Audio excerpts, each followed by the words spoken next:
Okay. Nathan? Yeah, hello. How are you? I need to see it. Yep.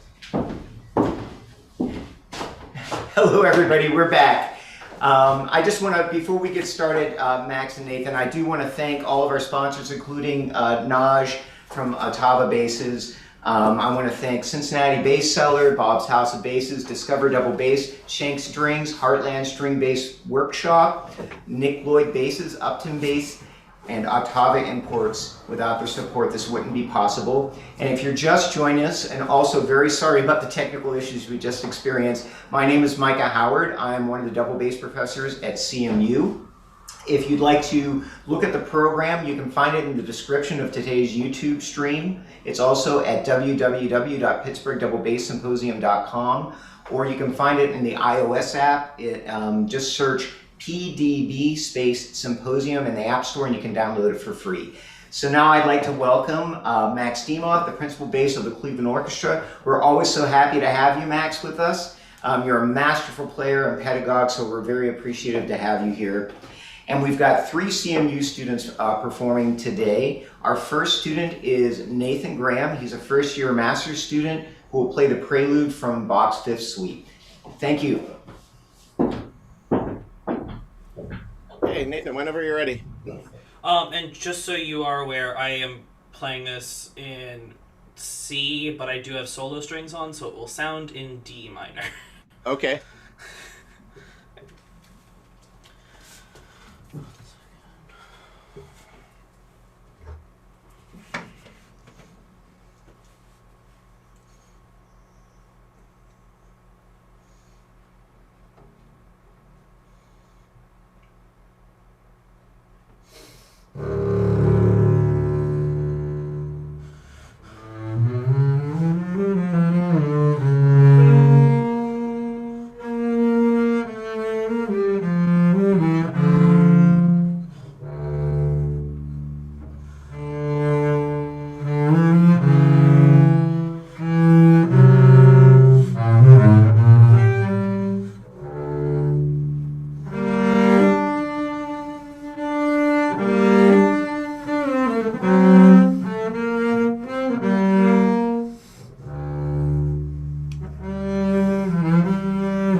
Bravo, Nathan. Very nice.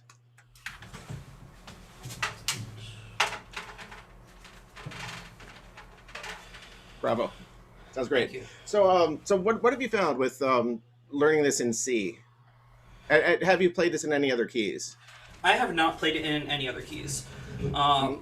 I chose C because I learned the Jig and the Sarabande in C first, Okay. and then I started to tackle the whole suite, Hmm. and I figured it would be might as well be beneficial, and it's kind of a beast in C. Oh yeah, it's kind of a beast in all keys. Yeah. But and I actually find that some things do work a little bit better in this key, Hmm. particularly the chords at the end. Um, Yeah. yeah, with the pedal G, that one especially. Um, Hmm. but yeah, and this is really it's rather playable. You have to rearrange some chords, unfortunately, in some unfortunate ways sometimes.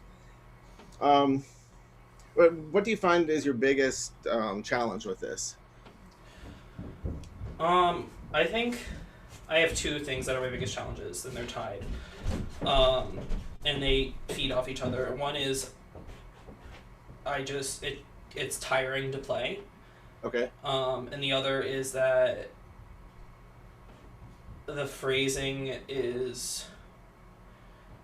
I find that in the fugue part of this, really, the phrasing is really difficult Okay. to make So it so sound what convincing. what are you trying to achieve with the phrasing?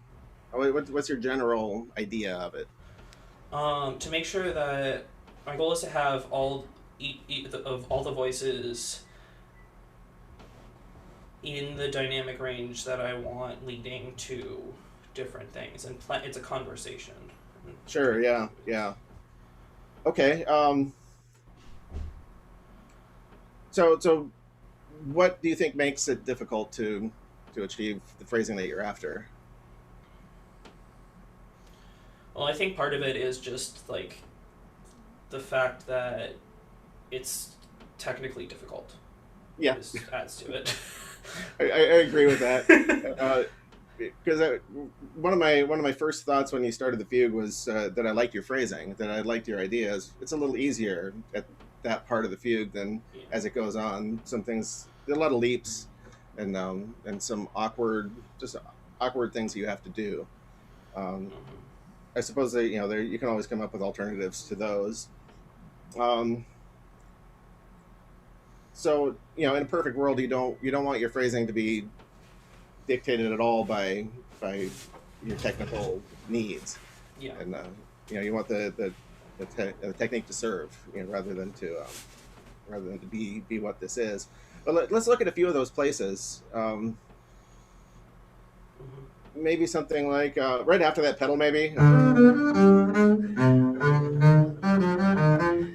right around there. Sorry, I'm a step below you. Yeah. No, that's okay. The G pedal towards the end. Yeah, it's right after the G pedal. Uh.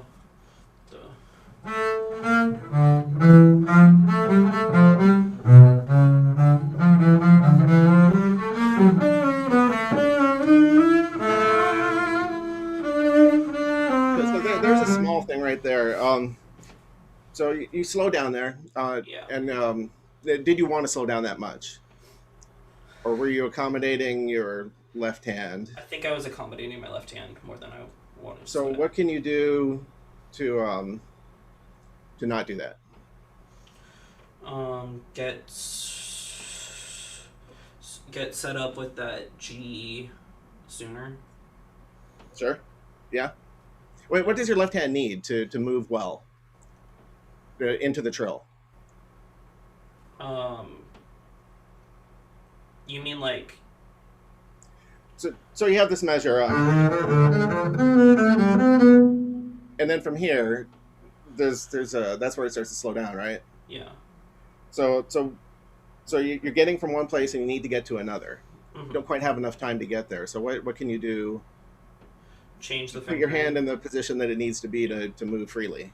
Uh huh. So Yeah. why don't you just play just the measure before that trill.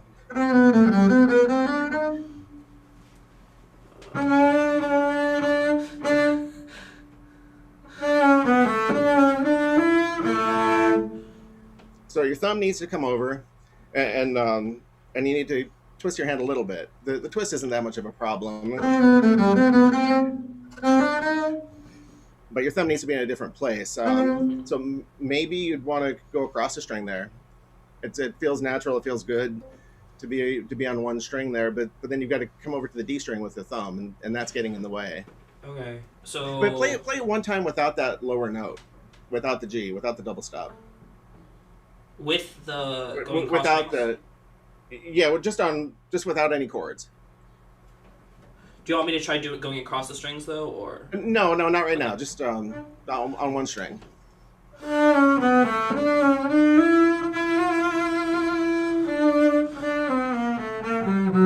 So you move better.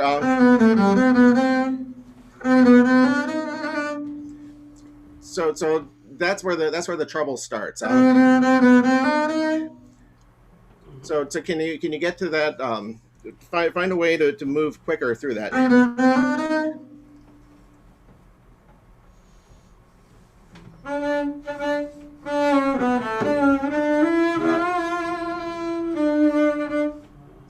What if you play the whole step, the C D 1-3, and then a 2-1 trill?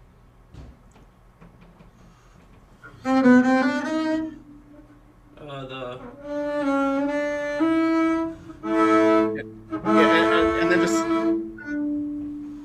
then you want to slide up to a 2 from the 3. yeah, and then okay.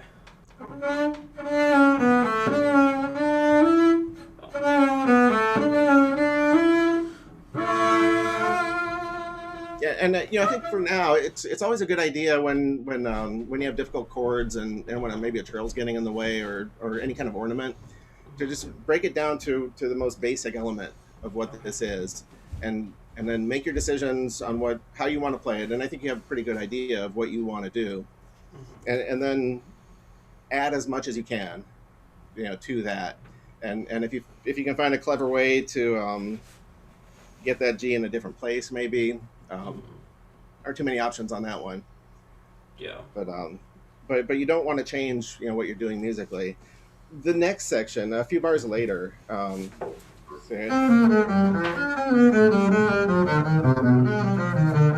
on that one. Yes. Um, so every time your second note got an accent, after the short note. So Mhm. as difficult as this may feel in the left hand, I think it's really a right hand issue. Okay. You have these uneven bowings, and you need the articulation that you need. The bowing can be anything as long as you get the right articulation. Mhm. So can you start there? Just right, I guess, right after the trill, and then try to get there. You probably don't want any accents, Yeah. although you may want to emphasize certain notes more. Mhm.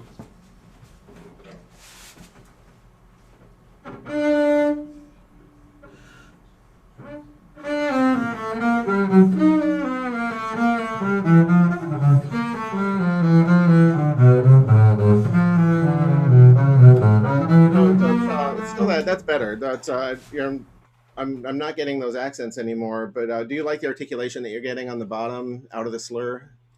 Not really. It's kind of fuzzy. Yeah, yeah.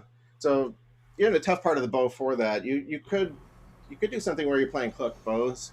I like to do this sort of thing as much as I can in the I'm middle to sorry, you upper cut half. out. Like what Can you, bows? um, I like to play these sort of articulations. I find it easier in the middle to upper half. Um, but there's a lot of slurs here too, so that might take you here. Um, try putting maybe a hook in so that you end up with an articulation.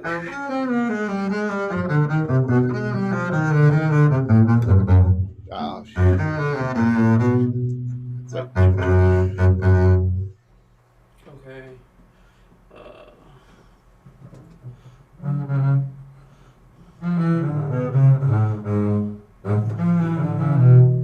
yeah, I got stuck over there too, yeah. and I didn't really like that so much. Have you tried other things there? You mean like going down like the A or D string? Um, yeah, yeah. Yeah. Excuse me, one moment. Fine.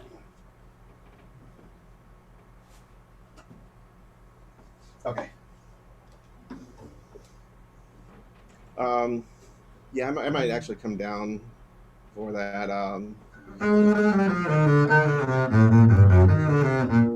Yeah, you can get up, back up, no problem if you work your way really Yeah. down anyway. You can come down the string any way you want, down the G or the D. But that's getting away from the main point. So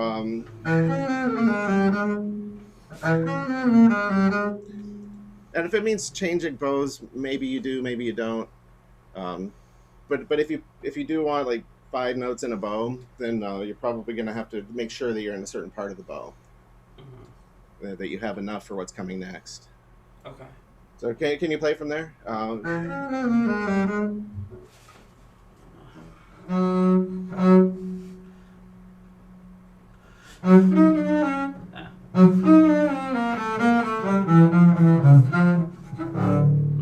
Sorry.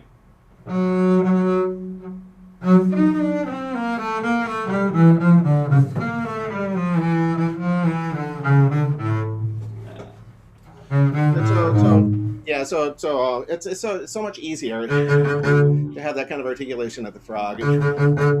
But then if you're out here, you still have to get that same articulation. Mm-hmm. So but play it just a little bit slower,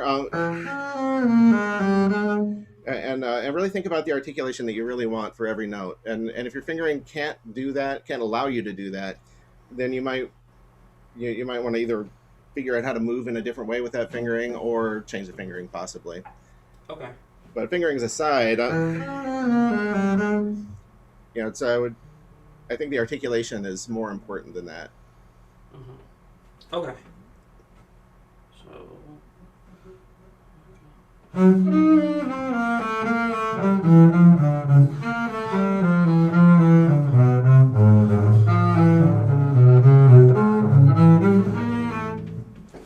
That's another one. That's you were in an awkward place there, and then you had to Yeah. flip around. Mm-hmm. So I would consider exploring coming down the string. It's really not that tough to it's a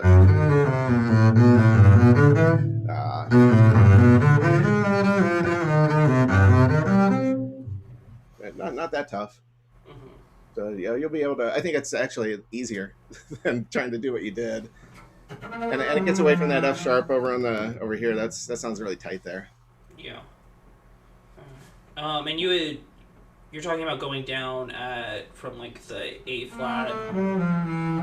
Yeah, you could do something like that. You could even come down the D string if you want to. So I'm always looking for the ways that move this, that move the smoothest, that have the easiest movement, and often that tends to be up and down actually, because across you have to keep twisting around, and so I'd rather not do that if I can help it, and I find it much easier to do these sort of things up and down sometimes, especially in a key like this. This actually suits the instrument pretty well in this case. Mm-hmm.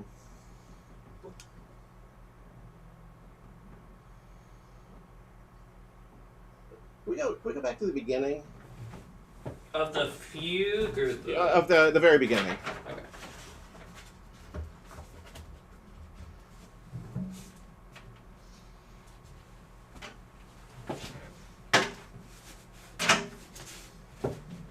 So you just start this again and just really concentrate on your bow and connecting everything in the way that you really mean to connect it. Okay.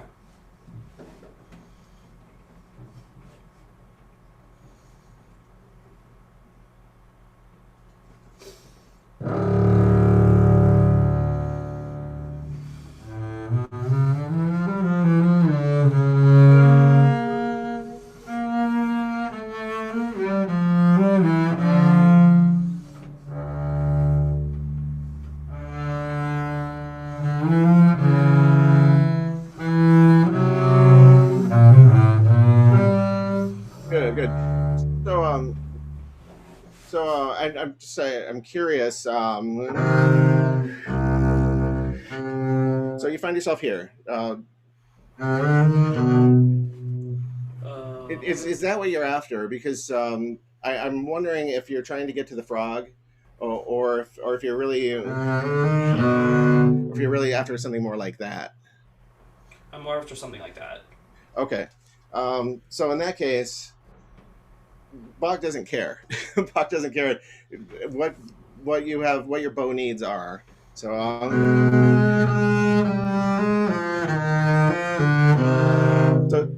so and the left hand too. We've got to find a way to shift cleanly through all of that.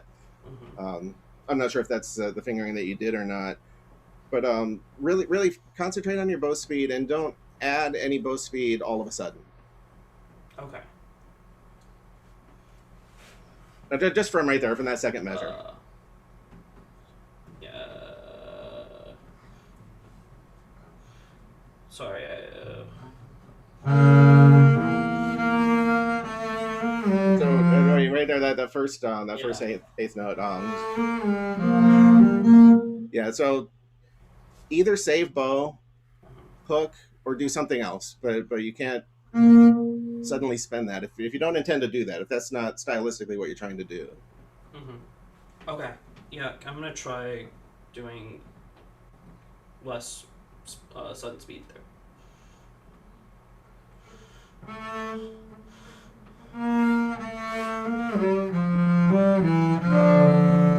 Good. And then it's just the A flat to the F.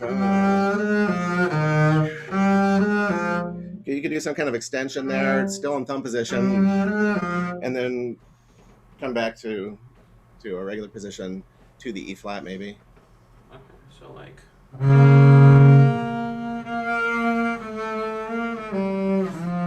Try actually staying in thumb position. And then just stay until you're on the F. Then you can do whatever you want after you start the F. Okay. But say all the way out until then.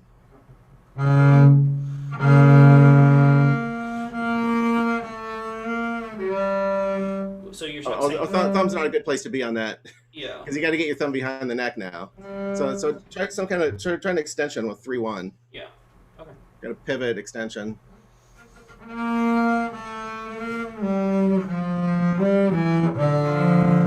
Well, you're still coming out for the F. So sorry to interrupt. We're out of time. We're out of time. We need to move on to the next student. Nathan, thank you so much. You sounded great. Thank you, Nathan. Beautiful playing. Next we have Blake Geisting. I'm going to get him up here for you here. Quick.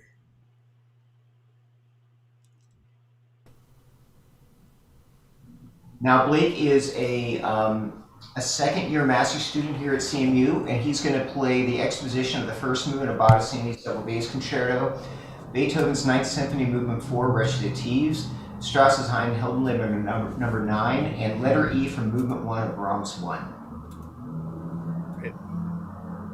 Okay, Blake, whenever you're ready. Okay.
Very nice. So, yeah, let's play all of this audition style, and then then talk.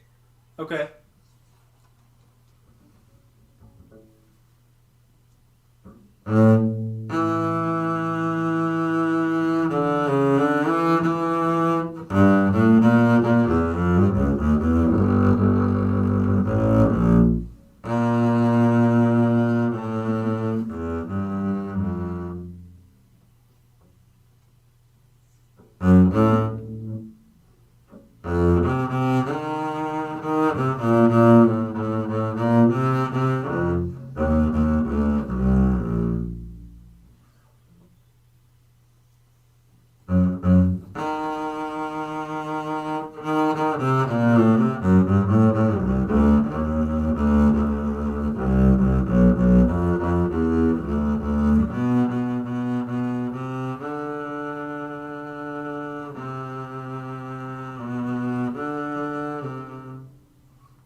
Very good. Thank you. Sorry, my lawnmower guy's here, making a lot of noise. Great, great. So, very good intonation, really solid sense of rhythm. I really like like everything that you're doing with these excerpts in particular. For me, it comes down to a lot of just details. And the biggest detail for me, I like your basic stroke in this Brahms, um, but then your quarter didn't quite match that at the beginning. So,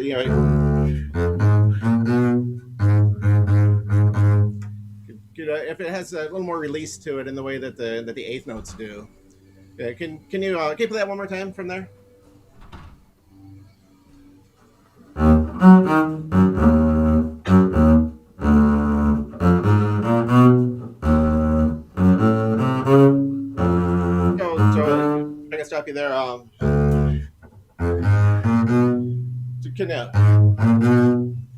you'll end up in the upper half of the bow, but still release that note in the same way. It does have to get a little bit longer as you go towards it. So we're just there. That's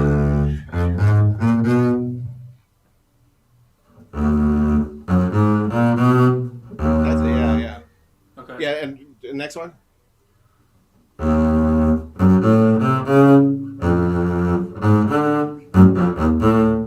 Yeah, that's it. Yeah, and then each of these dotted quarters are like a little bit longer than the one before. And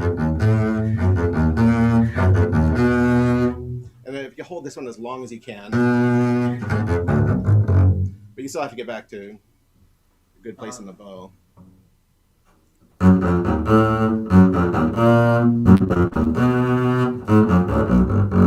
Yeah, and then to make those longer and not let it affect the eighth notes in any way. That's sort of the challenge of doing that.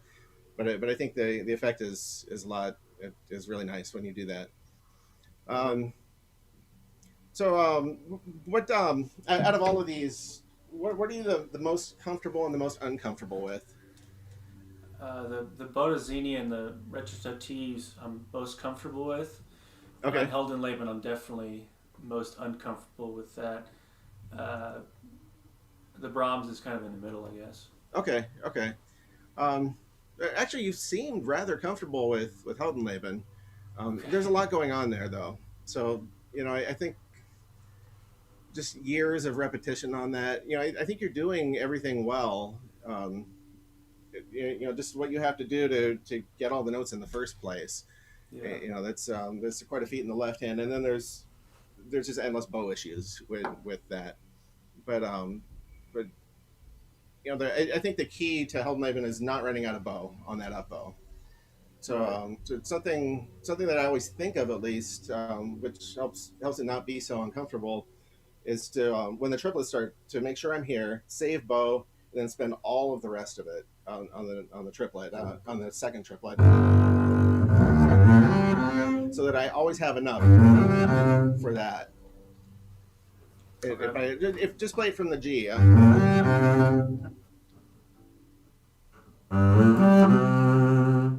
Yeah. And watch that B flat going up.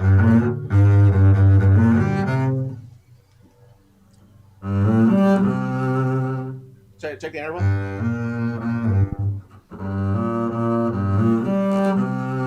Yeah, I think you're gonna have to do as you move up there, just maybe a little shift to get to it. Okay. Yeah. So was that reasonably comfortable?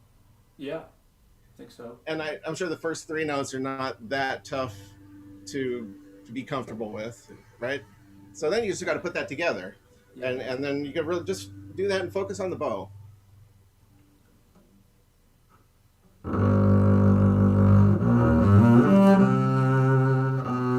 You actually had too much bow on that, and the G stuck out a little bit.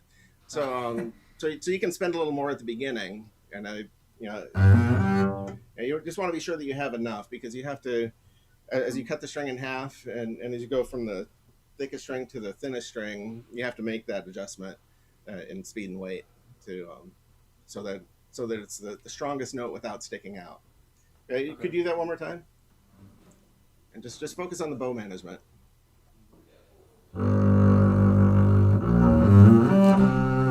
That was very nice. Yeah. Next one's easy, and then it's the next one that you're most uncomfortable with, right? From the C. Right. Everybody is. So it's the same thing, though. It's just make sure you have enough bow, Okay. because it gets very uncomfortable very fast when you start running out of bow. You're right here and you have three notes to go. You're gonna slow down, and then you're gonna often blame it on the left hand, but it's not really the left hand's fault. It's because you figured that out. I know that you know what you need to do here to make that all work. So play that one from the C with and just concentrating on your bow.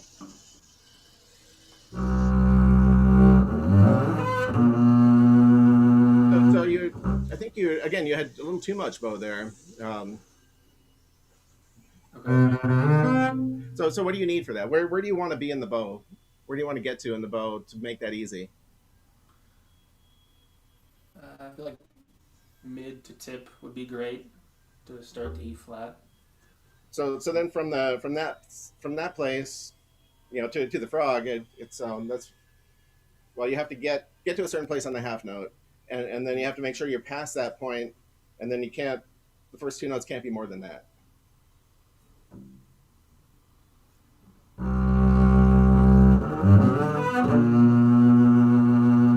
And then as much as you can, try to connect.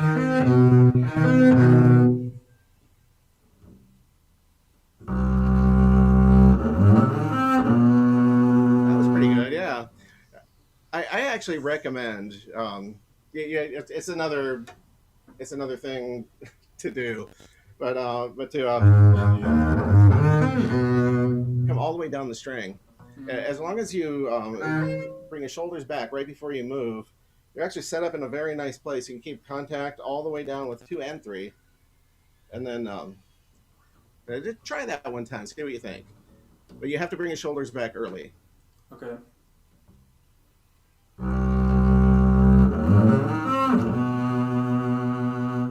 And go to since I'm sure you're getting the C with a 3, right? Yeah. Then get here with a 2. 2. Yeah.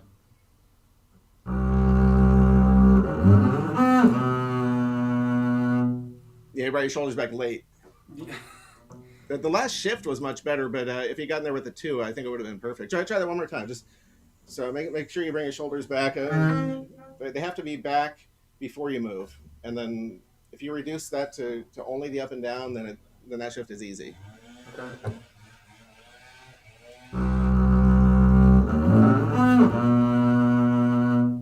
A little late with the shoulders, but I think you get the idea though.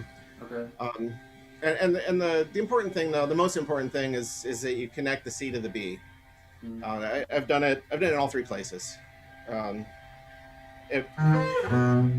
I'm actually going to get there if I'm playing it on the D string. I'll get there with a 2 also, but flat fingered, just because that's kind of how so I don't have to put an extra movement in there. So I'm always trying to reduce the movements as much as I can so that I can move more easily to the next thing. Okay. But yeah, that's actually quite good. Is there anything else in here in Heldenhaven that you wanted to? Oh, actually, there was something I wanted to talk about.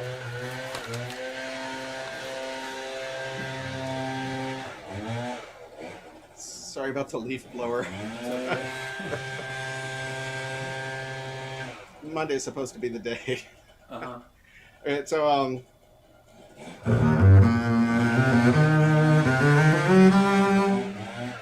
not yes, kind of a strong lift. Can you lift and vibrate? Yeah,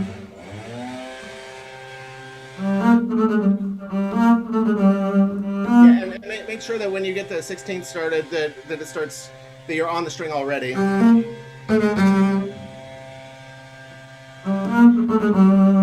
Yeah, that's it. And then after this, the next 2 groups of 3 notes have to articulate the same way.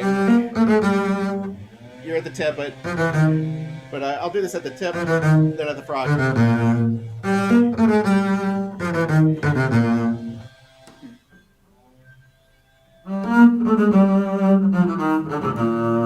Yeah, that's it. Yeah, and I really like to keep it into the string, and not so much stylized, but that was very good. Mm-hmm. Okay, so the racket's all gone now. So was there anything else in this that you wanted to talk about in Heldenhaven? I don't think so. I think we covered a lot of it. In the Beethoven, can you start into the last statement? So those need to be 2 equal notes. Just play those 2 notes. Good. And so now the opening quarter should be the same length as that.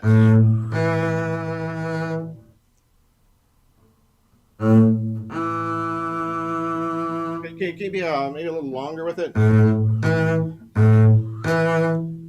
And then what I saw was you played the note, and then you kind of quickly got there. Just starting to place in the bow that's going to take you comfortably to the frog.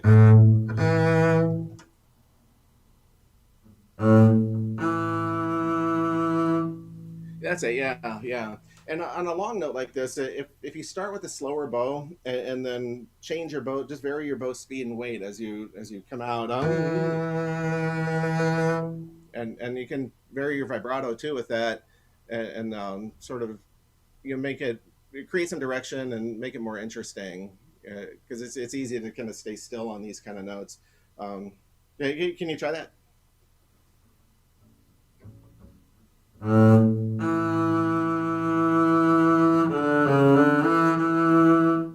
Yeah, that's it. Yeah, and I like to be a little more flexible with this too. This is kind of a funny excerpt that we have to play with almost metronomic, just rock steady all the time, to have a successful audition. But this one is all around that click. It's but it always has to relate to the click. But I think you can take more time with this, but it can't just be random. It has to kind of always come back, and as much as you push it, and you need to pull back. So I'd like to hold back there, and then it's almost like a wind up here.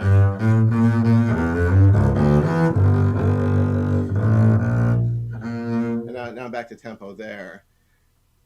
So I pulled it first, and then I gave it all back. Mm-hmm. So can you try that? So from the very beginning.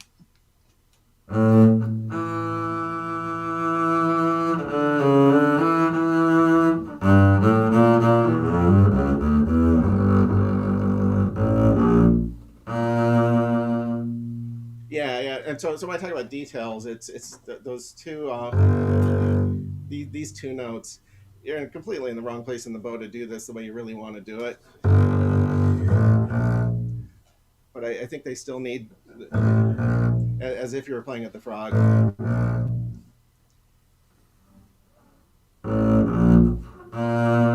And maybe a little longer on the B flat.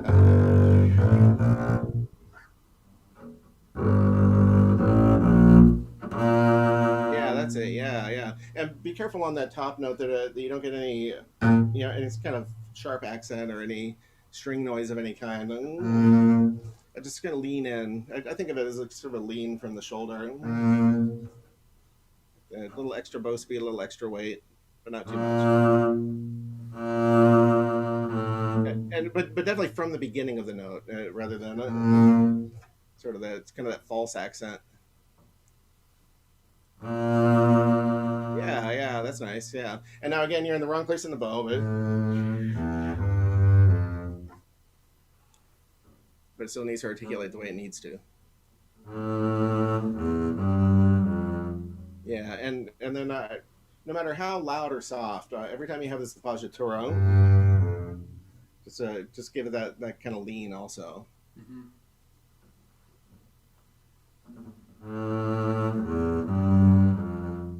That's it. Yeah, good. Go on.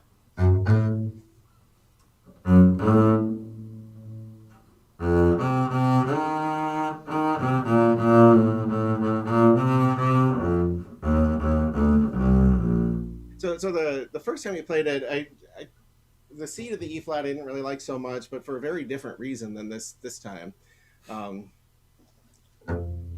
This time, I heard just the bow moved before you got to the shift, before you actually got to the note. Mm-hmm. So make sure you coordinate that better. But I think for me, the first time the articulation was not quite consistent with everything else. But if you start a little farther out in the bow, to create direction, one of the things that I'll do is play longer as I'm going towards something. So I think that works here. Almost connected to from the C to the E flat, but that means that I need more bow for that. So I'm going to start that in the middle. Mm-hmm.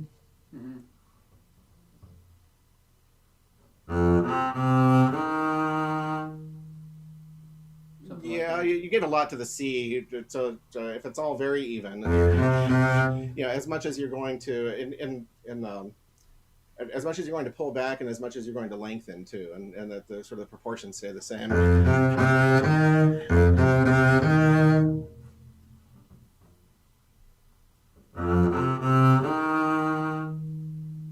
sorry, second note was a little shorter, but yeah. And then go on from there.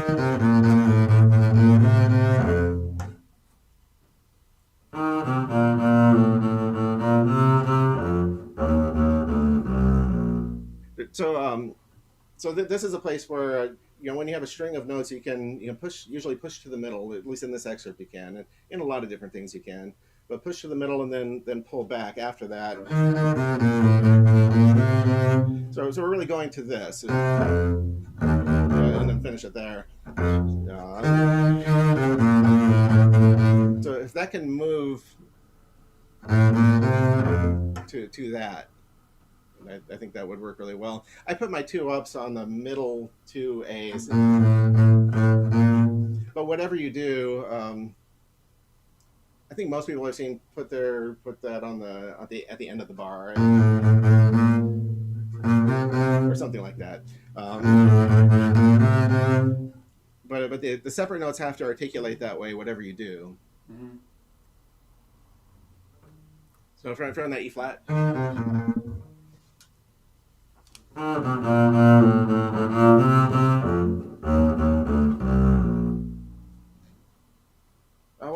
Just from the B flat. You need to hear all those notes articulate really well. So yeah, you're in the upper half of the bow, but maybe save a little bit. If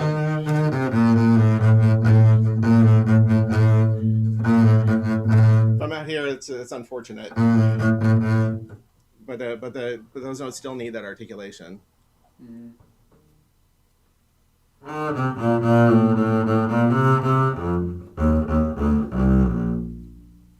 Yeah, it's a little bit on the string, but so you might work out the bowing a little different. So you're at least in the middle of the bow, so you can, just so it can come out of the string a little bit better. I think we're just about out of time, but if we have time, Micah, to talk about some things in the Bottesini. Sure, about 2 or 3 minutes. Okay. So outstanding shifting in the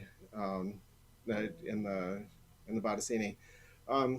He started again with the same idea as on the long note on the in the Beethoven, that note really goes somewhere.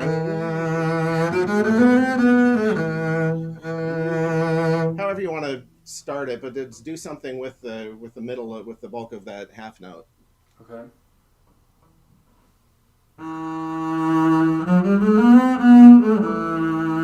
Can you stay with that note into those 2 eighth notes? Okay. So it doesn't really stop at all.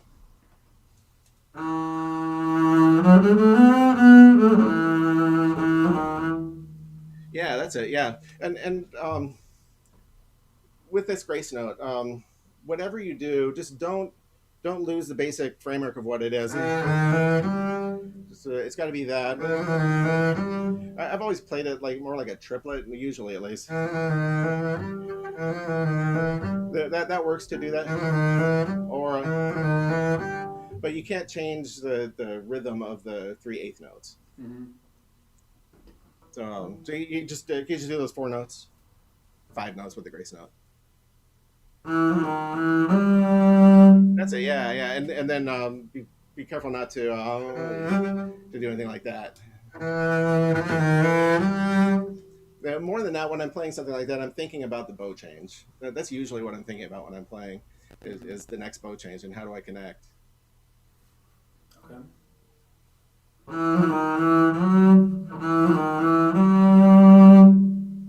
Yeah, something like that. Yeah. That was nice and connected. Yeah, I think you're not comfortable enough with it yet. Yeah. But yeah, I think we're out of time. But Okay. Very nice. Thank you. Okay, thank you so much, Blake. Great job. Thank you. Okay, now I'm going to invite Drew Brunson up. And Drew is an advanced music studies student. He's going to play the Barays from the Third Suite, Beethoven's Fifth Symphony Movement 3, and Number 9 from Mein Heldenleben. Welcome, Blake. Welcome, Drew. Thank you. Drew, are you going to challenge me and play this one in C also? Of course. No way. Yeah. All right, let's get started. Should I just go all the way through? Sure. All right, cool.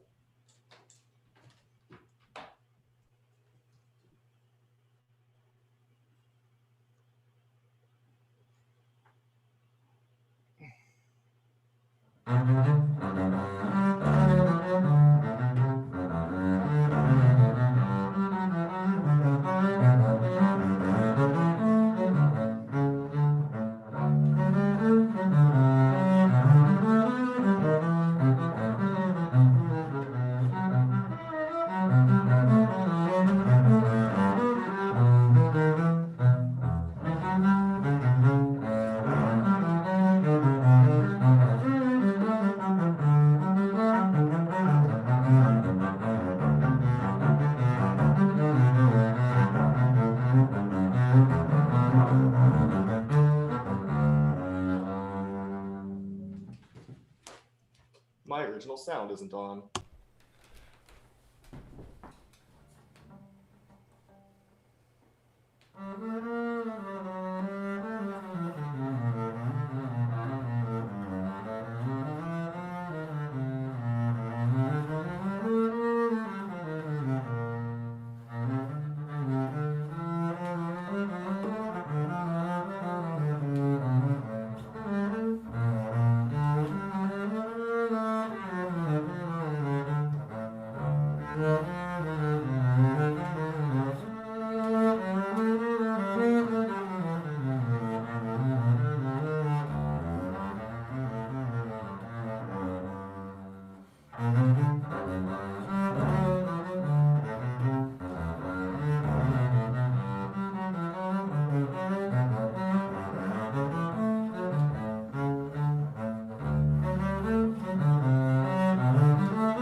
All right, outstanding playing. Very good.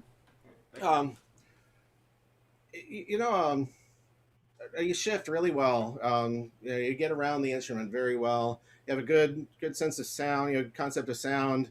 I can't. I'd like to hear this in person just to know what's really coming out because some of it sounds a little surfacey, but I think that's just a lot of that is just the connection. Yeah. Um, so my overall comment actually there's sort of one thing throughout all three things that you played that is kind of the same thing that I think you just need to take more time in places. In the Bach, I think it just needs to breathe more. And Heldenleben, just hold back on the triplets. I like to think of the like a two against like the eighth notes in the woodwinds, 2 against 3, yum bum bum, ba da da da dee dum, and that really holds me back through that. In general, it doesn't do that, but where you have string crossings, it tends to, like the beginning of the Beethoven. Okay, yeah. Okay, can you do the beginning of the Beethoven again? And I for this reason actually, I think I find it much easier to control at the Frog. I like to play this down bow. The Cleveland Orchestra plays it up bow because that's what the cello section does, and in the hierarchy, I don't get the say in that. But try starting down bow, and then well, you don't even have to try starting down bow, but just make those string crossings as even as you can.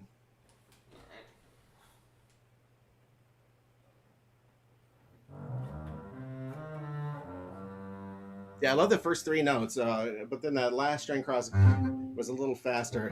Yeah. That's it. Yeah.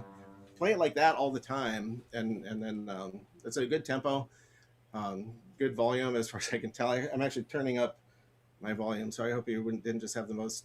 Well, actually, I do hope you had the most beautiful pianissimo of all time. I'm trying.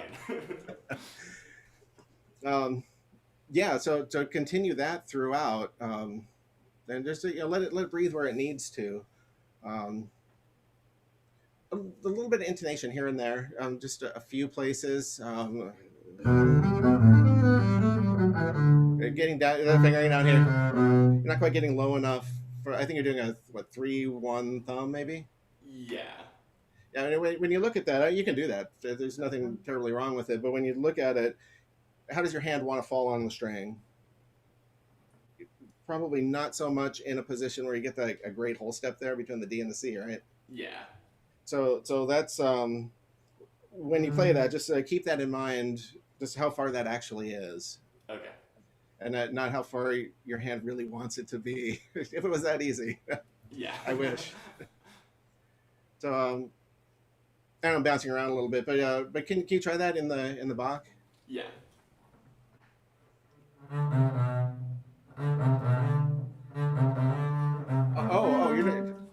You're playing the D over here.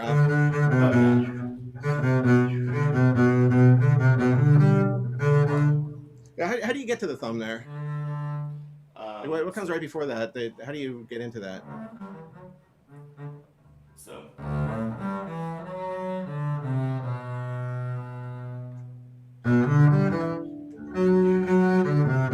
yeah, doing 1-4 on the E to F sharp.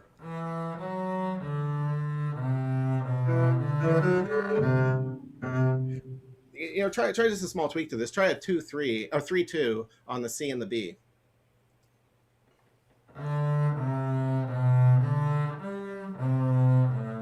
Or 3-2. Okay, this is weird. Try 3-1. It's really weird. Okay.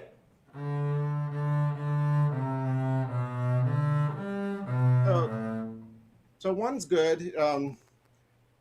2's not great, and 3's not great either. Because 3 goes a little too sharp, and so your hand's just kind of caught in the wrong position there to do that comfortably at least. So just pay attention to that. If you're going to stick with that fingering, just pay attention to the spacings on there, and just I don't think you need to change that, but but be aware of what that complication is. There's a complication with just about every decision that you make anyway. Yeah. So you just have to pick, what do I want to work on in the practice room? Yeah, I think I do like that 3-2 because I'm just even feeling my hand shape with the 2-1. Right. Yeah. It's very like I feel like I got to pull my elbow up higher. Yeah. Versus I don't really love how you get out of it as much, but getting into it's a little easier. Yeah. So yeah. Yeah, can you just start this block one more time and just this there's a classic question and answer. So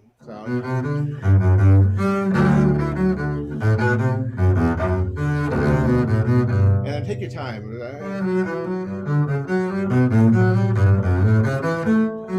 Especially at the cadence. Yeah. Sure.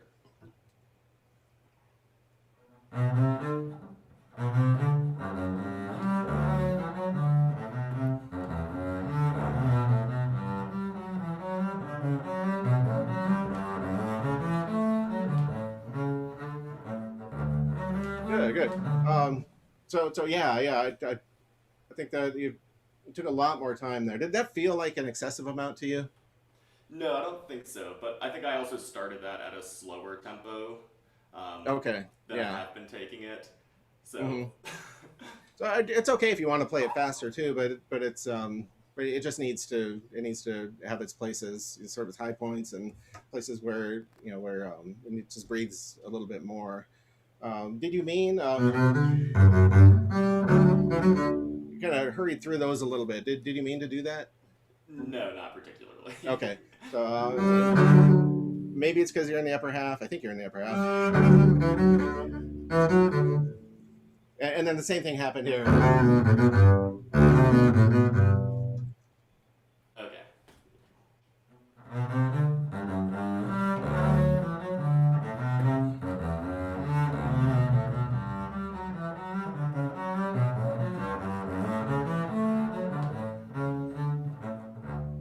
Yeah. I feel like it wants to go. It's not quite going yet, but I feel like if I don't say something, it's going to take off. Yeah. So I used to have this feeling like if I didn't play everything as fast as I could, and if I took time in places too, that everybody's going to think I can't do it. and if that thought ever goes through your head, don't think that way. Yeah. Because it's not a good way to think. But just that it's as a listener, we have time to sort of process what you did. Now,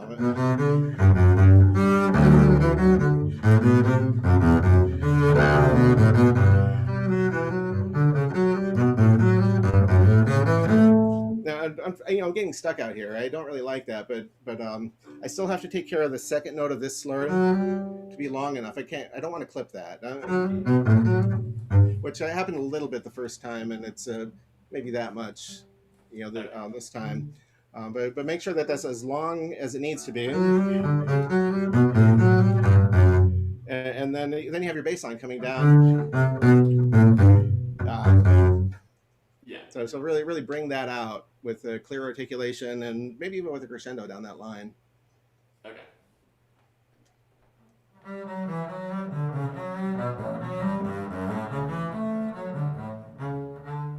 Yeah, and yeah. So once you've established your eighth note, so you've established a couple things already. You've established a tempo, you've established articulations for the eighth and the quarter as a basic articulation. So try to keep those elements consistent throughout, so that you don't throw us any surprises, as far as all that's concerned, and and make the surprises, what do you want to say with this? How are you going to organize this? What's important to you in this? Is that bass line important, or is it something else that you're trying to bring out? Yeah. I think you have more room down that bass line to stretch it out and pull back, and so when you get there, then you can kind of give it all back there.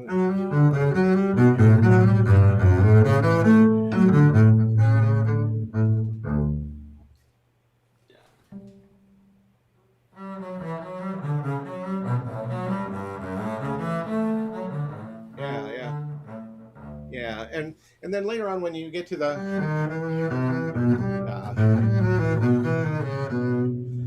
you just try to find a completely different character.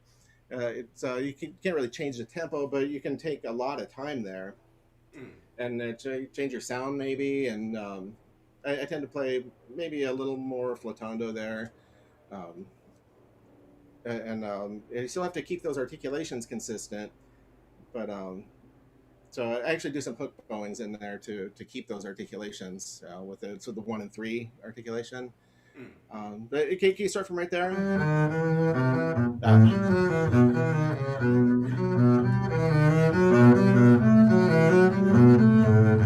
And take a lot, and you have a big leap like that.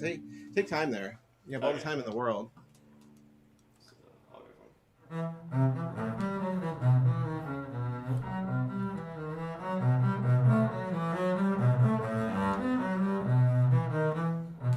So what if you just bring that line out a little bit, and so spend a little more time on the A when you get there too. Okay.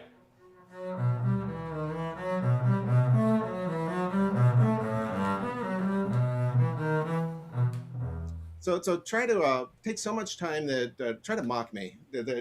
So much more time than you think I want, Okay. because you're doing it. But I think there's a lot more that you can take. Sure.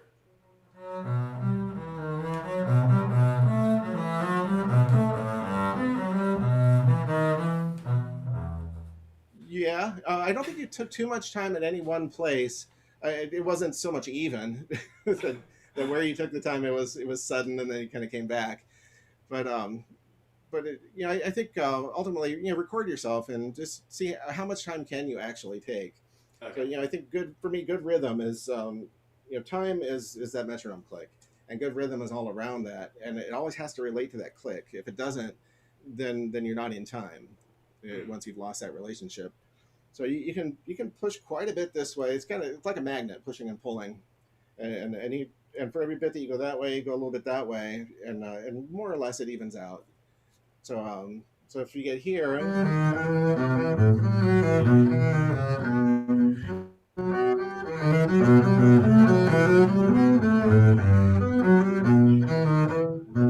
now back to the beginning. Yeah. So consider that when you're practicing, and definitely record yourself and think about what I said, and try to do too much. See where too much actually is, Okay. because I think the point where it gets to be too much is just it's a lot farther away than you think it is, Gotcha. or then at least than it feels like, and that takes a lot of time, just and a lot of just thinking about it and practicing it and trying things out and performing too, to figure out, okay, can I really do that? And then once you perform it that way, and it's like, yeah, I can do that. That actually does work. Is there anything that you want to talk about in particular?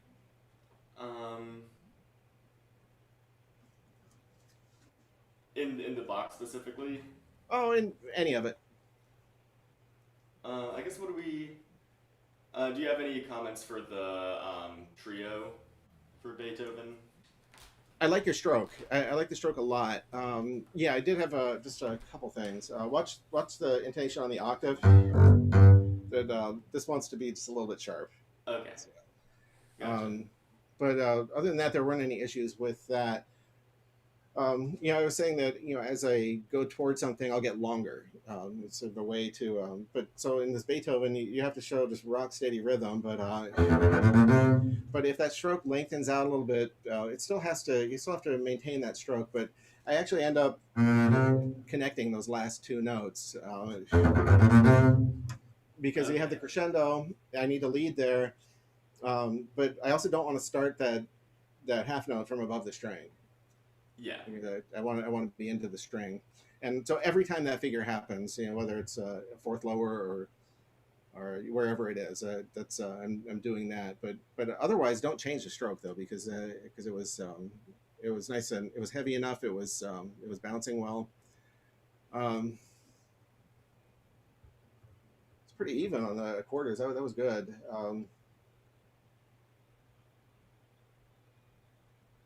Yeah, those are the two things. If you want to try any of that. Okay, yeah, I'll just do the very opening, I guess. Sure. Just getting into that long G. Is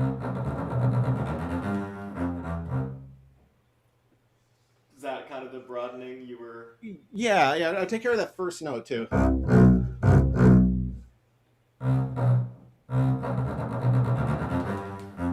you go. Yeah, yeah. As long as you don't, I couldn't tell if you lost a stroke on that last string crossing, but you can practice this slow too.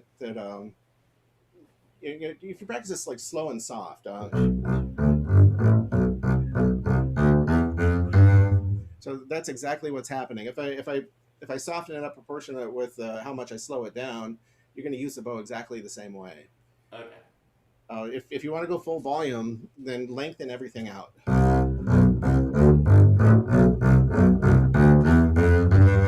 So it's not completely connected, but you can see that that's exactly what's happening when it's going faster.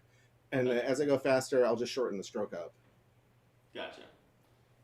So I'll try that softly.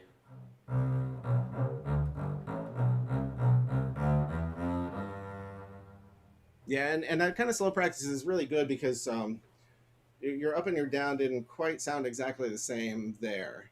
And so whatever you struggle with going slow, you're going to struggle with going faster too.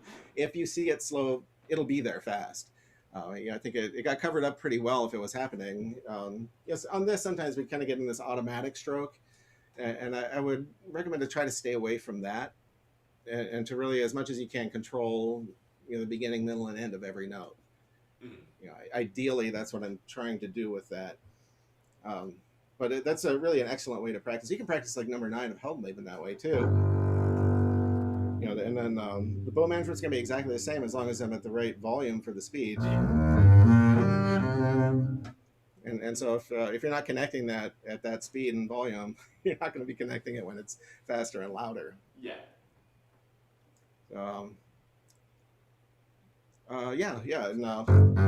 Watch that octave. But very good playing. Cool. I think I got my warning from Micah a while ago. I think we're out of time. Okay, gotcha. But very nice. It's a pleasure to hear you play, Drew. Thank you so much. Yeah, thank you, Drew. Great job. You sounded fantastic. And Max, thank you so much. I always love your classes. And I actually have a question from one of my students. They're wondering what kind of microphone you're using because your sound is so good. I have a Shure. It's kind of expensive. I can't remember exactly what I paid for it, and I can't remember what the name of the mic is, but it's a condenser mic by Shure. SHRE. Okay, sounds great. Thank you so much. And thank you to everybody who's watching. We'll see you again at 1 p.m. Eastern Time for our next class with Nina DeCesar, the newest member of the Baltimore Symphony's double bass section. Thank you. And thanks again, Max. All right, thanks, Micah.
Hey, Jason.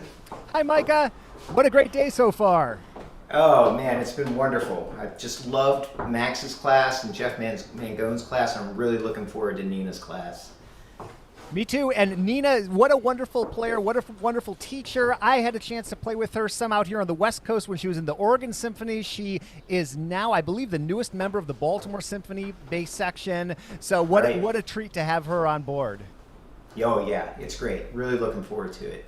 And you know, she's online playing all the time, like on Facebook and everything. What a great player! So this is going to be a lot of fun. For sure, and it's so great to have Shank Strings on board, supporting the Pittsburgh Double Bass Symposium for so long. Mike Shank is sponsoring this session, and he is just the go-to person in the Northeast in Pennsylvania. I've heard so many good things about him. I know that you have had him work on your basses for years and years, right, Micah? Oh yeah, for almost 2 decades. Both of these instruments, they've been keeping them in shape, and anytime something happens to them, they're the ones that I go to.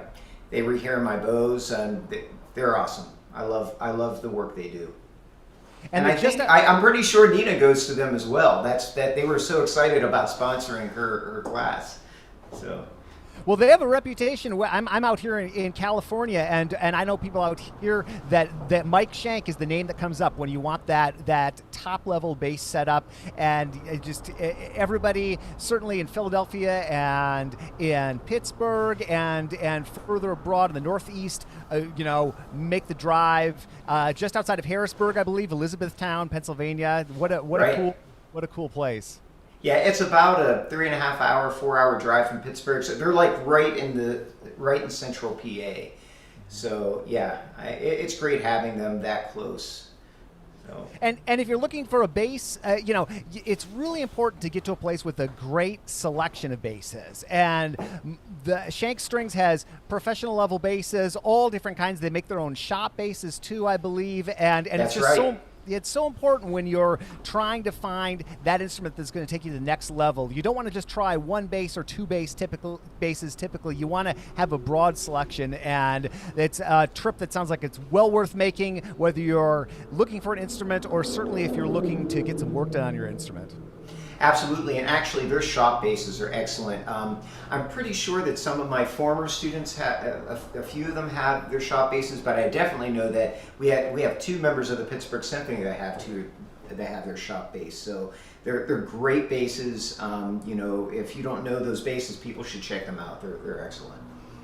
Well, it's been great getting to chat with Mike for our in-person Pittsburgh Double Bass Symposium events. Look forward to that in future years. It's great to have him supporting this online event and supporting Nina's session. What a cool masterclass we're about to see. I can't wait. Yeah, I'm excited. Thank you so much, Jason. I'll see you later on in the day. We'll talk some more, okay? Sounds good, Micah. All Thanks right, so take much. care. All right, bye. Bye-bye. And I'd also like to thank all of our sponsors, including the Cincinnati Bass Cellar, Bob's House of Basses, Discover Double Bass, Shank Strings, Heartland String Bass Shop, Nick Lloyd Basses, Upton Bass, and Ottawa Imports. Without their support, this would not be possible. And if you're just signing in, I just wanted to let you know, I'm Micah Howard. I'm one of the double bass professors at CMU. And if you'd like to get your eyes on a program for today, you can find it in the description of the live stream. You can also go to www.pittsburghdoublebassymposium.com. You can find it there. Or on the App Store, I have an iOS app for the Double Bass Symposium. Just search PDB Symposium in the App Store and you'll find it there. You can download it for free. Now I'd like to welcome Nina DeCesar. As Jason and I mentioned, she is the newest member of the Baltimore Symphony's double bass section, and this is our first time having Nina at our symposium, and we're really looking forward to her class. Hi Nina, great to have you here. Thank you so much. And I'm so happy to be here. We have 3 students playing for Nina today. Our first one is Mitch Burkowski. Mitch is a second-year master's student, and he's going to play the exposition of the first movement of the Kusevitsky Double Bass Concerto, letter E from the first movement of Brahms' Second Symphony, the part of the exposition of Mozart's 39th Symphony, and number 9 from Einhildleben. Have fun, guys, and hi, Mitch, and thank you again, Nina.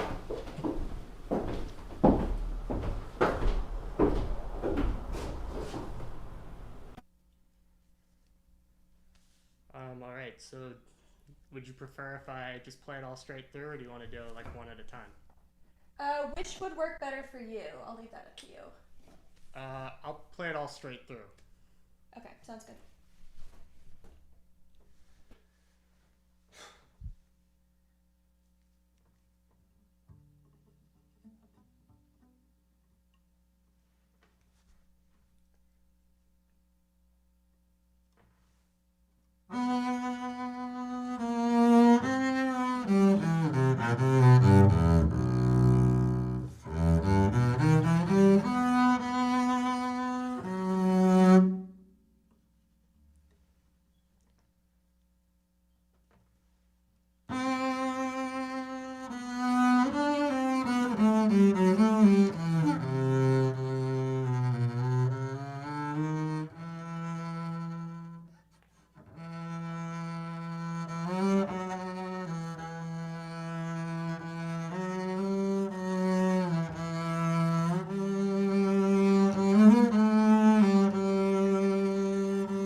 Sounds great. How did it feel? Not bad. I'm a little nervous, but I don't think that impacted my playing too much. So. Yeah, I mean, you have a really awesome tone, and your articulations are like super punchy. It was really nice to hear you. So you are a master's student currently? Yeah, that's right. Yeah. Okay. And have you started taking auditions, or are you planning to down the line? I haven't started yet. Okay. Yeah, I mean, it doesn't help that there haven't been auditions for a year or so. But yeah, I mean, it definitely sounds like you're getting close to the point where that would become a reality. Are there any of these excerpts in particular that you'd like to start talking about, or that you have the most questions about? Can we start with Heldenleben? Yes, definitely. I thought you might say that. Yeah. Cool. So my overall assessment of kind of what's going on here is you have practiced 9 to 11 a lot, and then the rest of it maybe not as much, which is, I think, kind of what all of us do. So my first suggestion would be maybe, spend a little more time on the second half in the same way that you spent on the first half, just so that your left hand is a little more solidified. Okay. Yeah. The other thing that I really noticed was mostly the C on the G string isn't wanting to come out. And that's probably either your left hand isn't getting all the way down to the fingerboard, or there's something we can talk about in the right hand that I think would also help. But do you notice that happening pretty frequently, or is that... Yeah, I think that's like 50-50, and I think it's a left-hand problem. I think Okay. I'm not stopping the C. Yeah, that makes sense. So one thing, I think I do a bit of a different fingering than you, but one thing that has really helped me working on this is playing them as double stops. So that ideally, do you play the E flat with thumb, or? Yeah, I do. Yeah, so ideally, you'll be here, and both of these would be down, and then both of these would be down, and then both of these would be down, so that there's no question of whether the third finger will get down after the thumb. You know what I mean? Yeah. Yeah, so can you show me your fingering one more time for that arpeggio? So I do like 4-1, and then I do 4-2 on the A flat C, which I think is different from what you did, and then I do thumb 3. Okay, yeah. Yeah, so the reason I like my fingering is because there's always one finger that's kind of the anchor point. So here we have 4-1, and then 1 tracks down, and then thumb tracks down. Yeah. So have you tried? Like, thumb position for this. Exactly. So there's none of like this like giant right before that last bit, because you're also dealing with shifting back to the F or the B. Have you tried that fingering before? No, I haven't. So maybe let's just start by you trying that. Okay. Maybe slowly, yeah.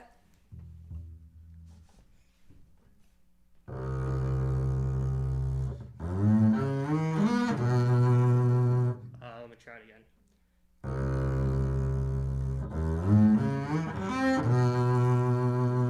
Yeah, cool. So generally, I recommend practicing Heldenleben, well, especially like this arpeggio pits first, so you can get that feeling. So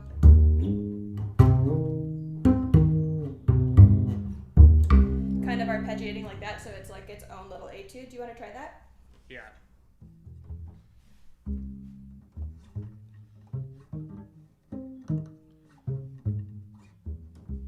Yeah, exactly. And that would be step 1, and then step 2 would be so playing the 2 as a double stop for each shift. Okay.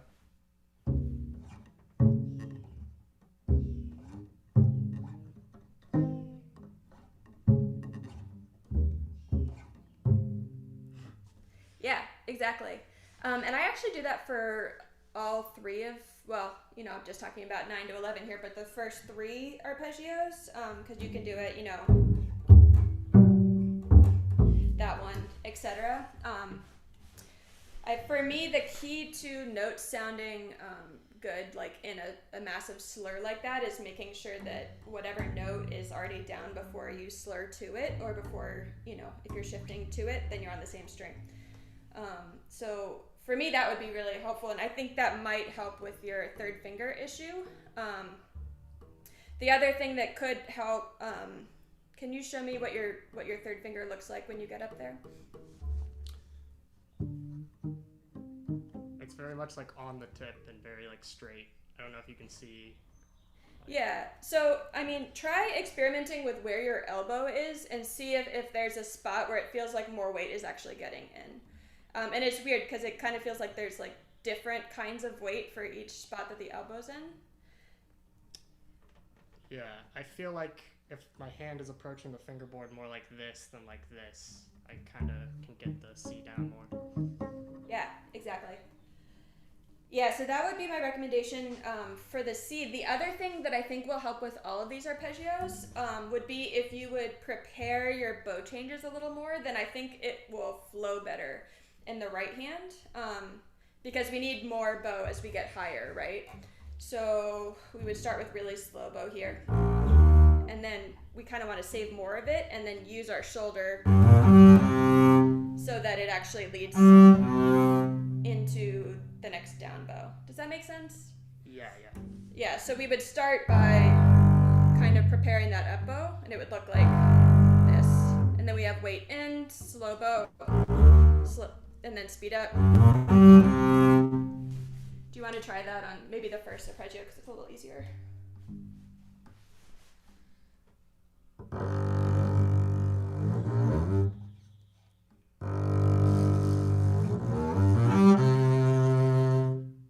Yeah, so if we were to think really melodically, how would you want the G to the C to sound? Maybe just play those two notes and kind of optimize them.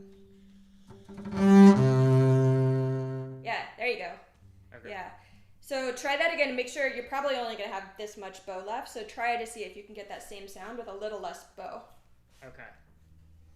Like the whole arpeggio or just Just the last two notes. Okay.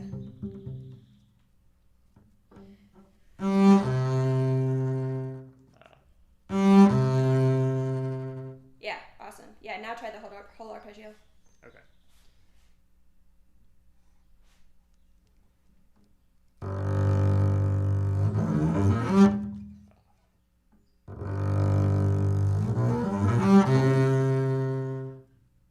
Yeah. So I think it would benefit you to save even more bow on those first three triplets. So try just playing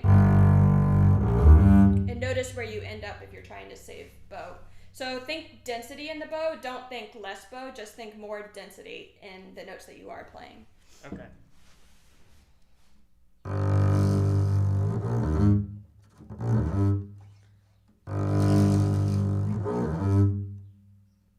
Probably do even. Yeah, there you go. Yeah, try adding the other two notes now.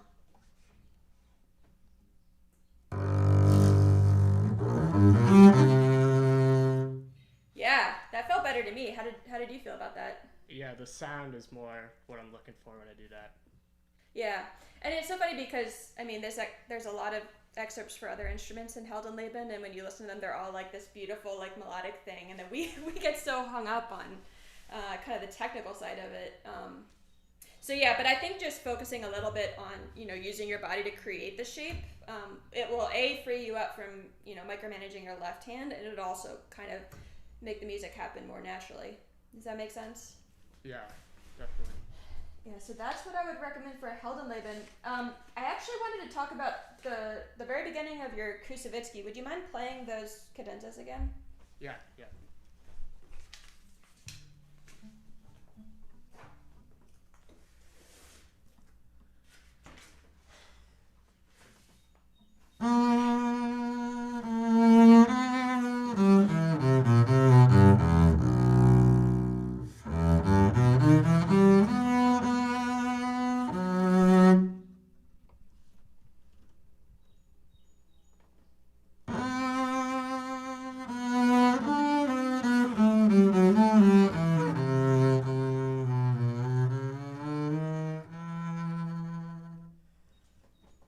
Cool. How did that feel? Felt fine. Feels like how I normally play it. Yeah. How did you kind of determine like where you would push and pull like within the phrase there? Just singing it, that's what feels natural. And so then like singing it while I play it. Definitely. I feel like the notes could have a little more like connection in between them, just a little more like, so that it's more obvious to the listener. I kind of think of it as like the first one is kind of 3 statements linked together. So obviously there's, and then there's, and then. Does that make sense? Yeah. And it's almost like the more that each of those phrases makes sense, then the whole thing makes more sense. Okay. Yeah, and I think this is really important because when you take an audition, most of the committee aren't bass players, and every other instrument has like a real concerto. So I think when we start playing this one, especially when they hear so many people play it, and it's kind of, I don't know, I think it's really important for us to make these cadentas make sense for like the violinists on the committee. Yeah. So, yeah. Okay.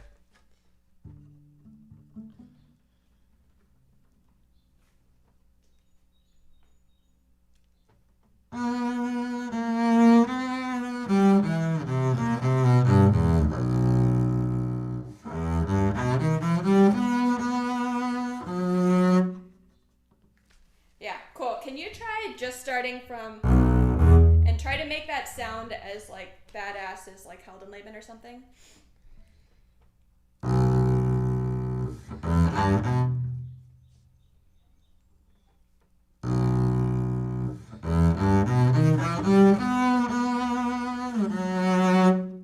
Yeah, exactly. Cool.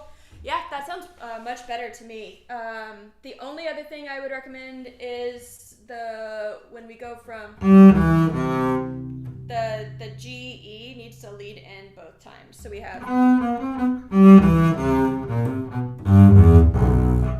Okay. You know what I mean? Yeah. I think that'll help tie it all together. Yeah.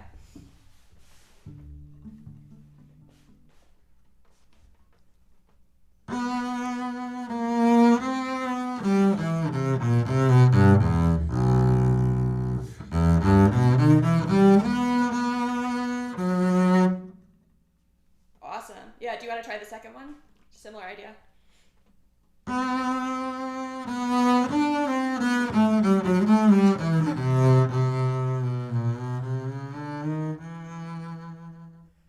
Yeah. I feel like you're kind of scared of this F sharp A. Yeah, I am. Let's see. You're doing like thumb or something? I just think that frame is not always in tune. So I have F sharp on thumb, and then I just have A on 3. Yeah. What if you I mean, obviously you could practice the frame more in your practice session, but what if you tried not being afraid of it and just really leaned into the F sharp? Because I think that's what's holding you back from this phrase really having gravity. Okay.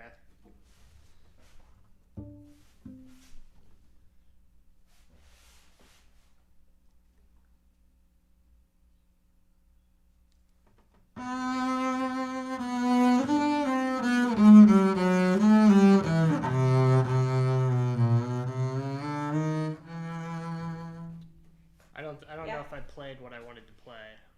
Oh, try it again then. It was already better, but I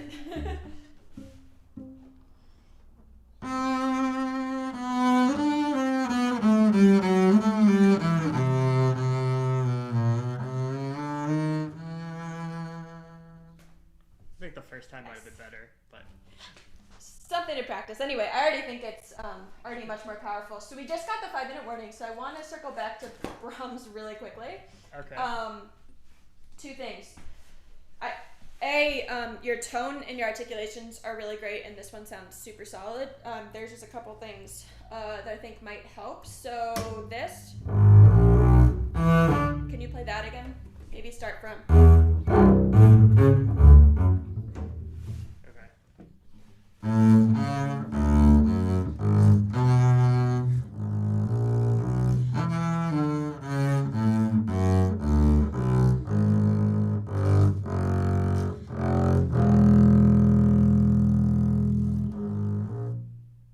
Yeah, great. Cool. So can you try to connect with your body so that it feels just like an up to a down bow. You're just doing a casual giant string crossing. Okay.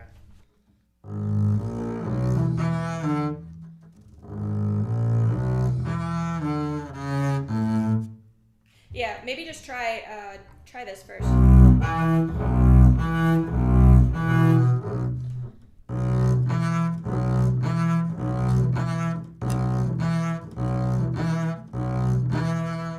Yeah, cool. So you were moving way more when you were doing that. So just take that movement and add it to the actual passage.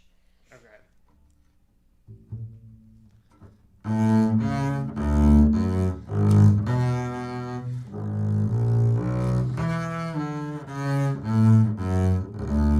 Yeah, cool. And then the only other thing I was gonna say, right now you're like barring these two, right? And the E is slightly sharp. I have this really wacky fingering I'm gonna share with you. It's 1, 2, 4, and then I just kind of like slide my second finger up here, and it helps. And I do it for all of them, and it really helps me vibrate on all the notes and also make sure that it's in tune. Try it.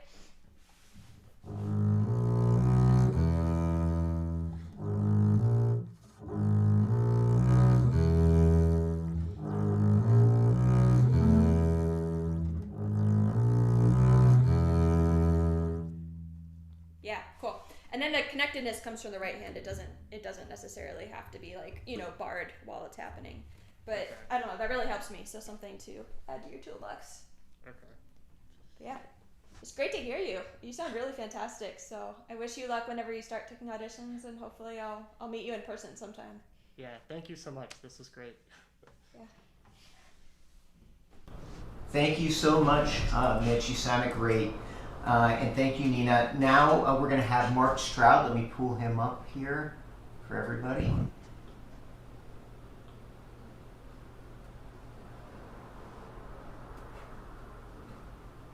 And Mark is an advanced music studies student here at CMU.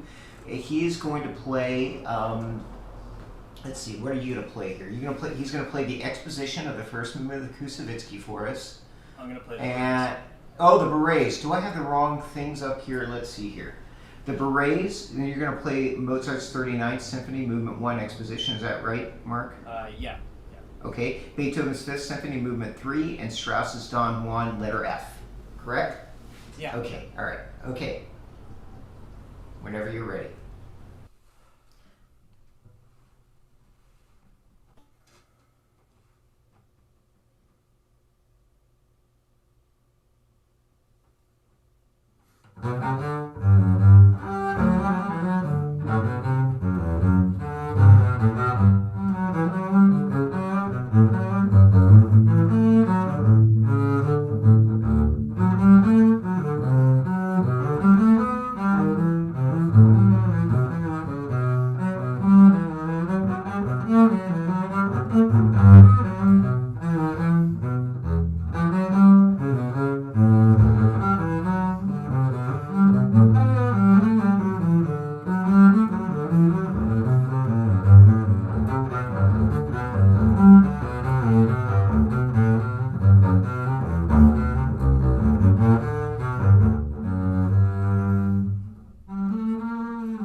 All right, awesome. You sound fantastic. How did that feel? It felt pretty good. I was nervous at the beginning, and I feel like I got more comfortable as I got along. Yeah, I mean, that's usually how it goes. Mm-hmm. Have we met before? I recognize your name. Yeah, I did the double bass lab in the fall. Okay, cool. So yeah, I have heard you play before. Yeah, I mean, it sounds really good, and I think you've improved a lot since then. Even, I would say. Thank you. Is there?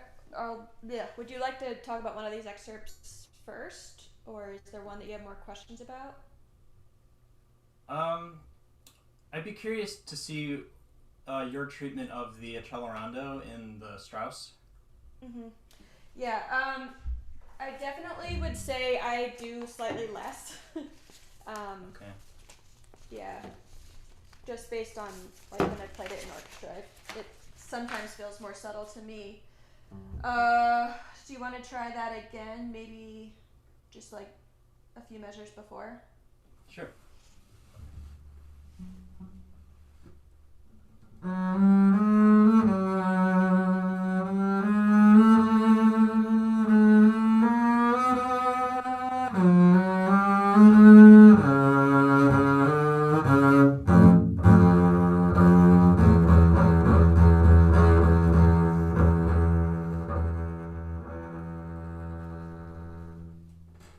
Yeah, I actually don't think it's the Accelerando that's bothering me, but actually when you get to the what is that? G sharp. I think you need to make sure that you're holding it for 2 beats. Right now it feels like you're crashing down into the C sharp just slightly early. Other than that, it sounds good. The E's, do you think you could get a slightly cleaner articulation on those? Just as strong, but with like slightly less fuzz in it?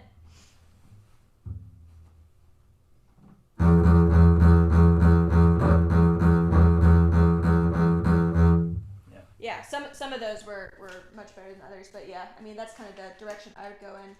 So yeah, I mean the biggest thing that stuck out to me in the Mozart 39, I would want to hear maybe a slightly lighter approach in general. Do you mind just starting that one again and maybe try slightly faster bow, maybe slightly more over the fingerboard, just for the theme. Yeah.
Yeah, awesome. Cool. So a couple things. Starting with the theme, I love all of your articulations in general, but here I feel like in this particular passage, I would almost avoid having any articulations in favor of just like a longer line, if that makes sense. So when I start this one, I'm actually not really thinking about articulating at all. I'm literally just thinking about like my shoulders starting the note and having this like sweeping sensation in my shoulders so that all of it comes out, and the appoggiatures and everything feel really delicate. Does that make sense? Yeah. So do you start up bow? I do, yeah. Yeah, so maybe just try like put your bow on the string. I use like less than full hair, and then try to feel the sensation of it starting from your shoulder. You know what I mean? Mm-hmm.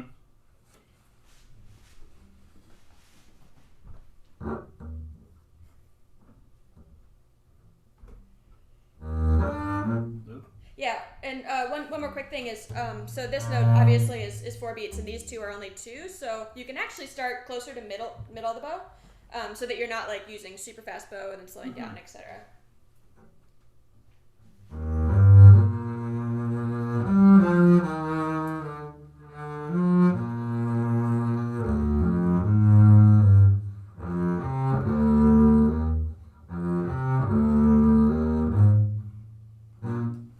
Yeah, exactly. And those last two, for some reason, I have a hard time getting the D to speak too, but it really helps if I think of it as just a shoulder motion. So, this like pulling sensation, rather than it being, wow, kind of flat.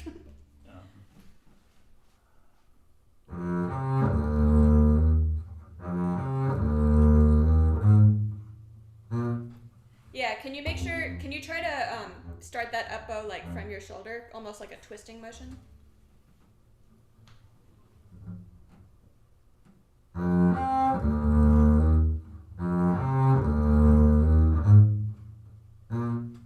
Yeah, exactly. Cool. So later when we get to this business, you were doing it, but I think you can exaggerate more, just like a little bit of emphasis on the first eighth note, and then have all of it, because we have this like sweeping violin, right? The 16ths, and we're, the violinist and violist on the panel are going to be listening A for the rhythm, and then B, they'll be singing their own part in their head. So I think that'll help set that up a little bit better. Do you want to try that section?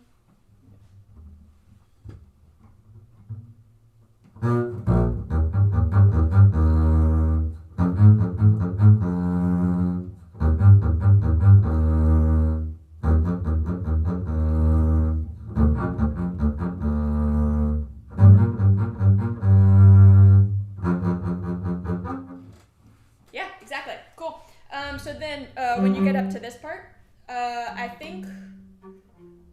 Okay, what I would suggest doing first would be something that looks kind of like.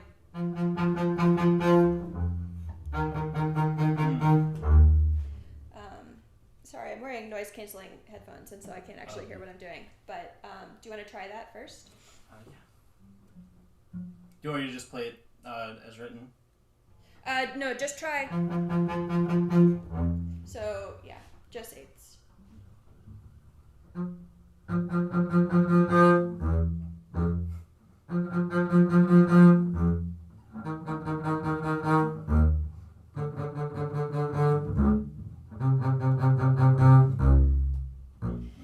Yeah, so that's a really good practicing tool because A, it helps make sure that the octaves are in tune.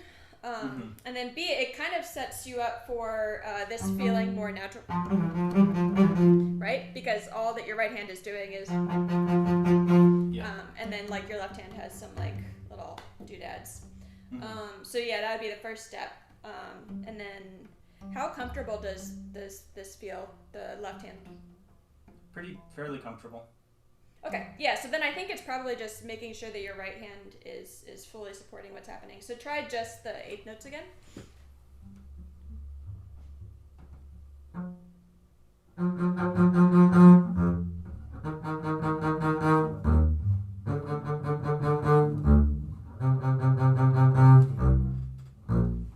Yeah, exactly.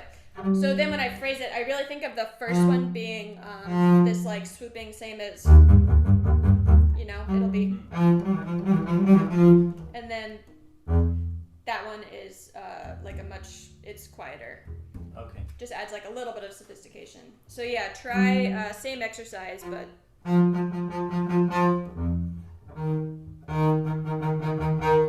that's like a major exaggeration.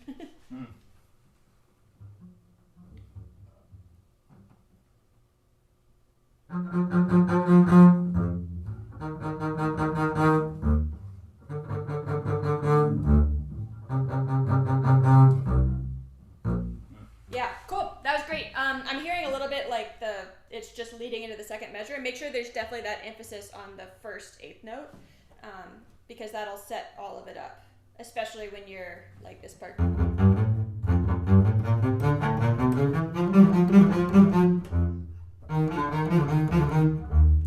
You know what I mean? Mm-hmm. Yeah. Yeah.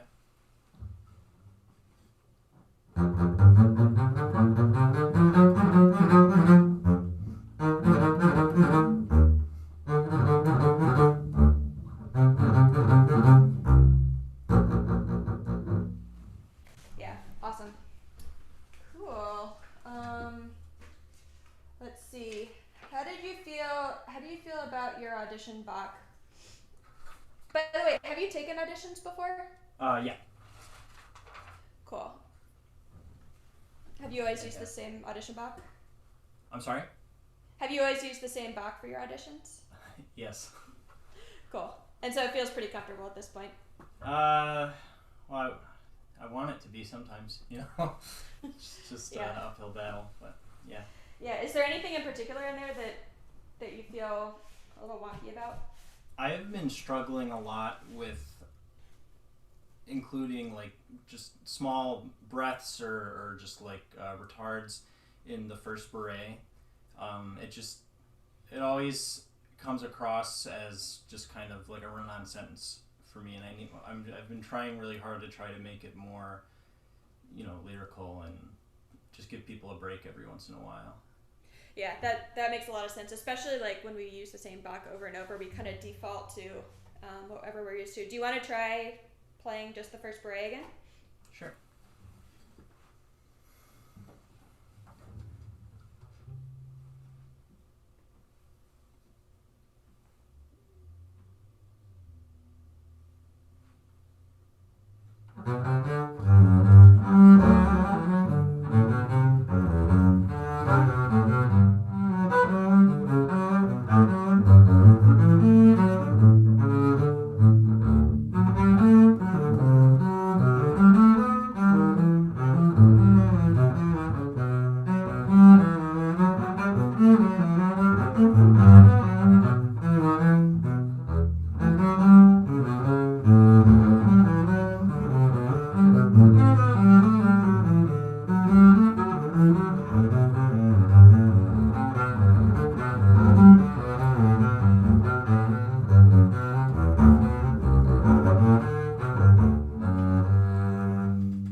me see. So I think what will help the most at this point would be kind of viewing it as a bit of a conversation. So even just starting in like the first line. This is the first little phrase. And then I think finding like those little cadences and really feeling like you have a second voice coming in. So I think what will really help is at the end of each of those phrases if you come away just a little more. So for the first line that would look like, and then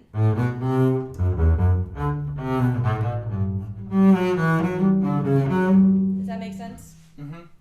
You want to try it?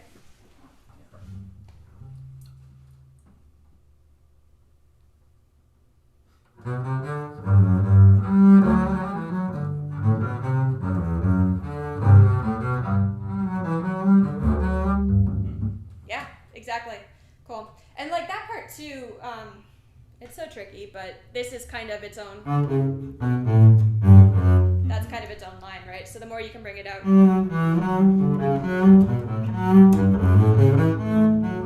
And then here, really just kind of die away. So then you're setting yourself for.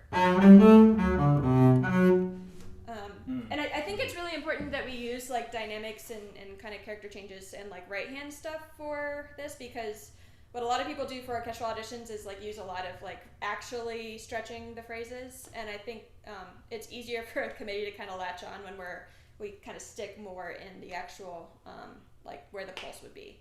Yeah. So yeah, do you want to try just that first section again?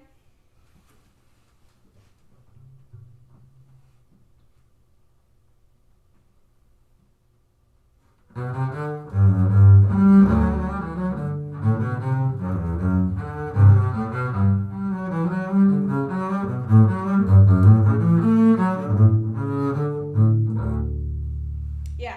Can you come away more at the end so that when you come in with the second section, it'll really pop?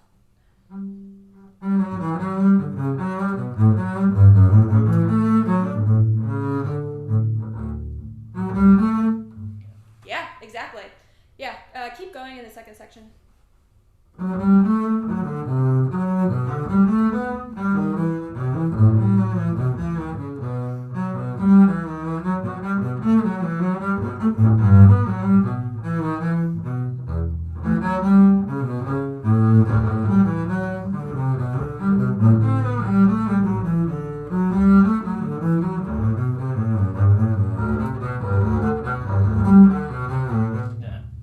Yeah, exactly. Yeah, so when you get to, like, that's one part where you can come away, and then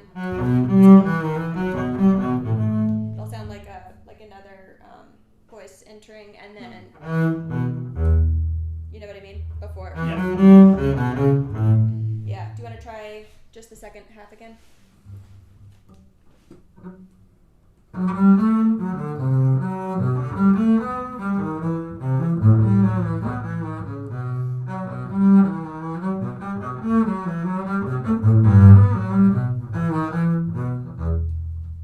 Yeah. You can come away more there. Yeah. Yeah, so there, and then where's the next tune? Yeah, when you get to... Because that's kind of the beginning of the end, right? So the more that you can come away...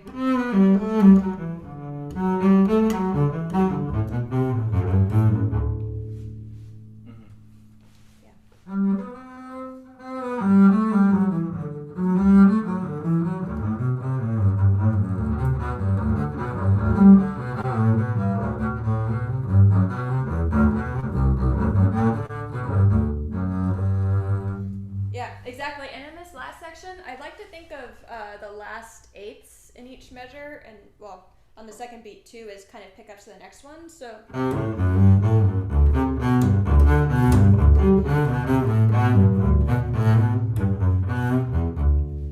I think that'll add a little more dynamicism.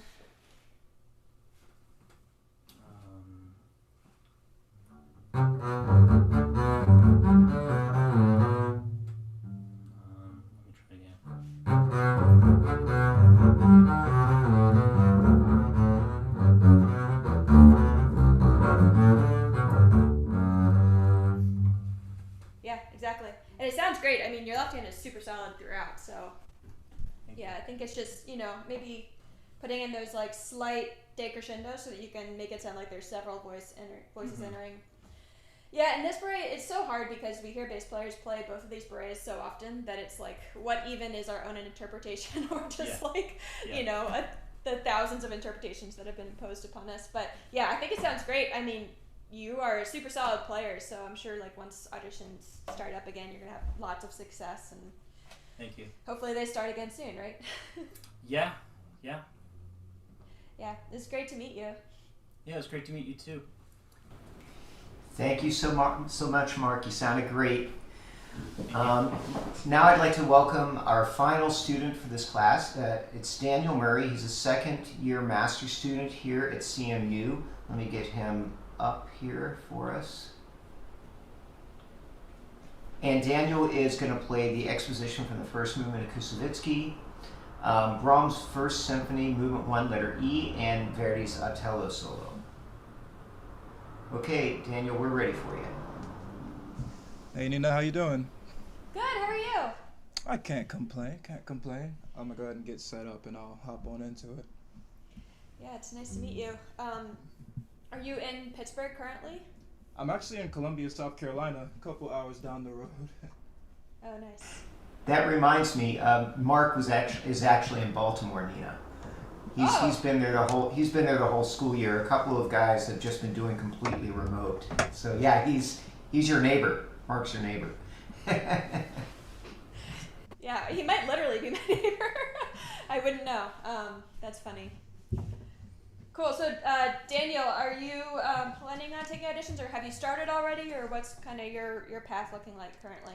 That's a great question because I get around a lot of different styles and types of music, and kind of through the pandemic I've explored a lot more of my interests. So although I feel like I'll be really preparing for them, I haven't really gone on to an audition circuit before, so it would be something I definitely want to try after all the years of preparing for it. But there's still a lot of other stuff too. Awesome. I mean, that's a good place to be in, though, because, you know, uncertainty auditions now. are what they are. Mm-hmm. Yeah. Cool. So do you want to just dive into it? Sure.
Just for the record, was it Brahms and then Otello, and then? Because I had like Mozart in my head, but I think I have the wrong. All right, I'll just play a couple. Hey, Daniel, you can play in whatever order you want. And did you have some Mozart prepared as well? I can do Mozart 39, and then Brahms 1, then Otello. That sounds good. Awesome.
sound really great. How did that feel? It felt really good. I slipped up at the end where I didn't expect to, but I felt really in character for a lot of it. Yeah, man, I love the Otello so much. I'm so happy when people want to play it for me. So let's start with that one. Let me just pull out my part. What kind of mute are you using, by the way? So this is a mute by a friend of mine named Sienna George. She makes a lot. Well, this is actually a purple hardwood mute, technically. And if you want to see just how. Oh my gosh. She makes them in plenty of different shapes and sizes and sound characters. So I would definitely link you to her at some point if you're curious. Yeah, I mean, it's beautiful, and it sounds really good too. I have this that I've had for a while, but yours is much prettier. Cool. So yeah, I mean, everything here is like totally in line, like rhythm, intonation, character. I feel like maybe you could just push it slightly further, and I wonder if maybe playing it just a little bit slower might help. So one of the things that I think is most important about this excerpt is putting like weight into pretty much every single note. Specifically, anytime you have something like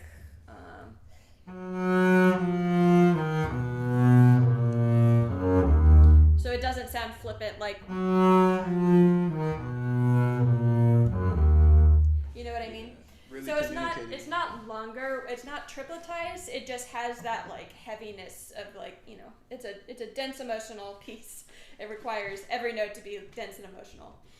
Yeah, it sounds like you wanted to like really emphasize those appositoras or resolutions to really get that sighing feel or whatever the lines are communicating. Yeah, exactly. Yeah. So do you want to just start from the beginning of this one again? Sure.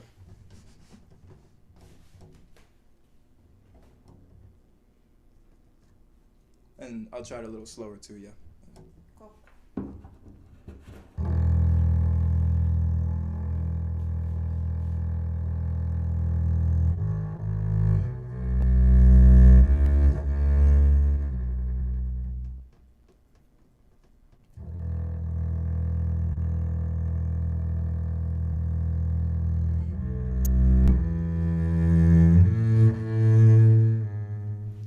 Yeah, exactly. Yeah, so I kind of think of this in like two parts. There's, and then there's, you know what I mean? Yeah. And they're obviously connected because you'll grow through. But putting just slightly more weight into that part. Okay. Do you want to try it? Definitely.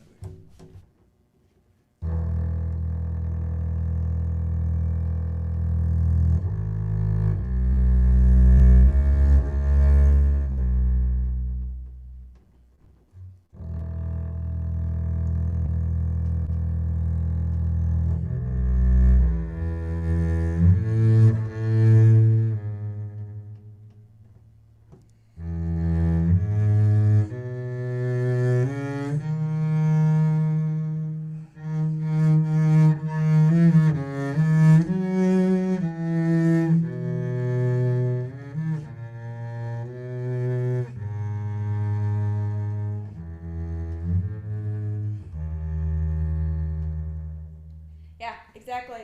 So here, I like to think of pretty much any time this happened, they have to get longer and more intense.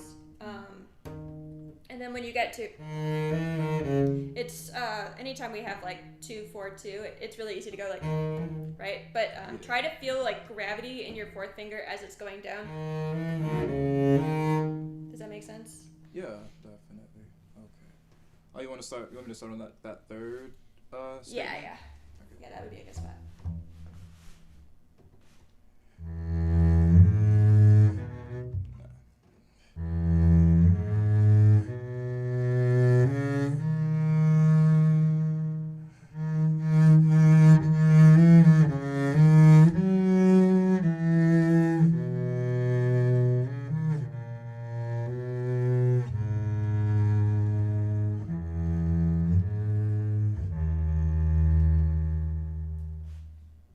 Yeah, exactly. I think you could crescendo more into. here,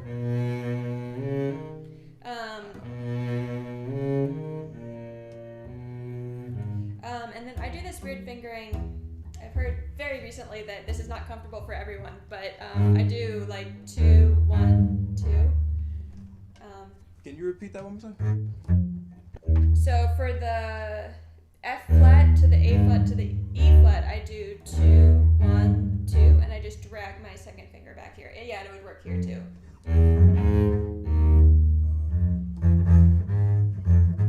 To end up bar and get across more or less? Yeah. Okay. So that it kind of, I don't know. It might not be comfortable for everyone, Oh, that's like more or less to keep it a little more connected. but yeah, exactly. Oh, that's cool. I like that.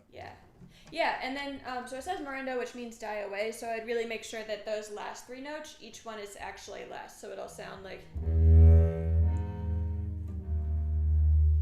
know what I mean, like super dramatic. Yeah, got you. That was a lot of information, but do you want to try that phrase again? Yeah.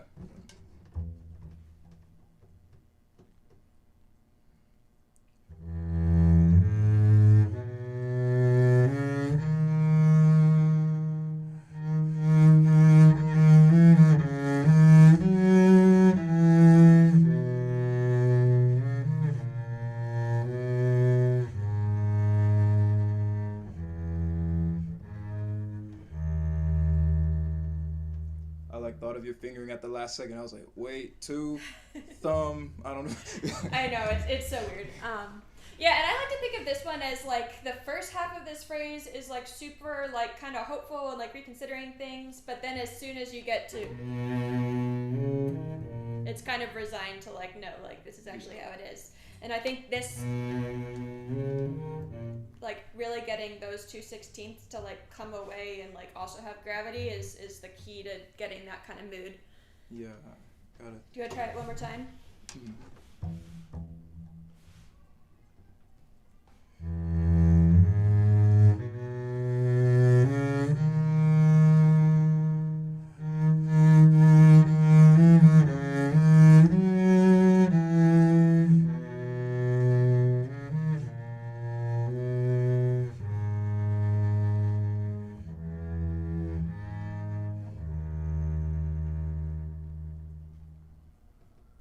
Yeah, awesome. Keep going. Got you.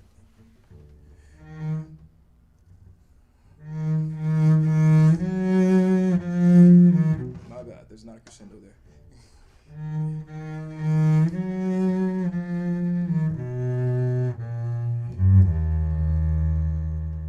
Yeah, cool.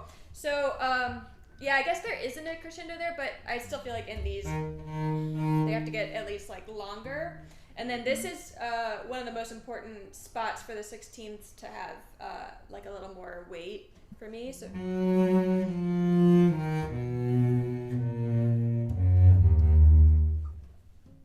Got you. I think I just need to put my fingering is set up for the wrong resolution, so let me try that again. Oh.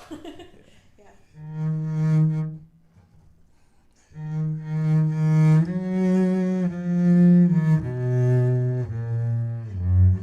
Okay, the second one I messed that one up then.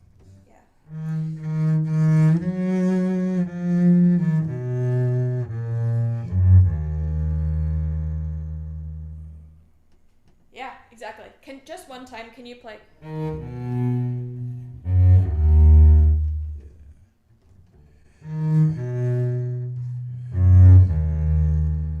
Yeah, so that's how it should feel, even though it'll be at the end of a longer bow. Okay, got you. Yeah.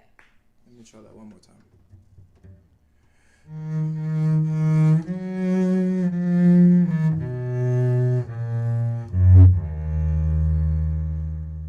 I can definitely hear it now. I'll hear what it needs to be.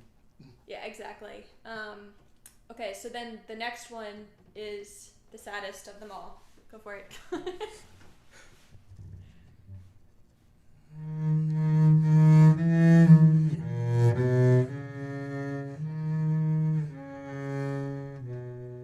don't know why I slowed down there. But. Yes, no, it's great. I liked it. Cool. How do you feel about this shift? Does it feel comfortable? Down to the B? The Oh, I like that one. That's my spot. Okay, cool. I'd like for it to be. Right. Does it feel pretty consistent? For the most part, I'm getting more into the mechanic of not sliding all the way up the string, but kind of getting that last little range of the notes and shifting in the new finger now. I do feel decent about it though, but feel free to put me on the spot. Yeah, I mean, maybe this would be more helpful for people listening if it already feels consistent for you, but I have 2 tricks for that. The first one is you can start it, in third or whatever position you call this. But if you bring your thumb up, and this is kind of like a general rule, it'll be easier to shift into thumb position. And then the other kind of tip is figure out where your elbow is up here comfortably. You'll notice when you play this first note, your elbow isn't there. So if you bring your elbow, especially if you're bringing your thumb up, then it'll just fall right into place. Okay, let me see how that goes.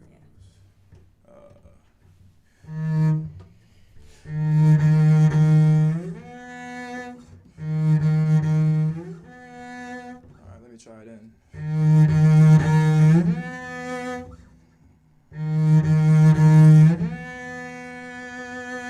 Kind of like that. Yeah, awesome, cool. Feels great. Yeah. Do you want to play this last section then? Yeah. I'll just start right there too.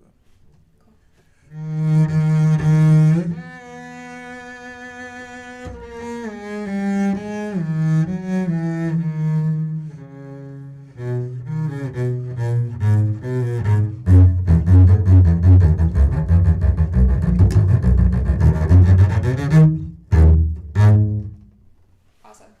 Cool. So in your part, for this part, is it slurred in your part?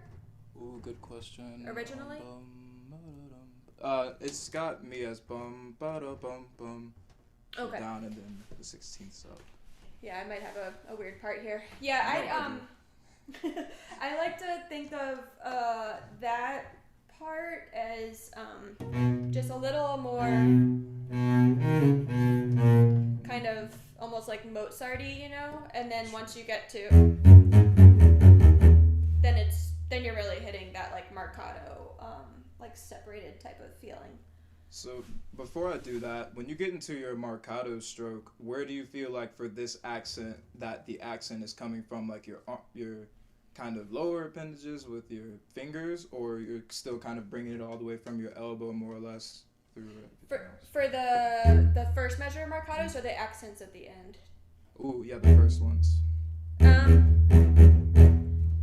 So okay, when I put my bow on the string and then I draw it, there's marcato, right? Mm-hmm. And I have to avoid it otherwise, if my weight's actually in the string. So I guess my answer is I start from the string, and then my shoulder does the rest of the work, if that makes sense. Yeah. Okay. Yeah. Because I think I've tried to come at it from this specific stroke from my elbow a lot, and it feels like I don't have consistent control in the way that I would like to. So. Let me just try. Can you try just once doing and see how that feels? Yeah. More with the shoulder too. Yeah. And that what?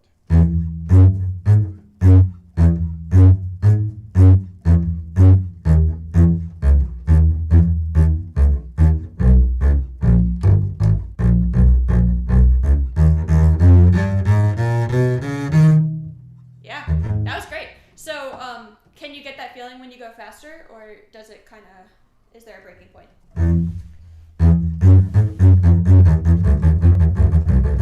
Probably once I get lower. It's just I gotta go to the right angle as I'm going across these strings. Yeah, so this is interesting because I noticed this with your Brahms too when you went down, and I don't know if that's something that usually happens. I feel like you need to use less bow, way less bow down there. So, and also if you can kind of backload your hands slightly, that'll help. If that makes sense. So try just playing. You know what I mean? Just less, yeah.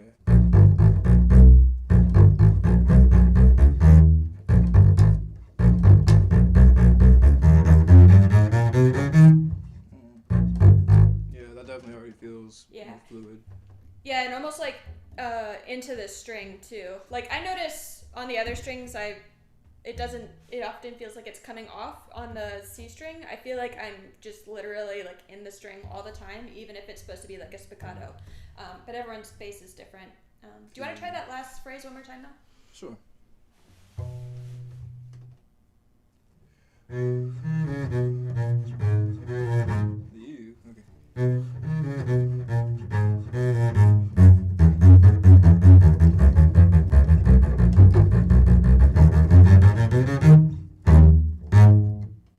Yeah, awesome. Do it one more time and crescendo all the way into that part. Yeah, you're right. Okay.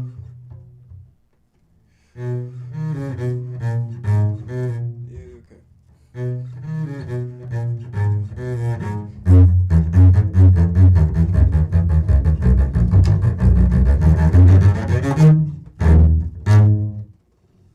Yeah. How did that feel? Felt dramatic. Felt like Othello just now. Yeah. Awesome. Cool. Do you want to pull up that spot in the Brahms that I was talking about just to see if you can just definitely. iron out that little... I know it's like somewhere always in there. Yeah, you can just start from the beginning of the excerpt. Got you. Oh, handy dandy. That's some more.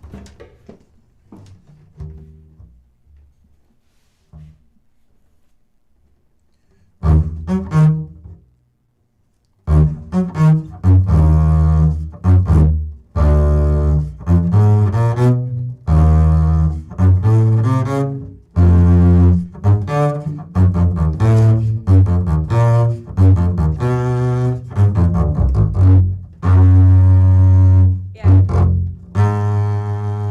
Kind of like right on there. Yeah, so can you crescendo all the way down? Yeah, I'm always just scared of it. Yeah. Try just... Can you just play... Wait. Yeah. Just those last 3 notes and see how it feels.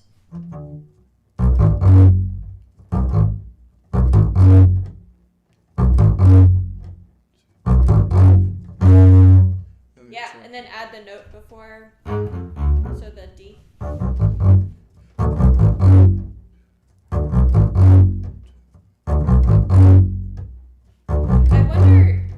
I wonder if part of the issue is actually the string crossing, like hitting the B in between the open D and the, you know what I mean? Ooh, yeah. Like that could be a piece of the puzzle. Especially right hand. Like I like to try to cheat on over too fast a lot. Mm-hmm. Let's see.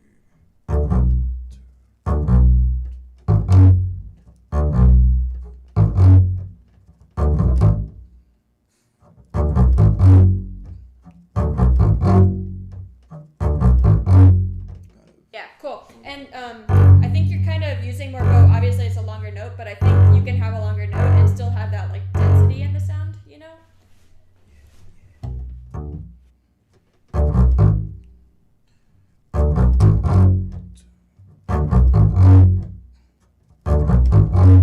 Okay, let's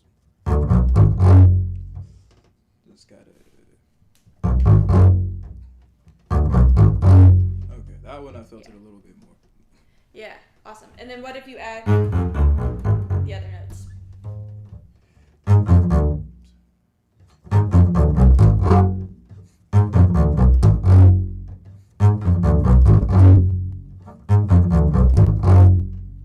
I can hear where the chord is and kind of isn't, so that's a good thing.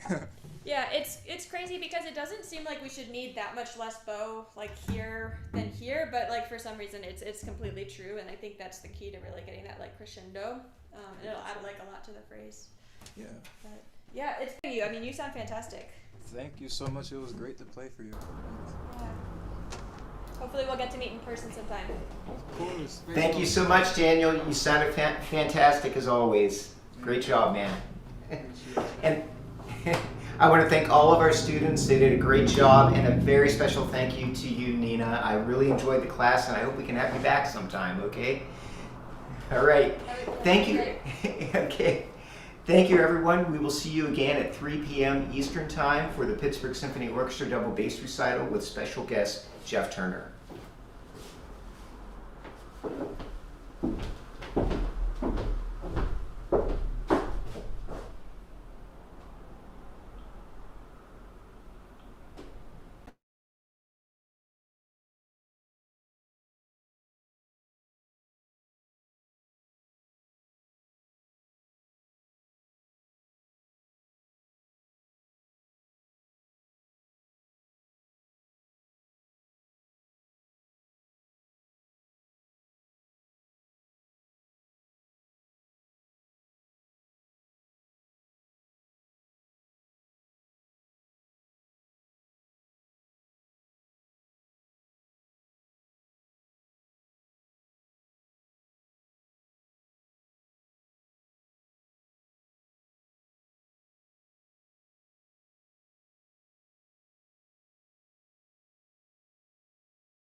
Hello and welcome back to the 2021 Pittsburgh Double Bass Symposium. Our next presentation is the next presentation is the Pittsburgh Symphony Double Bass Section and Recital with special guest Jeff Turner.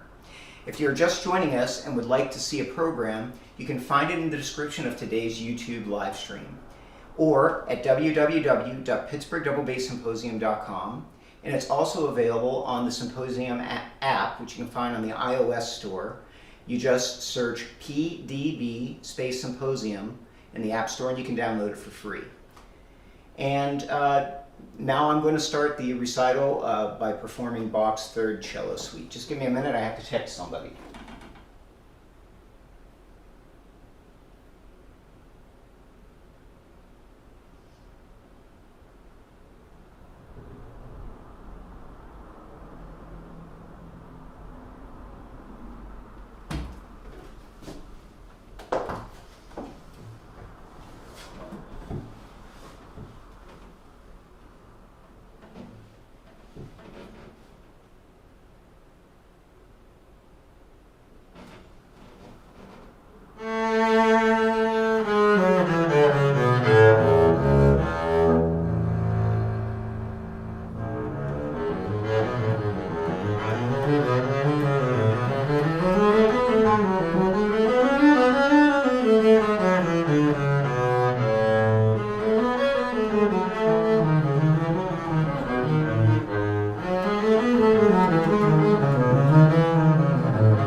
Bravo, Micah.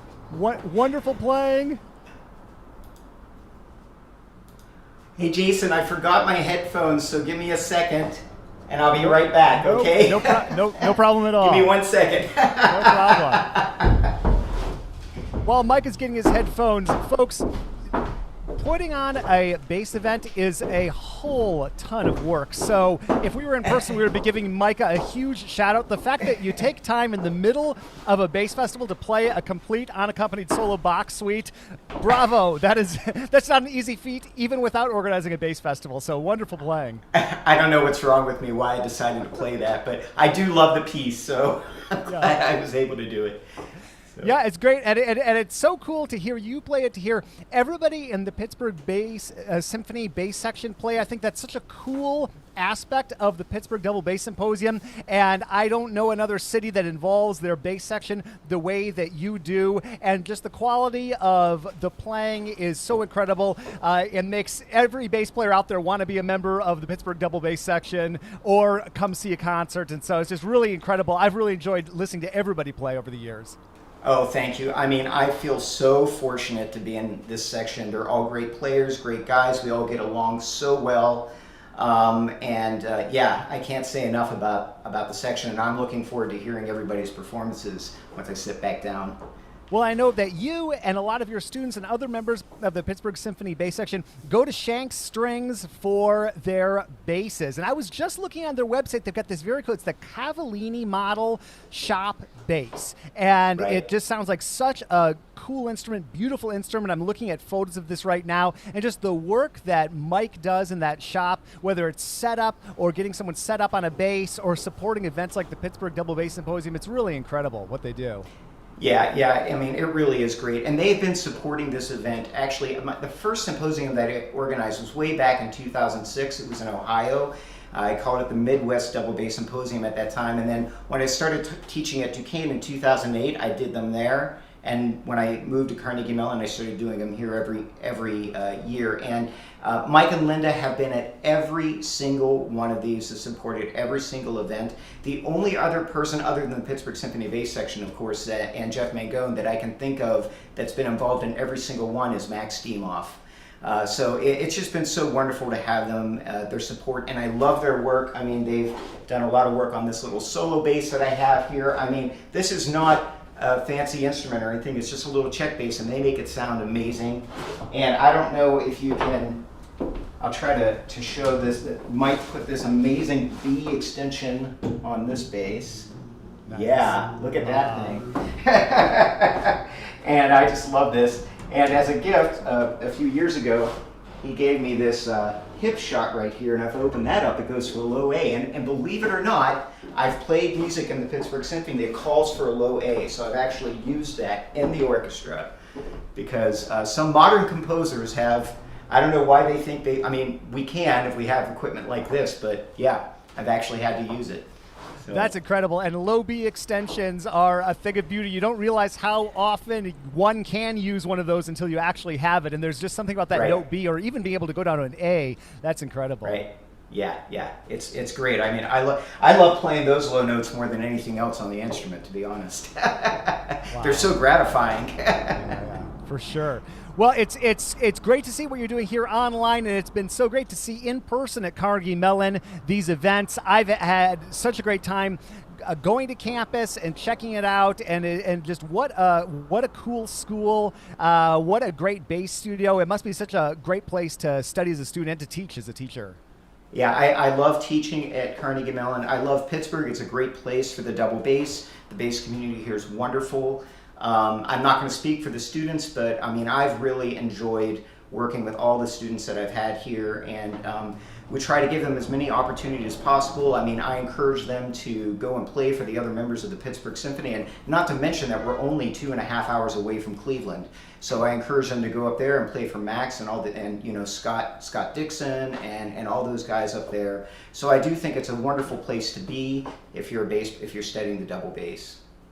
Yeah, it's incredible how many other large cities are within just a few hours drive of Pittsburgh. It's something that I live in San Francisco. We here in the West Coast, we have some big cities, but we're much more isolated. And it's so cool to see a Max coming in from Cleveland, and to see, I believe Kevin Brown from Detroit was there last year. And it's just, It's so incredible. Folks from Rochester and other areas in New York. It's really cool how close you are to so many other major areas. It's really cool to see the community that you have had a large part in developing in this region of the country.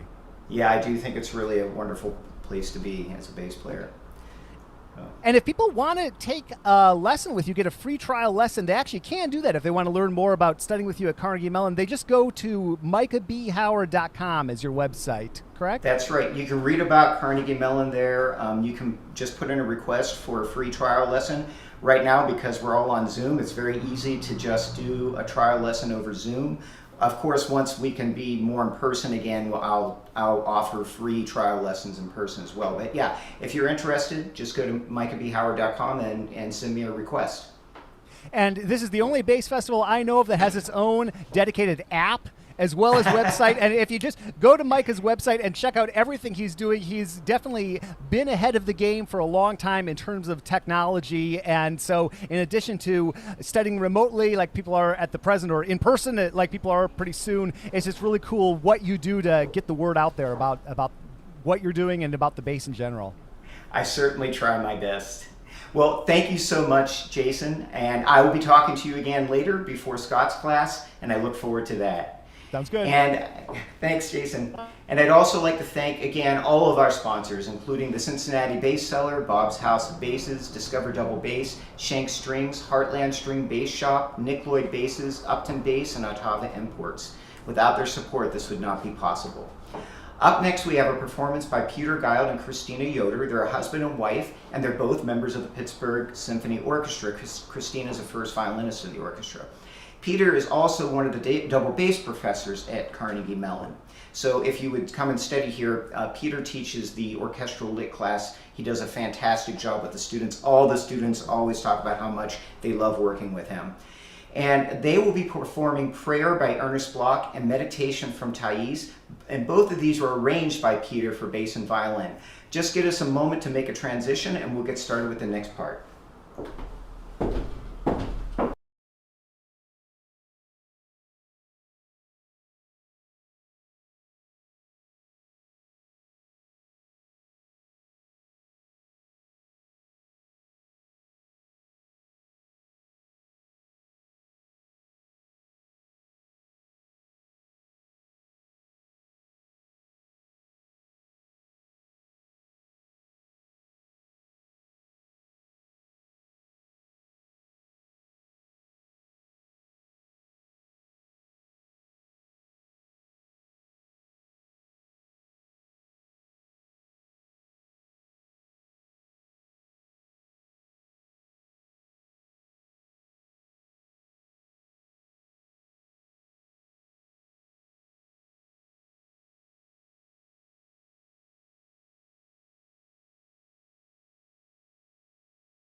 Okay, we're ready to go, I think. Okay, let me take it back up,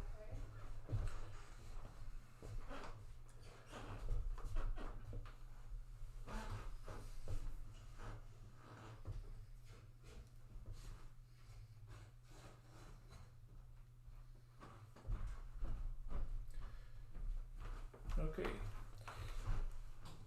Hi, this is Christina Yoder, violin. I'm Peter Gild. I made these arrangements so we could play this music during the pandemic. We're starting with the Prayer by Ernest Bloch.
Next is Meditation from Thais by Massenet, and this is for violin solo and bass accompaniment.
Bravo. Thank you very much. Bravo.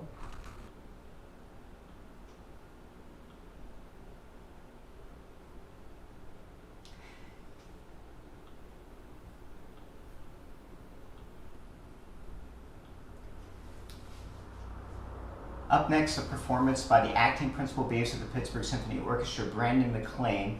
Brandon will be performing 3 movements from Sonata Opus 108 by Weinberg.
Bravo, bravo. Fantastic, Brandon. Thank you very much. Thank you.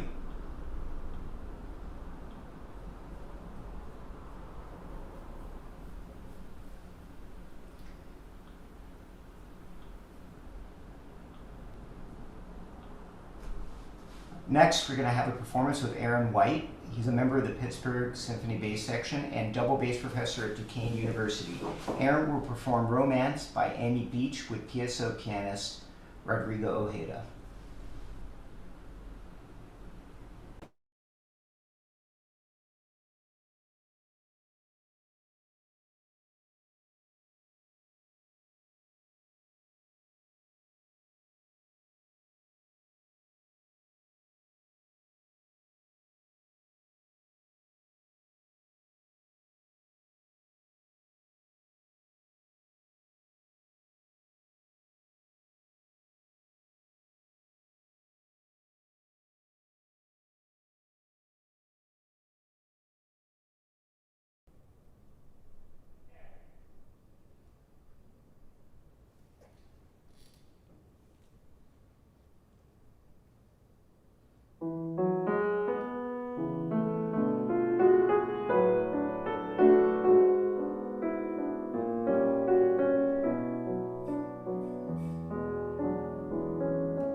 Just beautiful. Thank you so much, Aaron. Up next is the former principal bass of the Pittsburgh Symphony and double bass professor at the Jacobs School of Music in Indiana, Jeff Turner. And Jeff will be performing, let's see here. Jeff will be performing Lament for double bass and piano by Ellen Zwelich with Rodrigo Ojeda. We'll be back in a second.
Thank you, Jeff and Rodrigo.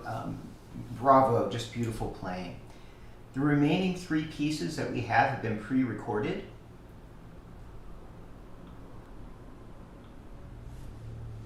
By John Moore, Jeff Grubbs, and friends. John and Jeff are both in their 25th season with the Pittsburgh Symphony, and all 3 of us started in the same year together. Enjoy the performances.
Se você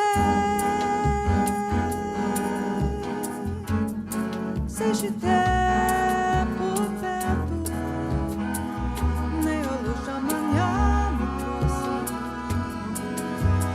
a paz. Me encontrei numa foto que se perdeu e meus sonhos vão correndo. Nada pode conter toda força toda força jamais registrou inosa que nasce cada imensidade o direito de ser uma nada do chão. Percebo que louco estou a ter como de e a bala jamais.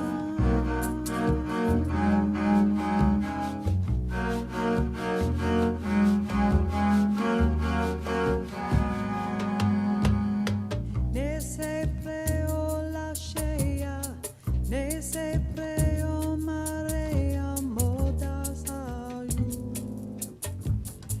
O vento me rodeia e a marato cheia vato louco. Hoje for você que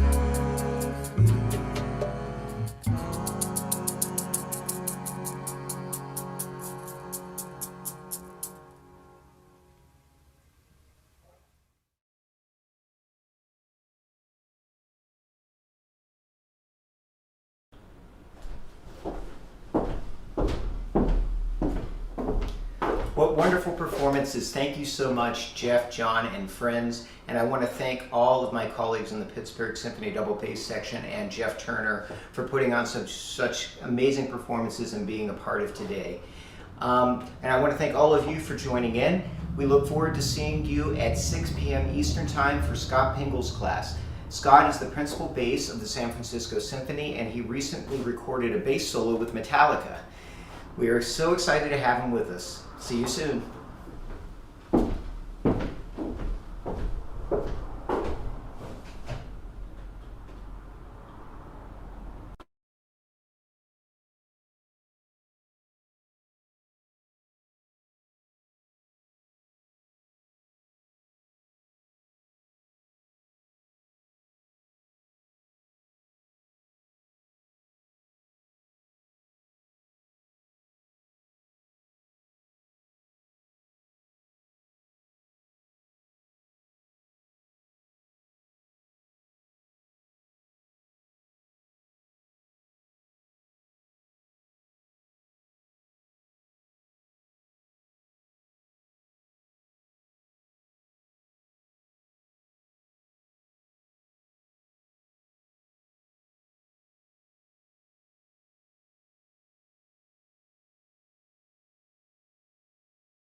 Hey, Jason.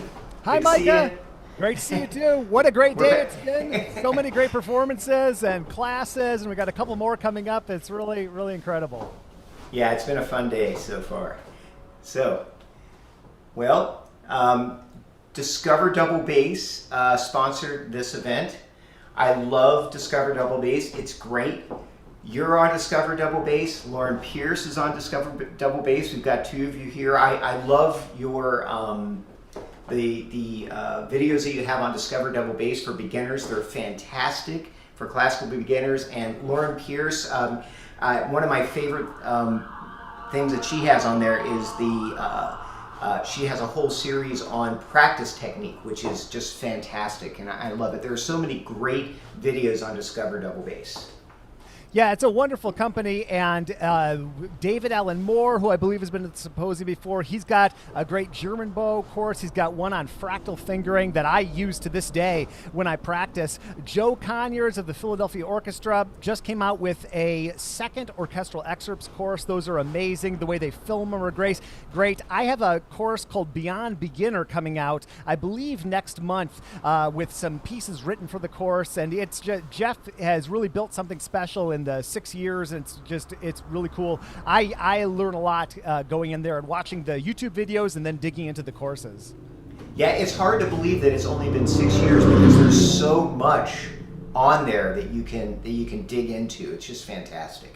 Yeah, and it's great that he is supporting the Symposium. What a great event to support. And I love seeing the new lineup of people that you bring on here, Micah. And it's so great to see Scott Pingle coming up here, who I could wave at him because he's just across the bay here in the Bay Area. He's the principal bassist of the San Francisco Symphony and does so many cool things. One of the many things that he's done in the recent couple of years is play what might be the most viewed bowed bass solo of all time with Metallica. There is to open up where the Golden State Warriors play, the Chase Center. They didn't open with sports. They opened with Metallica and the San Francisco Symphony. And Scott did a tribute to Cliff Burton to 2 sold-out crowds that was then broadcast in movie form, and it's been seen by who knows how many millions of people. So it's great. That's just one of the many great things that Scott has done and continues to do. And I always learn so much watching him teach.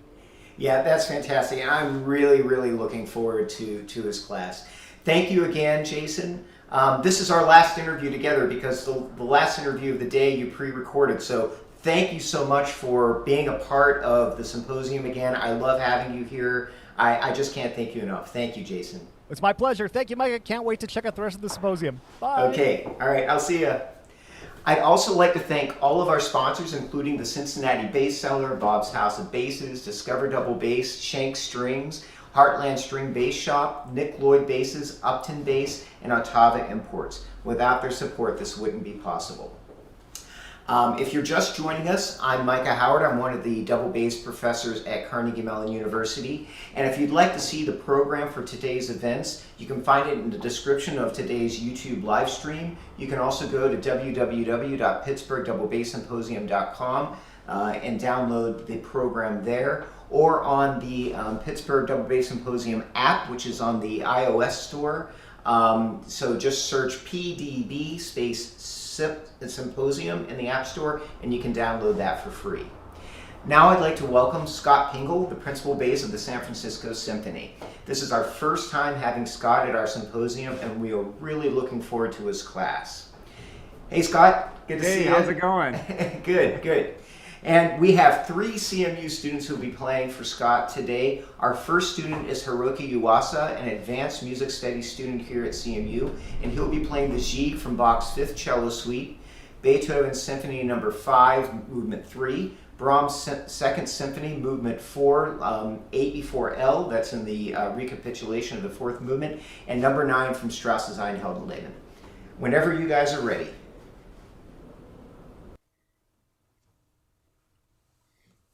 Sorry, I couldn't hear your... Oh, there. Hello. Hey, sorry, I couldn't hear that last part because my headphones weren't plugged in all the way. All right. Okay. Well, I'm gonna be playing the Bach Gigue, from the 5th Suite, the Beethoven 5 Scherzo Trio, the recap from Brahms 2, fourth movement, and then number 9. Great. Do you want me to just run through them all first, or? Let's start with the Bach. Okay.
All right, bravo, Hiroki. Thank you so much for playing that for us.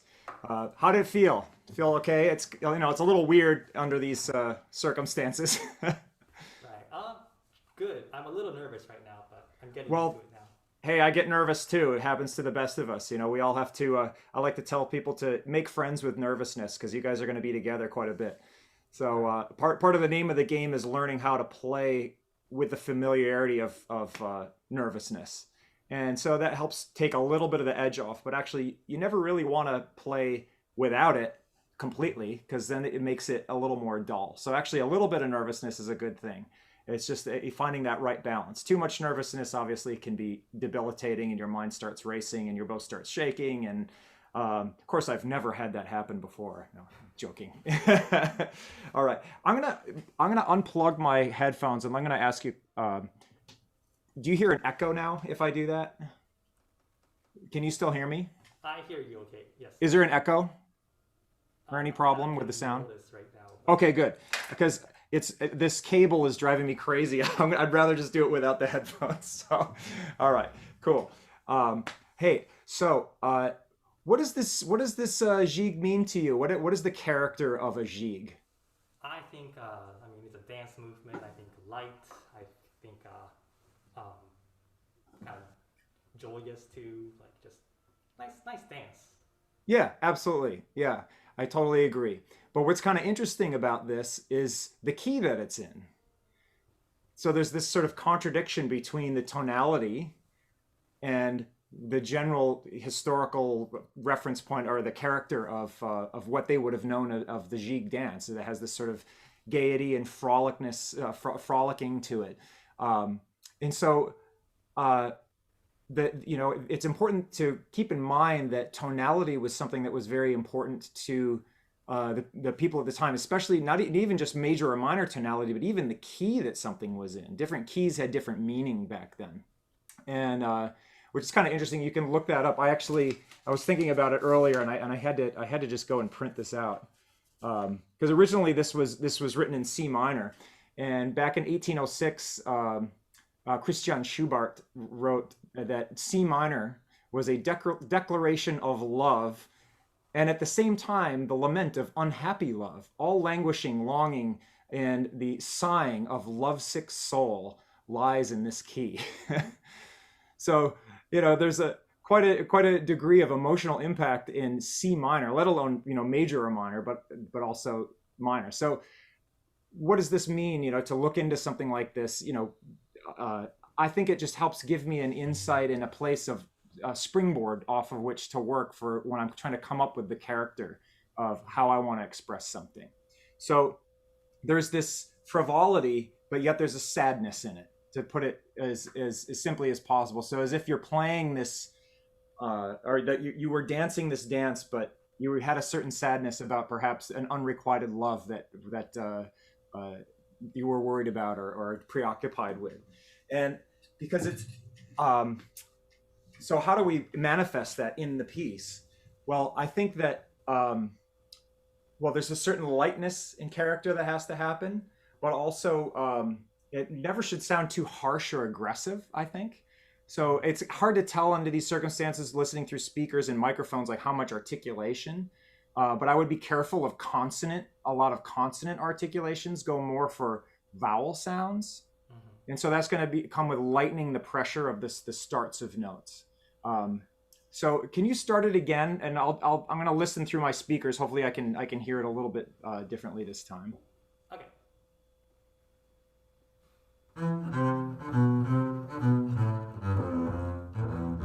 Good. Let's just do that much.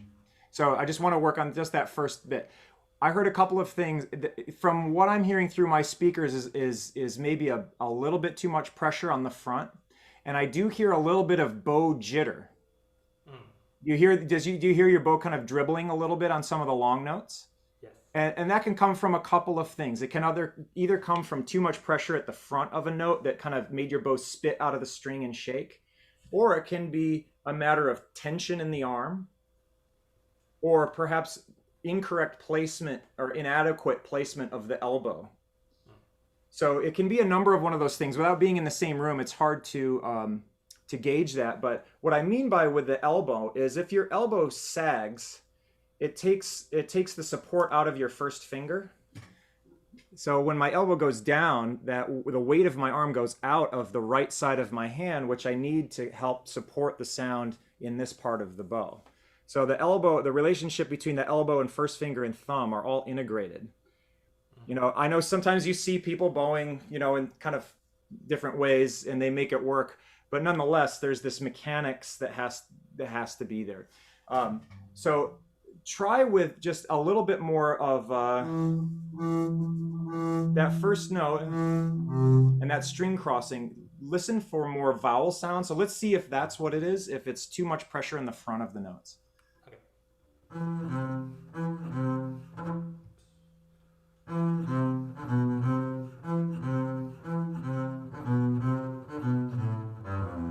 Oh, you know, good.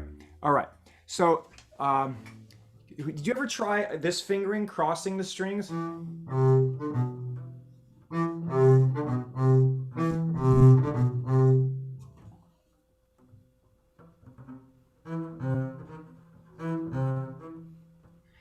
That's okay. I just wanted to offer that because the reason I say that is you're going to trade a shift for a string crossing, but I find that not having to shift there makes things a little bit easier for coordination with the bow. Right. But even if you do this fingering, and I think another component of it may be, now that I watched you do it again, I observed, are you doing down, down, up, down, down, up? I'm going up, down. Yeah. So I mean for the dotted rhythm pattern, you're always doing down, down, up, down, down, up. Okay. So that will also make your bow kind of jump a little bit more off of that up to try and get back to where you started. Right. Additionally, that bowing is going to even out the impetus of each measure.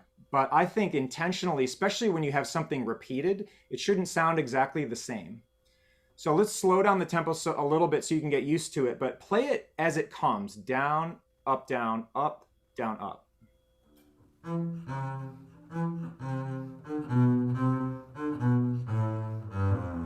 Yeah.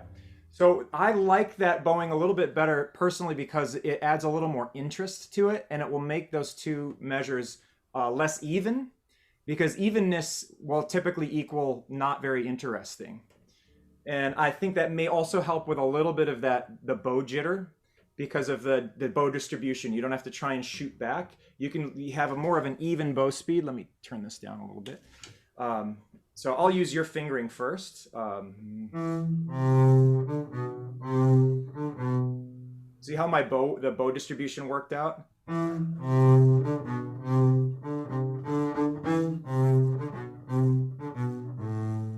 I feel less busy than if I have to shoot, then I don't have to shoot back on all of those up bows. Again, the fingering that I use is I cross strings.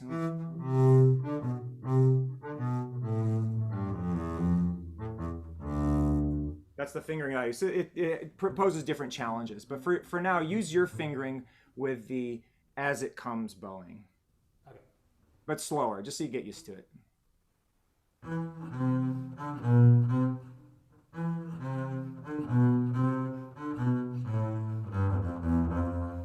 Good, good. So when you play that, use a more even bow speed. So I'm going to go up, down, up, down, up, down, up.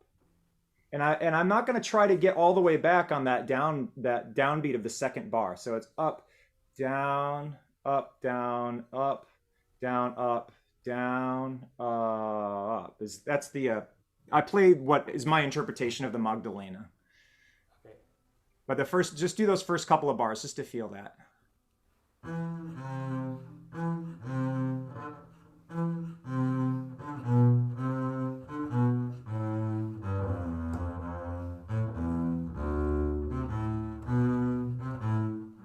Yeah, good. That's fine. Just work on the first couple of bars. And so now that you're getting used to the bowing, I would then actually make a point of the first and second bar not being the same. I want the second bar actually a little weaker than the first. Bum ba ba bum ba ba bum dee da dee da dum. It gives a little bit more of a lilt in a longer phrase.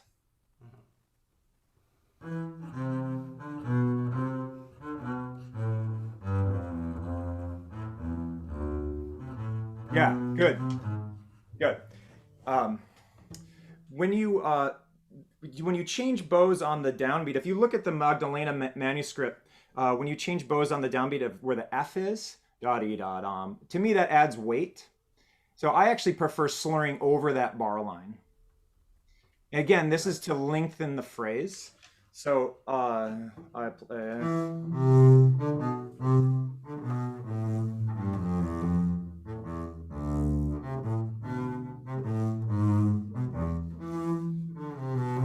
So I'm playing slowly just so you can see that.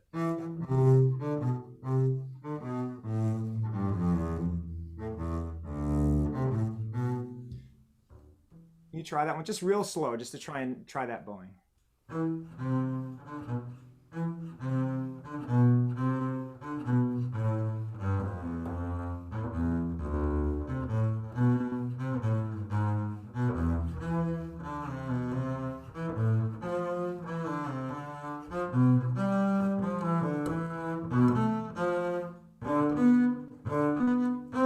All right, good. Sorry, I wanted to let you just feel it out for a second.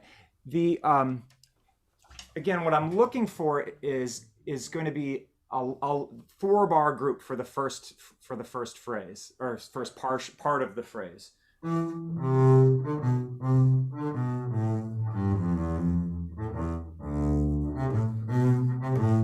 what I'm getting at with this is, if you look in the music, I don't know where my music is. Oh, here it is. Look at the shape from the bar 1 to 1, 2, 3, 4, 5 to the fifth, the downbeat of the 5th bar. It's a giant, not giant, but it's a long way gesture downward. Right. And now it's going to turn that corner, and it's a long gesture upward to the high C. And not to muddle things up, I know we have a limited amount of time, but just to offer this information, it's kind of interesting that, so we have this jig, and most of Bach's jigs, not all of them, of the cello suites anyway, the impetus is upward, and most of them are major. Like the pickup to the first bar it goes up rather than down. Like for instance, in the first suite, dun ding da dee ding, it's this upward motion, bum bim ba dee ding, and the third suite, bum bim ba da da da dee dum bum, it's kind of stirring upward, and what that does is it reflects the tonality, the major tonality, because in major the tonality feels more upward because of where the half steps are. Between 3 and 4 and 7 and 8, they're pushing us up. In minor, the half steps between 2 and 3 and 6 and 5 are pulling us down. And so it's interesting that, again, going back to where I started, that this jig is this sort of this frolicking, lively, jumping dance, but in this minor tonality it's being pulled down, and it's this sort of sadness. So, and you see that gesture in the first 2 notes already. It's a downward motion. Bum, bum, be-dum, bum. And then that whole first part of this phrase is going downward. And so I actually like to do a slight diminuendo on the way down And then now notice the next thing that happens, it starts to grow upward. And where are we headed? What key of ultimate, or what tonality are we reaching for on that highest note? Yeah. And C major now. Yeah, it would be C major. That's right. So now he's pushing upward to C major. And so to me, then the lower I get in the fifth bar, the more room I have to grow and have more brilliance when I arrive at the C. And then it unwinds from there and just relaxes. But it's interesting from that C, it still has this liveliness that captures that major all the way through the end until the repeat sign, until the end of that section. So going back to make it kind of bring it all together, have this strong bar, weak bar, bum bum ba-dum deen da-dum deen da-da-da-dum. So I relax to there. Right. And now I'm going to start growing. Ba-bum bum be-dum bum ba-dum pa dee da dee. That's now helping push me starting upwards. I know we're still in minor here. Be-dum deem dee dee da dum be-dum beam dee dee da dum be-dum deem dee dee da deem ba-deem deem da deem deem. And then open the sound up there. So a long shape taking us down and then up. So go try this slower and think about that phrasing, just slow enough that you can think about some of those things that I talked about, the strong bar, weak bar, and then that long shape.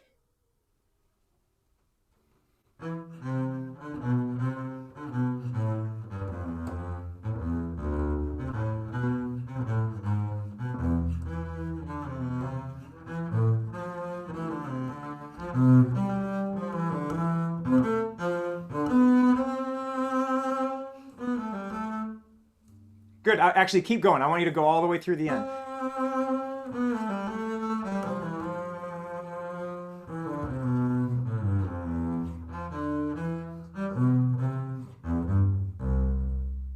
Good. All right. Can you do that again and do even more? So I want to hear, and again, it's hard to tell under these circumstances how much you're doing, but less pressure with the bow and more shape, more dynamic shape. Come down to that D in the fifth bar and then start to rise up so we can hear the brilliance of the high C. Exaggerate it even more. Okay.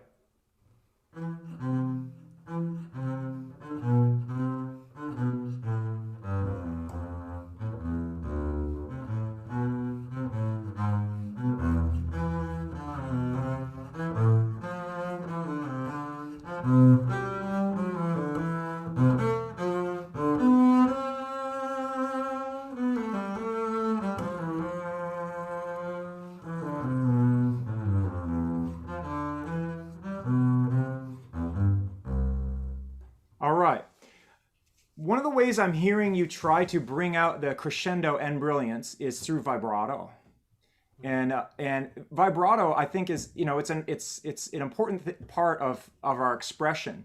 But I think that vibrato in this style should be more of a coloration and give a little bit of shape to notes. That most of the expression is going to be with your bow speed.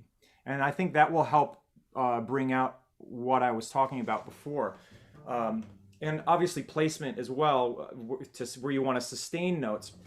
But just as food for thought, I'm going to turn this down here. So as I was talking about that bow speed at the beginning, I used the most bow there.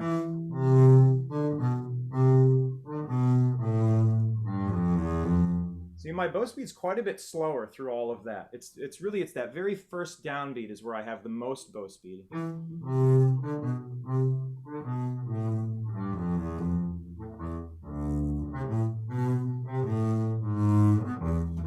There, you see where on the G sharp I added more bow speed because I wanted to bring attention to that note and the tension there.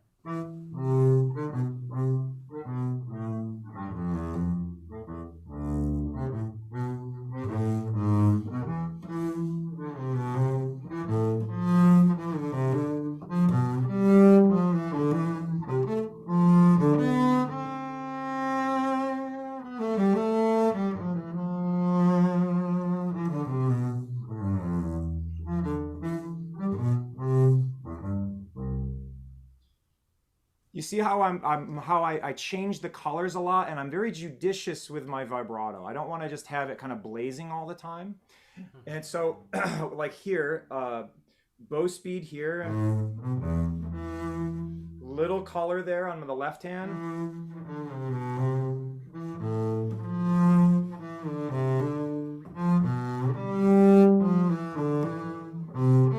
And then here,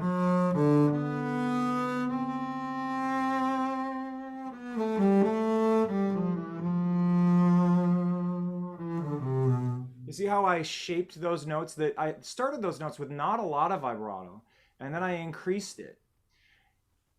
You hear? Does that make sense? Can you try it slower? From actually, why don't we start with the top of the phrase there? Let's take it from bar 11, 12, 13, 14. That's the F. Probably should be an up bow on your F.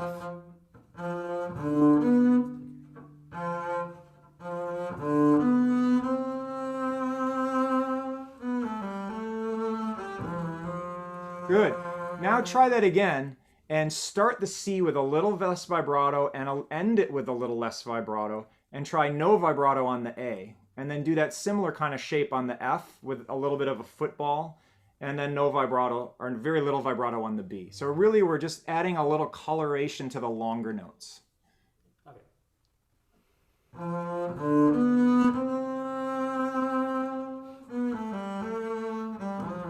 Yeah, try that. Yeah, watch out on the A, not so much vibrato on the A, because that adds too much energy to it.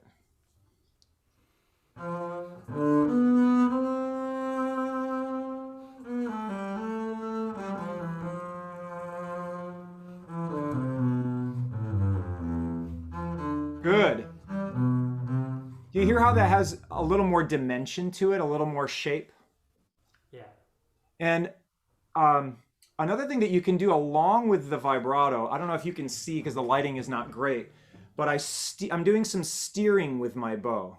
Yeah, I saw that. Yeah, and so that's helping me both sustain and shape the note, and also change its color a little bit. And it's working very much with my vibrato. So let's take the vibrato away now and see if you can shape the note without vibrato. Let's just do the C. This is so hard to do over the over the internet, but so when I play from the F, see I'm steering toward the bridge. Oh, you can't see this. Okay. So when I get to the C, I actually dip or drop the tip.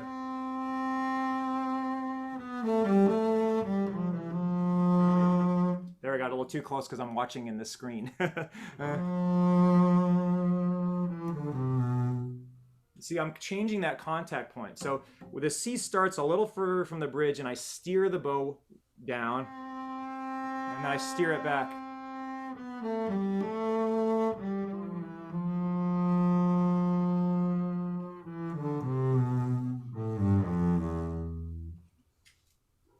So try that really slowly. From the start of the C, and your tip will just lead you down and lead you back during the C.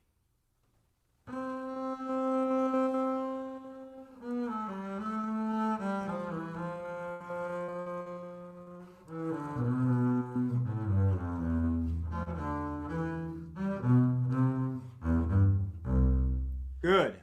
Yeah, that's the idea. That's the start of it. Now, when you're doing it, you're doing rather than steering, you're drifting, which is a legitimate contact point changing technique. You're keeping your bow pretty straight as you change contact point.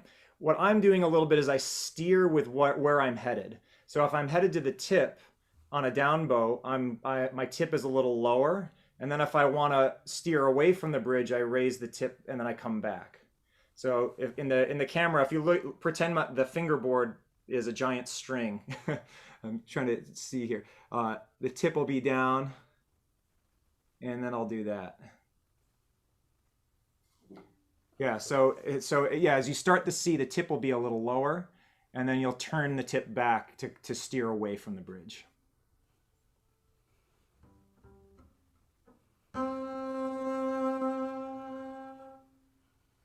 So start tip down and then tip up.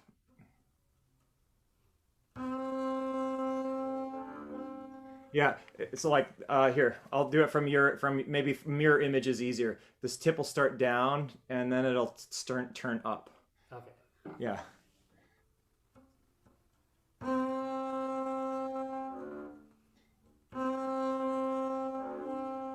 Yeah, that's all right. That's all right. We only have like 5 minutes left. So, what you were doing before, you get the idea. It's something you can kind of dig into a little bit. Just present the concept to you. But the drifting that you were doing with the hair, as long as you have a pretty light pressure, you can drift your contact point with the bow perpendicular to the string, and that's. In fact, I would say that's the majority of the way we change contact points is that way. The fingering that actually I want to offer a fingering in bar 30 after bar 32. That might be a little easier for you. So after you play.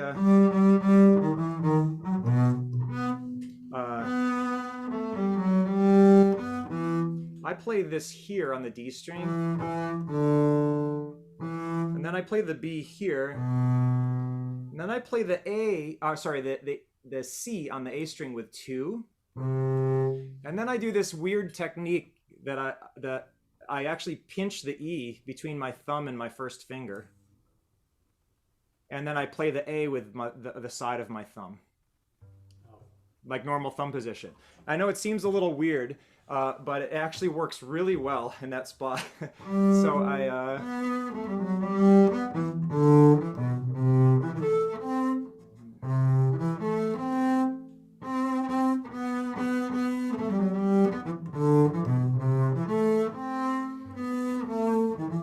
So this I play 2 on E, 1 on B, 2 on C, and then I kind of pinch the E between 1 and thumb, and then thumb for A, and then to 2 on C. Wow. Just give that a try real slow. Actually, start from the D harmonic, second finger, or I mean thumb on the D harmonic, and now it's 2 on E. 2 now second finger on E, and then so 2 on E and then 1 on B, and then 2 on C, and pinch pinch E with between 1 and thumb. And then 2. Then I use 2 on C. Yeah. I find that makes your life a lot easier than having to try and jump fast through that section. So give that a try again slowly.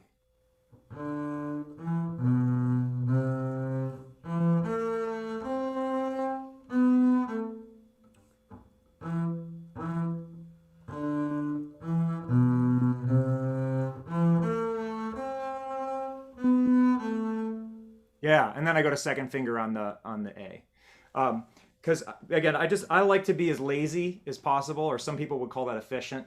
And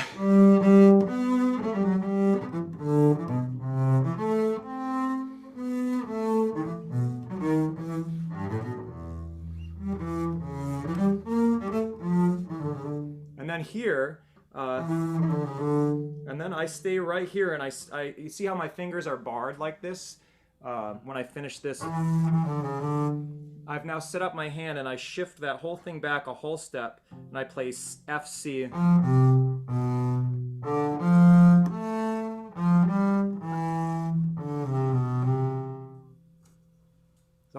So it's just again, I like to be lazy, or efficient is another way to put it. So let me go over that quick. I think that's another useful fingering, just to try it. It may not work for you, but I kind of like it. I play 2 on B flat just to brighten it.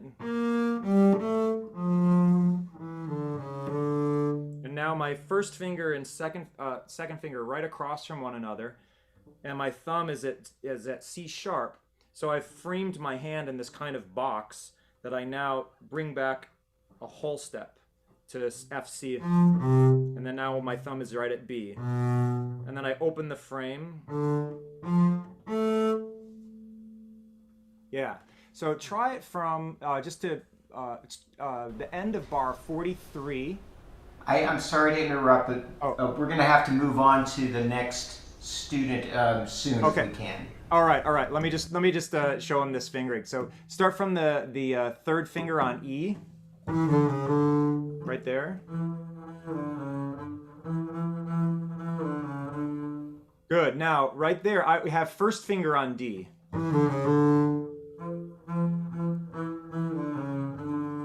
Good. Now then, second finger is now prepared over the G. Right. Yeah. So that it's called a fork technique. 1 and 2 are across from one another. And then I just move that whole thing back a whole step. Yes. And now your first finger should be on C. Second finger should be on F. Thumb is already prepared at B. And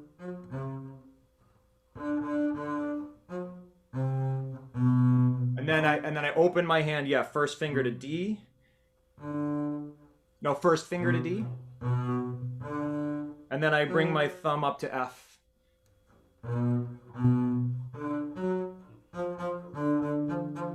Yeah, and then 3 on A, and it's a kind of a crab, I guess, technique.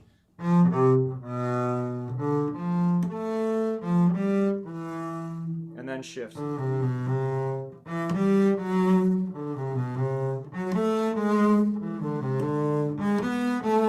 then the pedal point arrives. We get Bach loves these pedal points at peak moments. And then you did the trills here. You know what I recommend if you do the repeats, maybe the first time do them without the trills. Mm-hmm. And then on the second time, do it with the trills. And then there's a trill a couple of bars later. So if you do it without those long notes, without the trills the first time, maybe put the trill on the G sharp. And then when you do the repeat, do the trills on the long notes and then take the trill off the G sharp. So the first time it would be...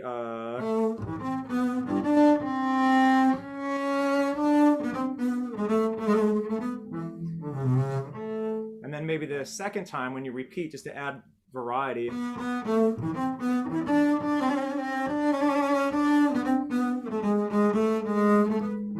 then no trill there. When you do the trills, though, start from the upper note. Right. Yeah. I think you started from the lower note when you did it, and that the point of doing the trill from the upper note at the start, it prolongs the tension. It makes a suspension. So when you play if you play C on the downbeat on the strong beat, you've resolved it. So actually, you want tension. So you play those upper notes on the strong beats. Okay. All right. So think about the having more variety between each bar. That they don't all sound the same. Think about those long phrases, those long shapes. Less consonants in your articulation.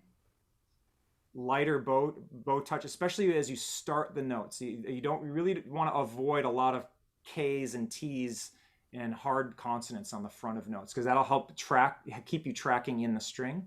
And it's just more appropriate. It's a softer, rounder sound. And then if you can remember those fingerings, I hope they're helpful for you. Yeah, I have it memorized now, so. Okay, all right. And you can, if you forget, you want to email me or something, that's fine. Okay. All right, thank you so much. Sorry we didn't get to the other things, but it was a pleasure to hear you. Thank you for playing for me. Thank you, Haruki. You sounded great. Okay, our next performer is Levi Stadel. Levi is a second-year master's student here at Carnegie Mellon, and he has the G from the second Bach cello suite prepared, as well as letter K from Beethoven's Ninth Symphony, Fourth Movement.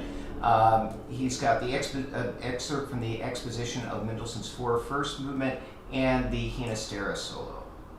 Great. Would you like me to play the whole list, or would just let me pin you. There we are. Okay, now I can see you. Why don't we start? We did so much time on the jig and the last on Hiroki. Why don't we start with an excerpt? I'll let you pick one of the excerpts. All right. Or is that a bummer? Or is that a bummer for you? You really want to play the jig? No, that's all right. Oh, okay. Yeah, can we do the Mendelssohn? Sure. All right.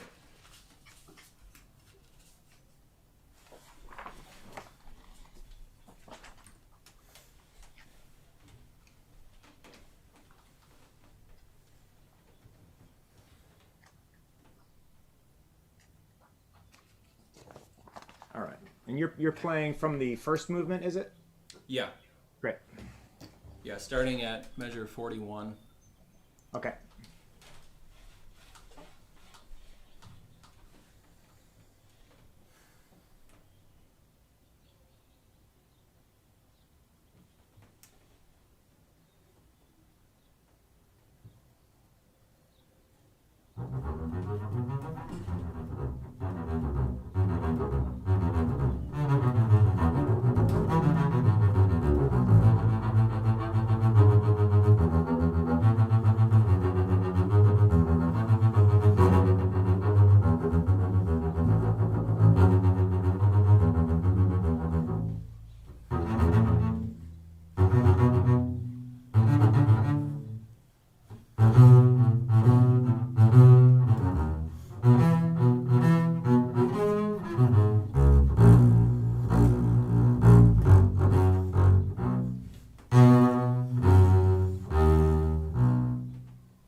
All right, go Blue Golds.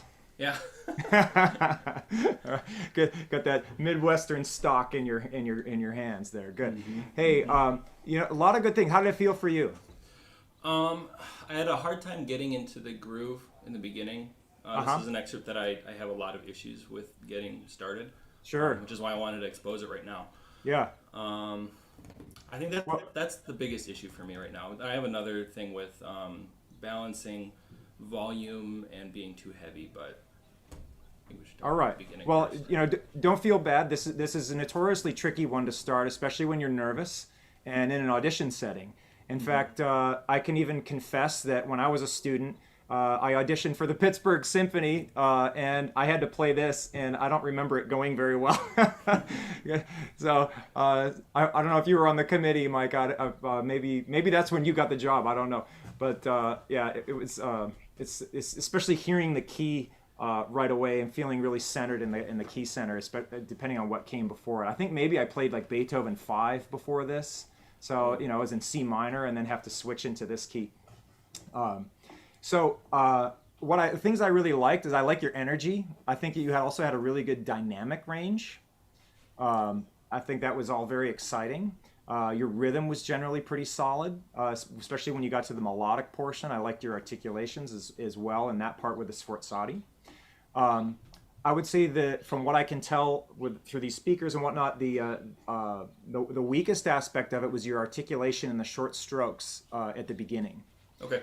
And for me, I like a little bit more of a kind of a collet sautillé. Are you familiar with those terms? Do you know what those strokes are? Mm-hmm. And having more of a little bit of a from the string bite. That some people call it the tick-tock stroke or tic-tac stroke. I'm familiar with the old Italian words. No. Yeah. Okay. Yeah. All right. Yeah. So that there's a little bit more consonance and release on each note. You hear that? There's kind of a tum. Yeah. Going for like a tum sound for each note.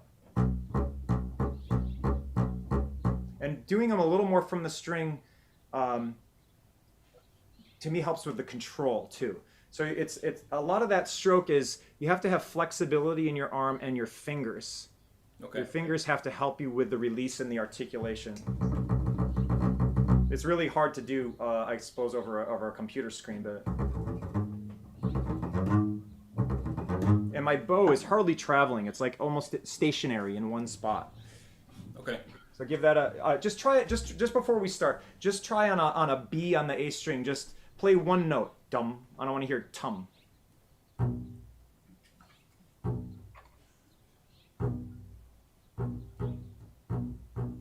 Yeah, try. So what I can see and hear is that your bow hair is angled. You have a tilt. You have a tilt to your bow hair. I would definitely play this with flat hair.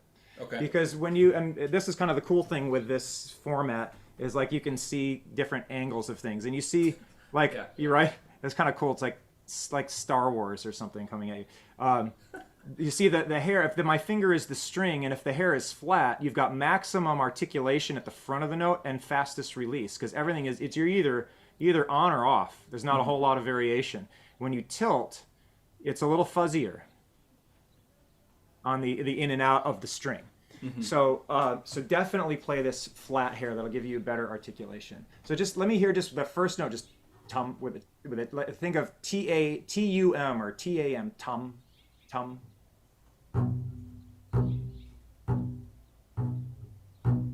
Yeah. That's the kind of clicky articulation that you want that helps carry this in a hall and gives that rhythmic clarity, textural clarity in the ensemble. I probably need a little bit more rosin myself. I just started using this. They didn't ask me to do this, but I just have to do it because I'm excited about it. Are you familiar with leatherwood rosin? I've heard about it. There's a couple people in the studio that are trying out some cakes. It's phenomenal. The sound quality is absolutely wrong one. I grabbed my pops just out of. Now I can't find. No, I'm gonna just use this. But I've been using the leatherwood, especially for the Bach. It's incredible. The sound. I just got it a couple days ago, and so far I'm in love with it. Which percentage are you using? Well, so that's the thing is for the previous student I had the 30% on, which is much drier. It's definitely not pops. And I was looking for the 50. He also sent me 50, 55, and 60, but it's too much stuff over there. I can't find it. Yeah. All right. So now on that B, try now repeating it. So you got that sound, that tum sound, and also think about where you're going to play it. So yeah, probably just outside the balance point. Okay.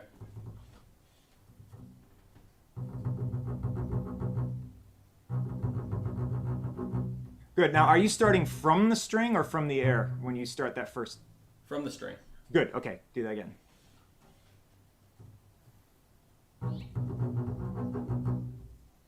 Try it a little slower. Dun dun dun dun dun dun dun dun dun dun dun. Just get the feel for it.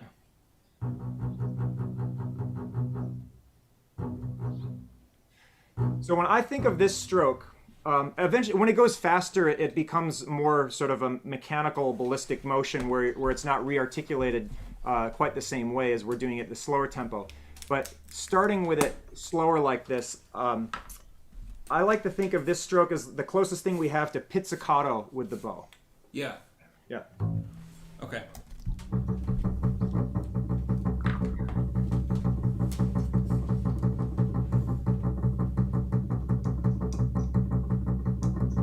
Give that a try.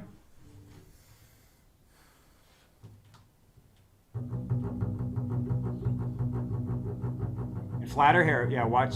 Look, there you go. Yeah. And I like how I saw you control the angle of your hair, is that you used your fingers. Mm-hmm. Sometimes I see people use their wrist, and that's just a bad idea because now it introduces tension here. So just for anybody watching at home, the primary way which I am controlling my hair angle is with my fingers and my thumb and fingers, rotating it that way. Yeah, good. So now what I would recommend is, do you ever do Sevchek studies? I did a little bit with Josh at Eau Claire, but I haven't in the last couple of years. Well, I mean, you can just do I use Neil Tarleton's book called The Essentials of Sevchek, and it has all those bowing variations in it. And I like doing them with etudes more than scales because there's better variety of string crossing and more variety of patterns. But certainly, I mean, it's not a great science to just transfer those same things over to a scale. But practicing those kinds of etudes are really useful in developing these strokes. But making an etude out of this is also very useful practice strategy, right? So what I would start with is maybe six strokes per note.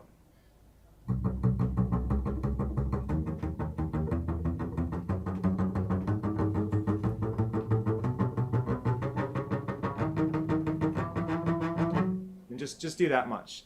Okay.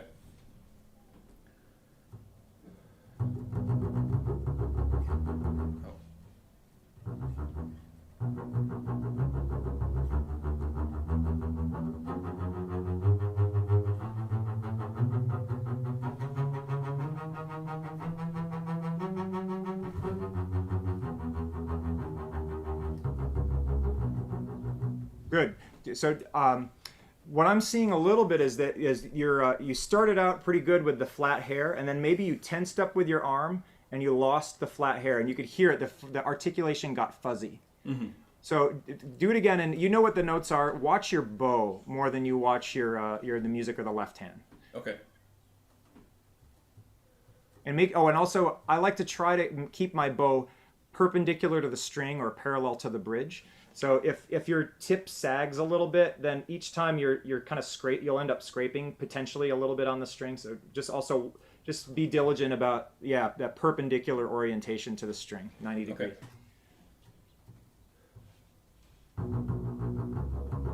Flat hair.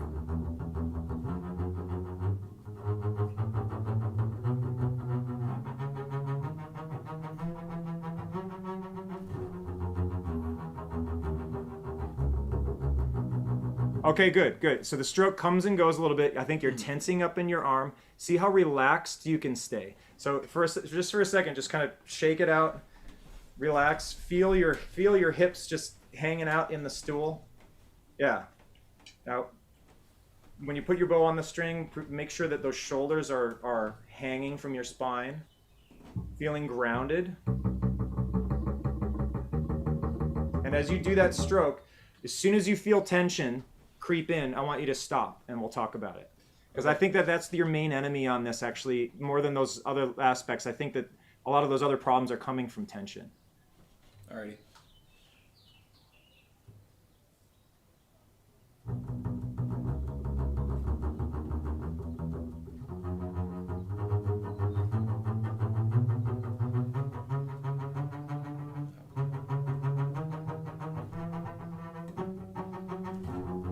Yeah, Okay. we'll just stop on the high F sharp. Sure. So where I noticed tension coming in at a technical issue is as soon as you crossed strings. Mm-hmm. So I felt like I was using a lot more mental bandwidth just to play. Like I was trying to remember the note. Right. Okay, let's try that again and see if you can, if it feels a little easier now, remembering the note. Now you've practiced it. Mm-hmm.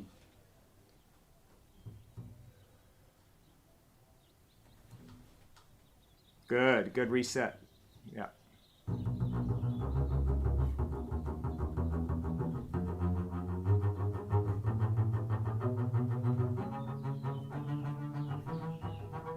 That's all right. That's all right. So there's a couple Close. wrong notes at the top. But what I saw this time, it was a little better on those lower two strings.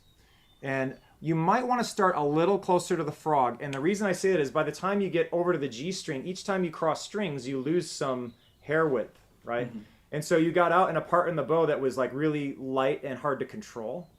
So you might want to start a little closer to the balance point for those lower, thicker strings. It will keep you from getting too far out on the stick for the upper note.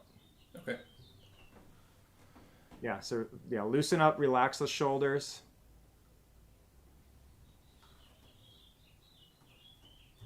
Flat hair, perpendicular bow, relax.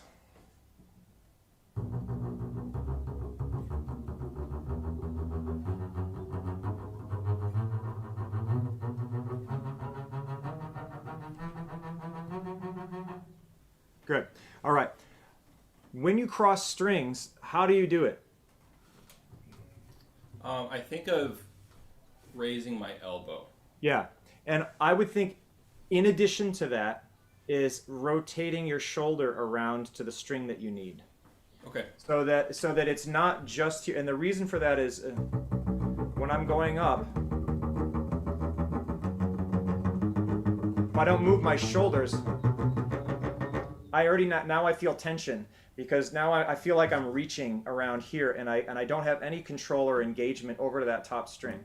So try this for me. Put your bow around the balance point on the A string. Good.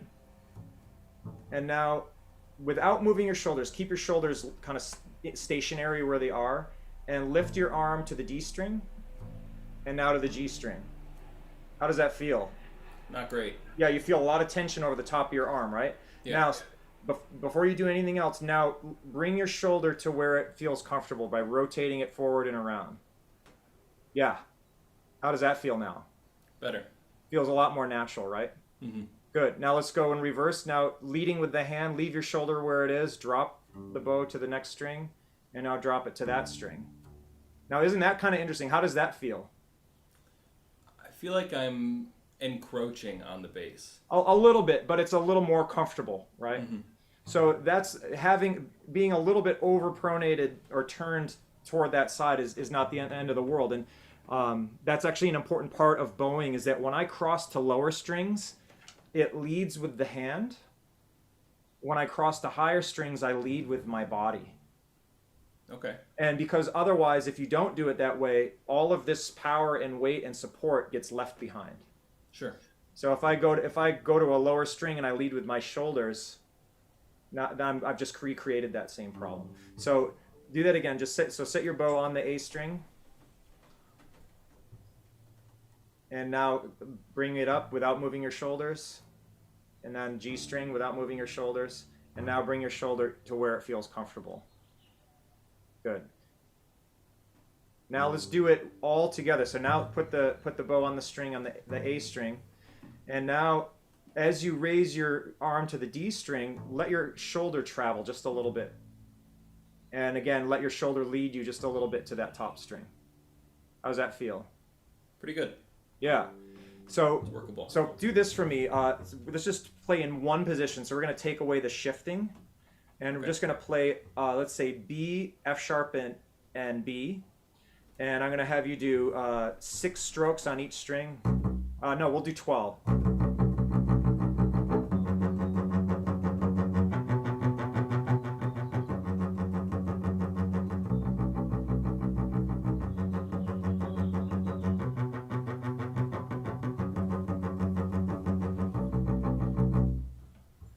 Go ahead. So 12 strokes on each string.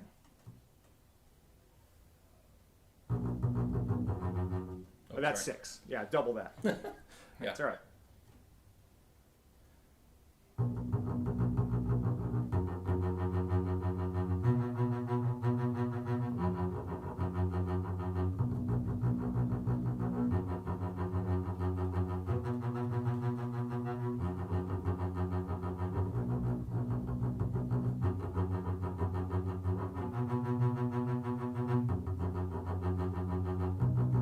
Good. Exaggerate your shoulder movement a little more than that. So that you're like if you were to have a laser beam sticking out of your sternum, you would see it kind of rotate, like the Eye of Mordor or something, Sure. Yeah. Yeah, aim the Eye of Mordor over to your G string.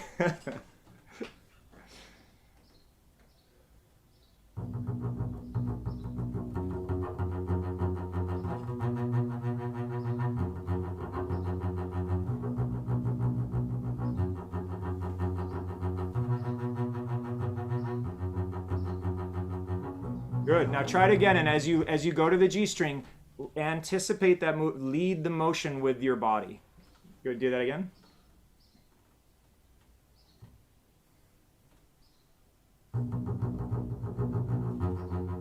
Good.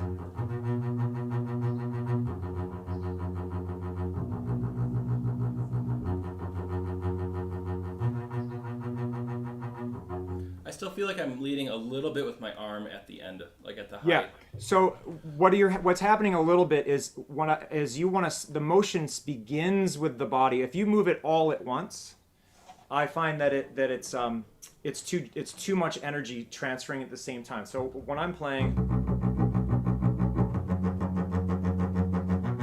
it's like a wave. Like this just anticipates. It leads me around. And it's very subtle. You really don't need to move much. So again, if you're unsure, put the bow back on the string where it feels comfortable on the A, and then lift without moving your shoulder, and then put your shoulder to where it feels comfortable. And then you'll see how little you really have to move, but you do need to rotate on your spine. Okay. I think I was turning probably twice as far as I need to. Yeah. And also because you were turning so far, you were moving it very fast and kind of all at the same time. Mm-hmm. All the motions should feel actually quite slow and easy. Okay.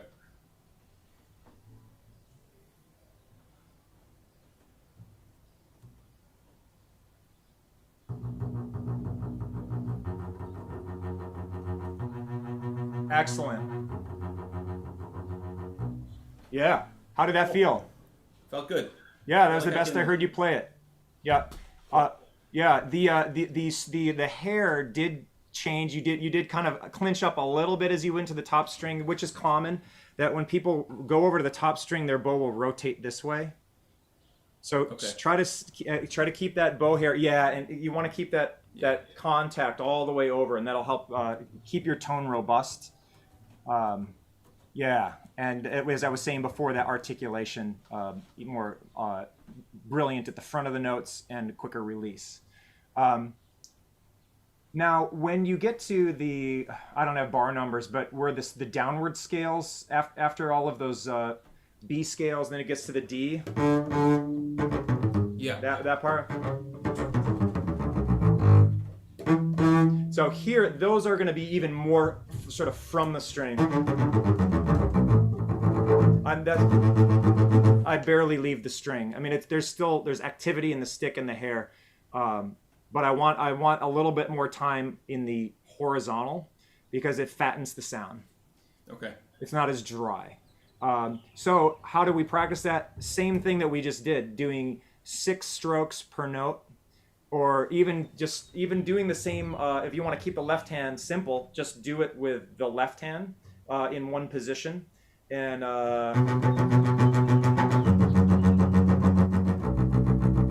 trying different dynamics. So starting with the mezzo forte, or then go to forte.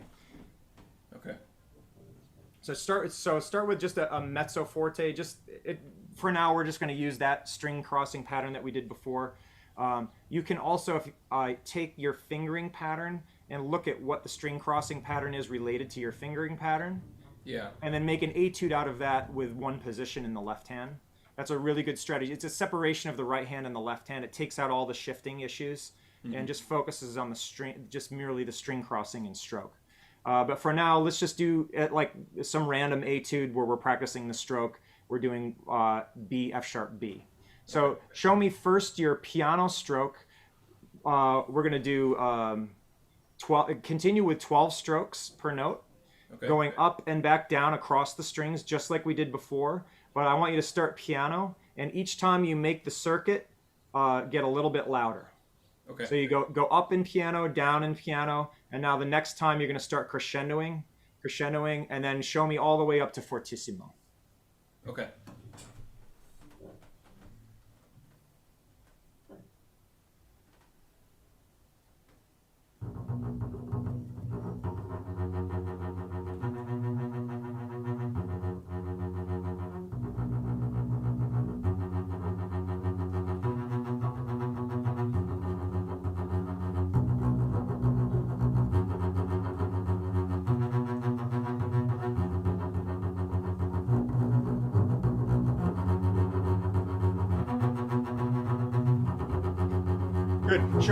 Good. Show me a spiccato, a loud spiccato on the low B.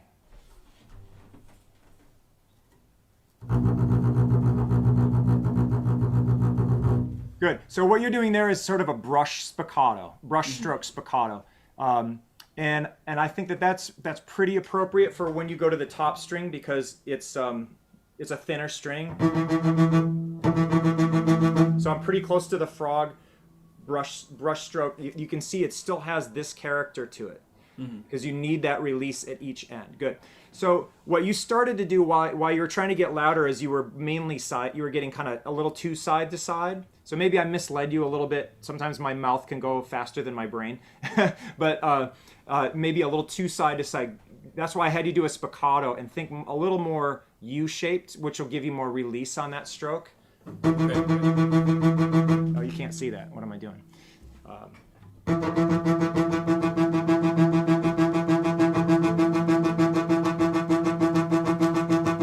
And notice my upper arm is traveling, and yours is too, but I just want to point that out, that even short strokes like that can be a full arm stroke. We don't just isolate it here because you don't have power. If you there's no power. But my upper arm doesn't need to travel very far. Okay. Right? So it's actually a very small movement with the upper arm and shoulder. So it's not and again, my shoulder's not locked. Even when I'm on the same string, it's free to rotate a little bit. I mean, if you were to analyze it, you could probably even say that each of these strokes is coming from your hips. You know, it's all connected. It's all integrated. You never want to feel like your body is this stoic machine, and then everything you do is from the shoulders out. That would be a major mistake. That it's involved our whole body, even down to our feet. And I don't want to muddy the waters too much with too much information, which is I have to be careful with. But that travel with the arm and that U-shaped stroke, so that you have a little more release. You don't want it to be straight side to side. That there's a trajectory of a U shape in this. Okay. So just show me that on the low B. Ba ba ba ba ba ba bum. Just on one note. Closer to the frog, maybe.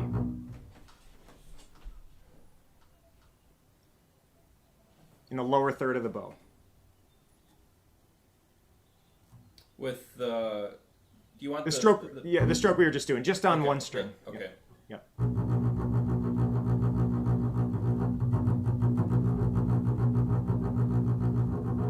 Can you do that even closer to the frog to get a little more power?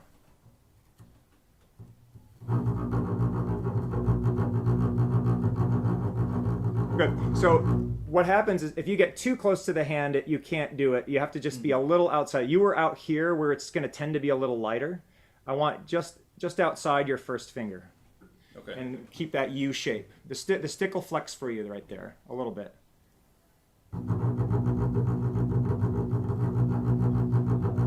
There. Yeah, did you feel that? Yeah. When you had the release, that's what I'm looking for. Be careful though. I could see your wrist getting a little tight and the tip starting to come down. When you practice, look in the mirror and keep that perpendicular orientation bow hair to string. That'll help clean up the articulation, so that you're not scraping up and down the string at all. Keep that clean articulation. So yeah, and then one last thing before we go, there was one fingering. I really liked the clarity that you got. And then you used second finger on B, and then you jumped up to 3 on G sharp. Is that right? Is that your normal fingering? Yeah. What I might suggest, for years I always did 4 barred, but actually your fingering is better because you can get a more vibrato.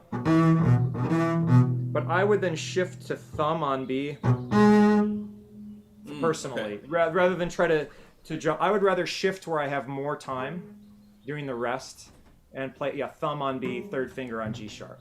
Okay, yeah. I hadn't even thought about that. Oh, it's all right. We all learn. Yeah, no, I like that.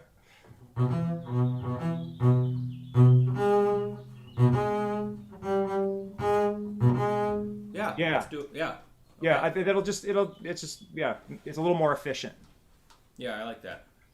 Cool. Hey, thank you so much. Yeah, we've got to move on. Thank you, Levy. Great job. Thanks, Scott. All right. Yep. Thank you. Okay.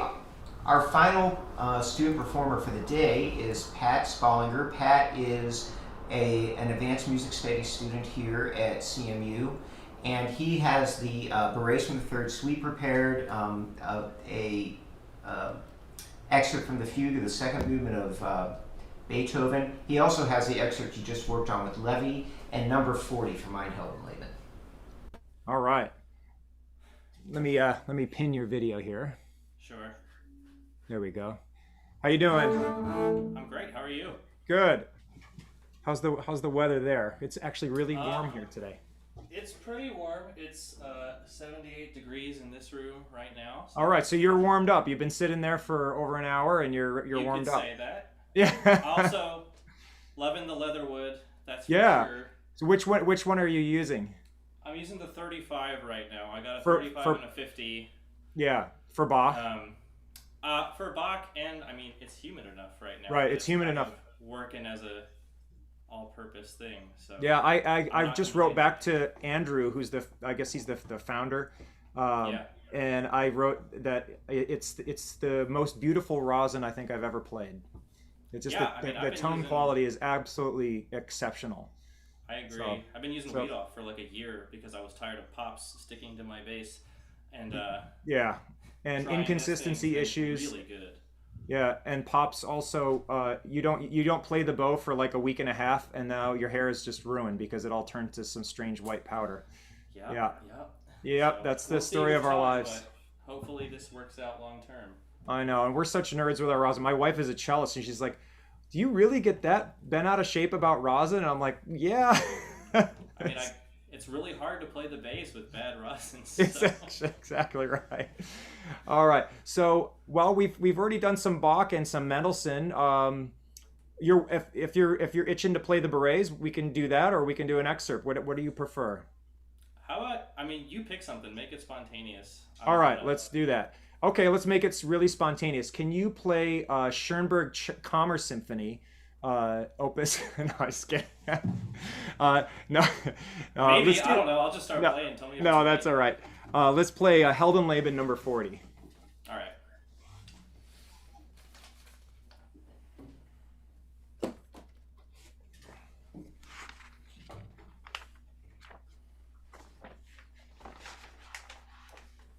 I'll try and find. I have it memorized, but so we have bar numbers and stuff. I'm gonna get my part out. Okay, there we go. That's helpful. Go ahead, whenever you're ready. All right.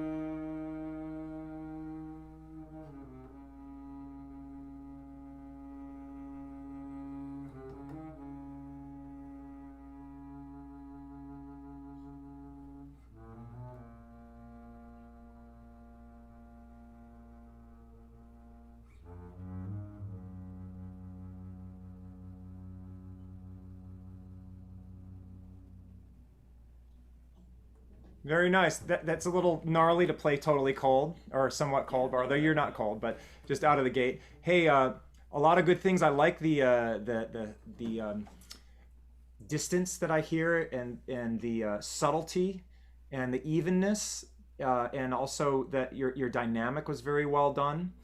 Intonation was pretty good. It was a little bit gnarly in the first part. We'll talk a little bit about that, and also the shift up to the B flat to the E flat. We'll talk a little bit about that. Yeah, and thank you for your counting. I hear this excerpt played all the time, and the long notes are not counted. And it's like, you know, in an audition, whenever I've heard this in an audition, we're all sitting there counting while they're playing and seeing if they're counting too.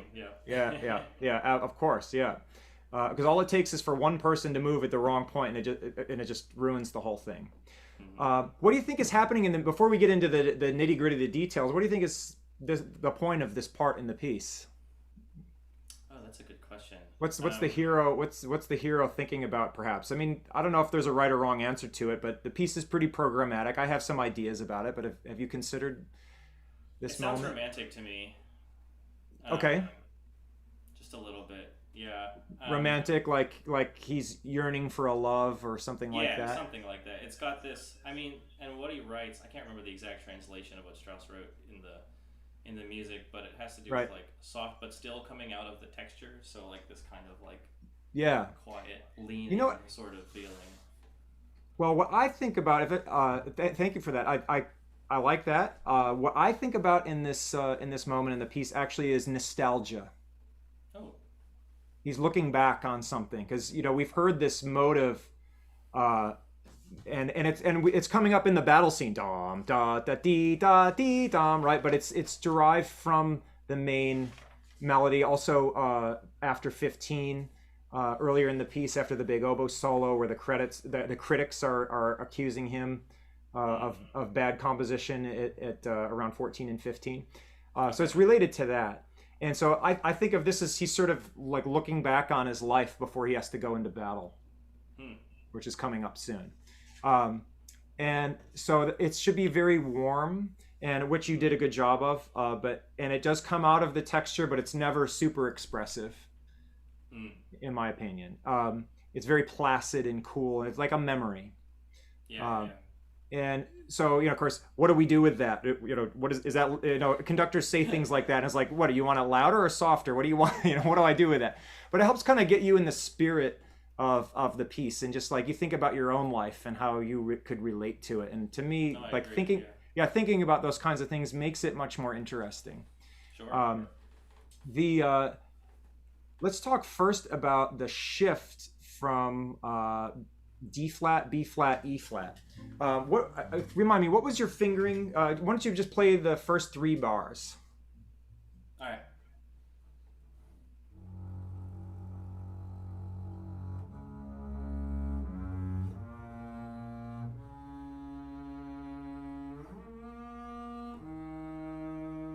Good. All right. So one of the things with that shift, and any big shift, is kind of like what I was saying with Levy before, is the integration of our body and our torso into what it is that we're doing. And so right there, you made that move from D flat to B flat without the support of your body. And so that's one of the components that can help this feel a little more secure and comfortable. So it's like what I did with him with the strings. So play your B flat and where it feels comfortable with your body positioning. The D flat. Yeah. Good. Now take your hands off the instrument. Now go up to B flat. Where does that feel comfortable? Yeah. See how your torso's more forward than that, right? Yeah. So you left that behind when you went up to that high note. So there's a little bit more element of, it's like you're throwing out the fishing line, right? And you're going to reel it back in. Yeah. It's something I try to do, and I think I still forget under pressure. Like my brain kind of like reverts back to just like very. Right. Yeah. So you get nervous and you kind of lock down a little bit. Right. Yeah. No, I can relate to that. I can think of times in performance where I started playing the mental games. And the tension starts to build. And what I find in those moments when that starts to happen is I focus on my breath and deep breathing. Yeah. That's the first thing, because if you're not getting oxygen flowing deeply into your body, all the other stuff is gonna have it creates a vicious cycle. Yeah. So actually, as a side note, just because we were on it. That's the main thing I'm doing in the second movement of Mahler 1 before I have to play the solo in the third movement. Is the entire last page of the second movement of Mahler 1, I am playing about no louder than a mezzo forte, and I'm deep breathing that whole time because I know what's coming to try and just get everything under control. So just as a side note, that breathing is really important. All right. So when you play this. And also you have, you did that all on one bow, right? So the body has to lead it. So if I'm here and I do it all together, it might be too jerky. So there, you see how my shoulders, my chest came forward just a little bit of in advance. Yeah, slightly in advance of the shift. And that'll feel a lot more comfortable and supported. Yeah. So just try that. Yes, without the bow, just leading you, using your body to just kind of gently rock forward to lead your shift.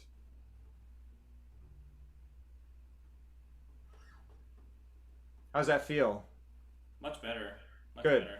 Good. Feels So natural. now try like, that. I feel like there's no restriction of the arm when I do Yeah. that. Yep. Yep. So can you now add the right hand to that? Yeah. So starting up bow on the D flat.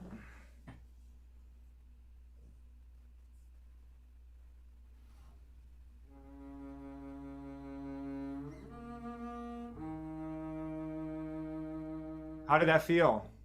Better. Yeah, the sound of the shift was much more refined and Felt elegant clean.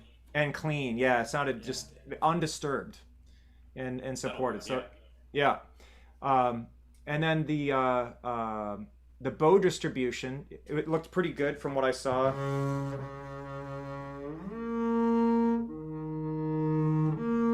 If your bow speed is a little faster on the B flat, that's okay. That's what I'm trying to do. So it's you a should. little It should be. It should be. And but keep it light. Keep the pressure light. Yeah. Because I don't want a lot of crescendo here. However, I do start this 40. I cheated. I start mezzo piano.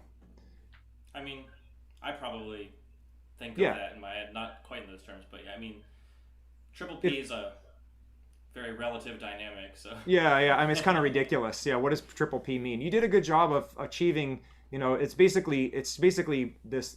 It's like room noise. You know, recording engineers. You know, they need to get room the room 60 sound. hum, like. Yeah, that's almost what a triple piano is. But yeah, so it's you were just totally faded out into the ether, but it's still somewhat present. So I start this with sort of a mezzo piano to give myself more room, because what we're listening for is the feature of the diminuendo through all of that. The terracing you still down. keep it pretty airy, even in the mezzo. But keep it airy, and that's going to come from contact point and also bow pressure, that your pressure remains always light, so that it's never too in focused or concentrated in the tone. Right. So like the scherzo of Beethoven 5 almost. Yeah, exactly. Whispery. Yeah, exactly. Yeah, that whispery sound. Keep it very warm and fuzzy, basically. Bass players are good at warm and fuzzy. We have so much fuzz in our sound, right? So and then your fingering here, I really liked it a lot. I would suggest, I mean, there's nothing wrong with shifting it, but why not just do a replacement fingering? So maybe try that, just so with the bow change, switch positions. So yeah, replace first finger with third finger. Just give that a try.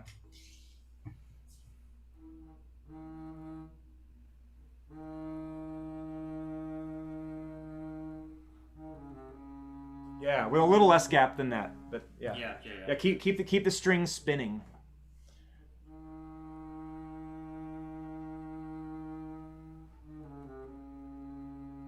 Yeah.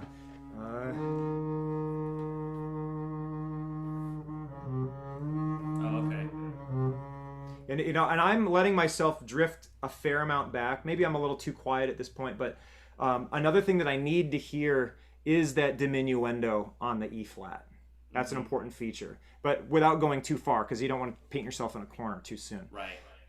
But you see how I keep that breathy sound. There's no stopping of the sound from my shift, and so that may be an advantage of the fingering that you did, is that the string will spin a little easier without that shift. But I find it's hard for me to play finger replacements in tune, and especially because it's starting on the same note. I feel like I'm like setting myself up to like have the slightest difference in pitch that people are going to be like, oh, he replaced his finger. Oh, well, practice.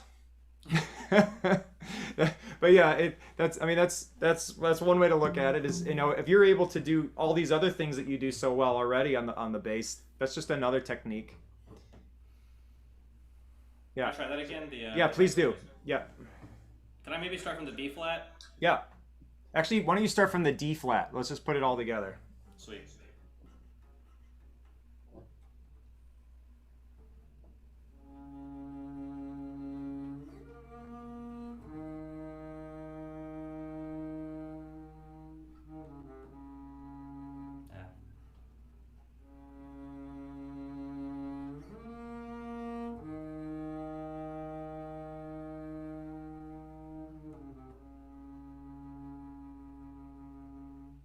Yeah. You know, another thing, how does the string crossing feel for you? I'd like it to be smoother. Yeah, and because it's kind of towards the frog-ish, and that's like an ugly place to right. These. So in addition to what I was talking about before with for you, you know, with this moving your torso forward, but also when we on that top string is having it turned just slightly so that you're also supporting your bow arm on that high string. And now when I go to the lower string, as I was saying before, I don't know if maybe you were warming up, but when I lead the string crossing with my hand and not my shoulder and my elbow, because that'll help keep me suspended a little bit.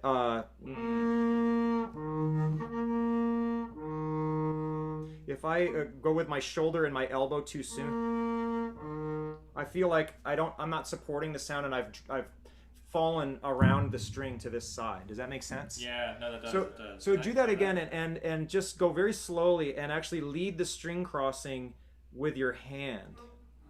Okay.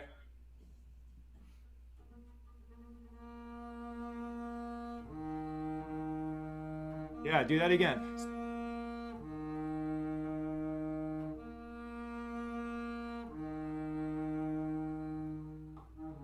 Yeah. How does that feel? Did it sound smoother? It felt smoother. It sounds smoother to me. And because also if you drop all of this at the same time, you may get a little bit of more articulation than you want in the action of that string crossing. So also any articulation is too much. Yeah, and so again, vowel. This is very much vowel sound. There's no consonants to this, right? And when you make that string crossing, that I'll use like so. My second finger is my G string. This is my D string. That I'm preparing that so that I'm really close. Because the further you drop, the more rhythm there will be, and you want it to be blurred. Very. Yeah, make sure your left hand's down. There. Yeah. Good. It sounds like there's a little too much either pressure or rosin because you hear it slightly choked sounding. Mm-hmm. So, or you need to be a little closer to the bridge. I think that was probably the problem.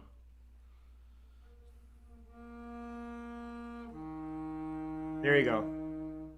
Yeah. And that's another component of if you keep this suspended, it's easier to also control your weight.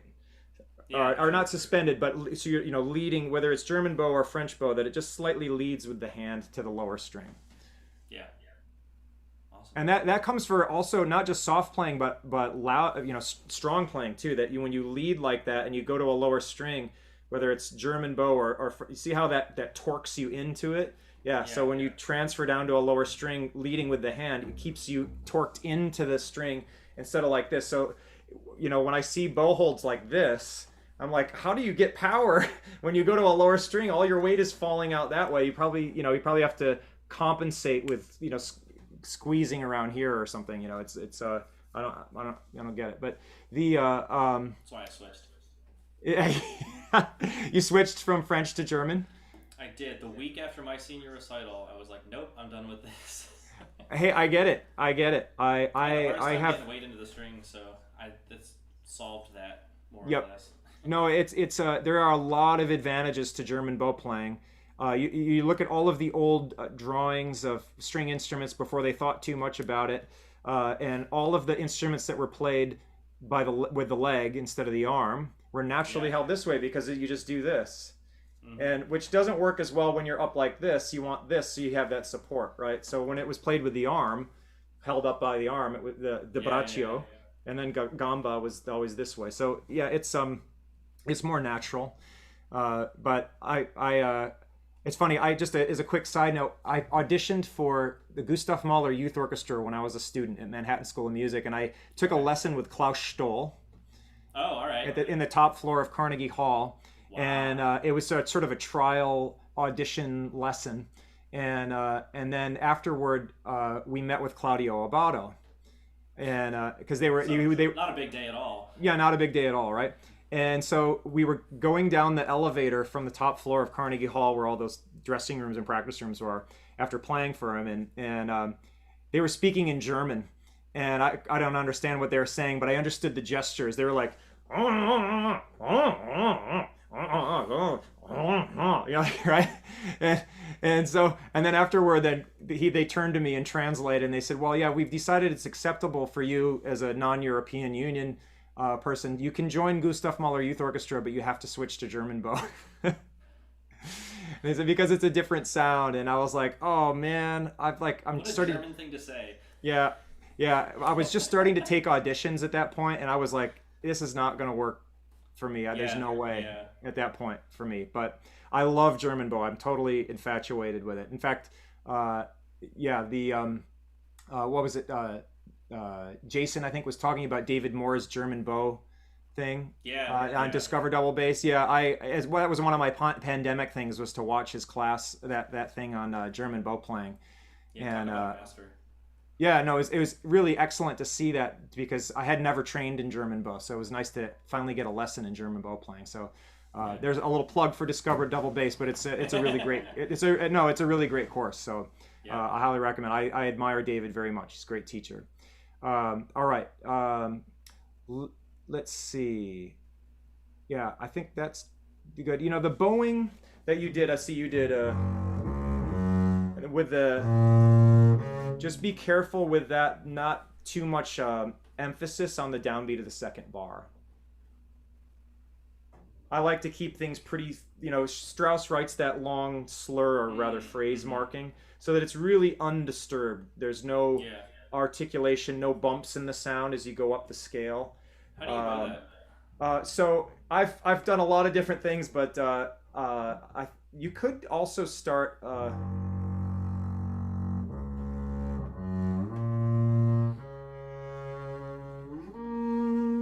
It's one extra bow. So I started down, and then I slurred over the bar line, and then I broke the last two notes.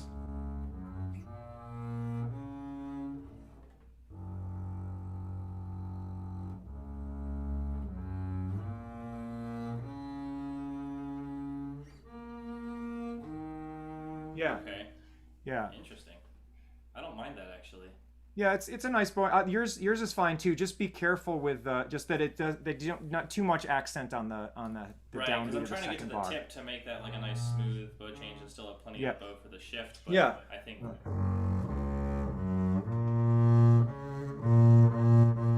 Well, then, and it could be just in the mechanics of your bow change, though.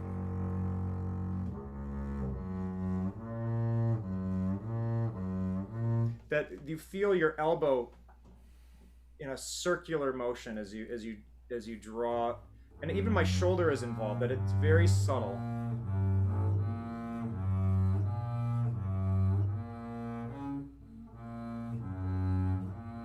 Yeah, yeah. So, does that feel different if you're thinking a circular motion with the elbow as you go into I down? generally try to think that way. Yeah. Okay, good. How it translates is a different story. Yeah, no, I understand. But yeah, and then it may have just been a one-time thing. There was just one more thing that I noticed. Was just it seemed a little hard on the downbeat there. I agree. Good. I think that's pretty good. Let's let's play something else. I don't know how much time we have. Cool. But we have about 10 minutes, I'd say. Great. How about, let's see, what do you have from the Fifth Symphony of Beethoven? Oh, the second movement, the fugue, Yeah.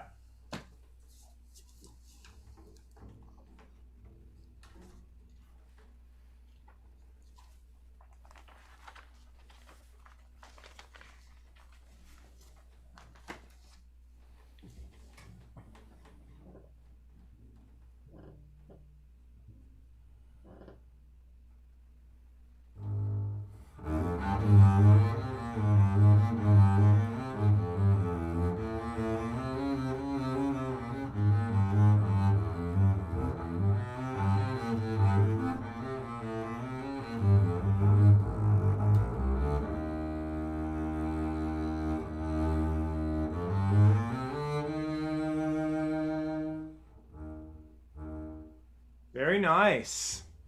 Thanks. Very, very nice.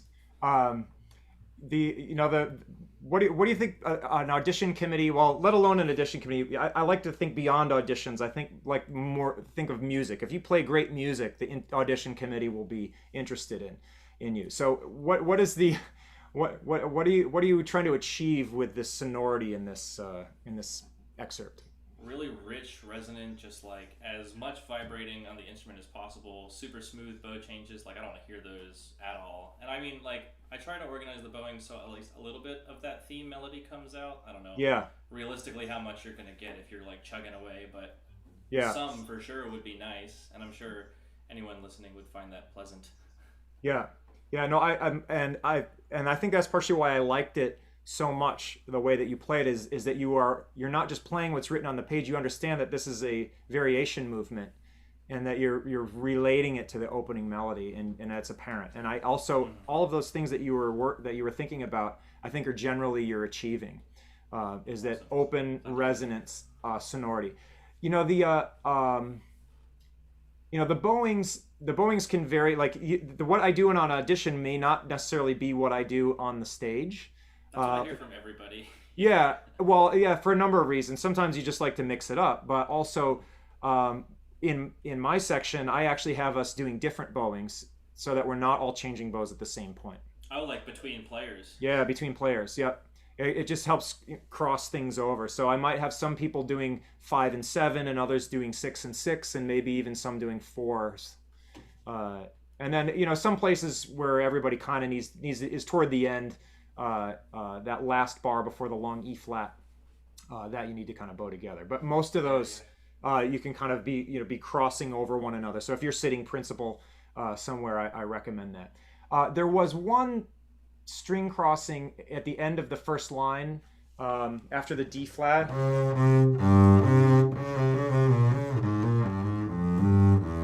I don't know about you play that open G on the end of that bar. Is that intentional? Yeah, Well, which one? The very last note. Yeah, that's intentional. So that's a little bumpier, and so Yeah. I trade the convenience of staying in position for the 1-1 shift. So playing. Oh, okay. So in order to make that happen, when you play the open G. When I play the A flat, I'm actually already prepared the F with my finger. So when I put my finger down for A flat, I'm on the closer to the knuckle. Yeah. So that I just have to barring. Yeah, so I'm almost barring, but I don't want to. Yeah, I don't want to be all the way down, so that I don't have too much friction in the shift, right? Yeah. Actually, I'm pretty much on the knuckle, and then I drop forward and clamp down. Yeah.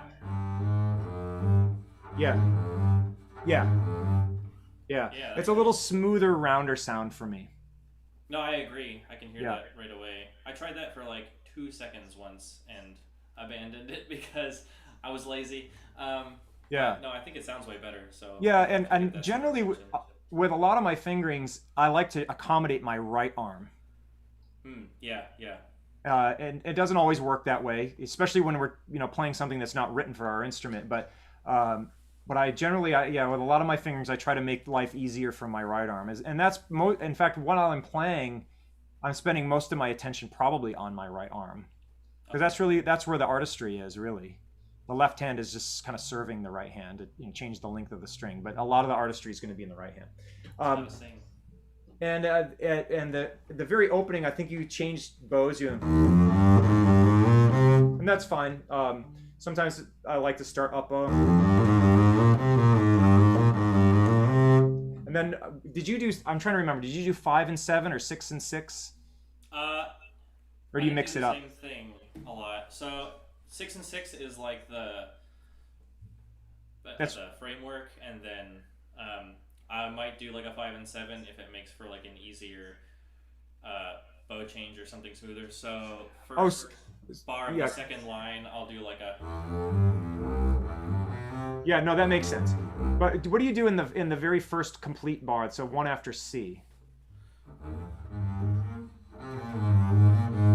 Yeah. So that's a 6 and 6. And the interesting thing with the 5 and 7, if you do it, is when you do 5 and 7, it tends to, you have to use a little extra bow speed on the first note. And so that helps bring out the first note of each bar.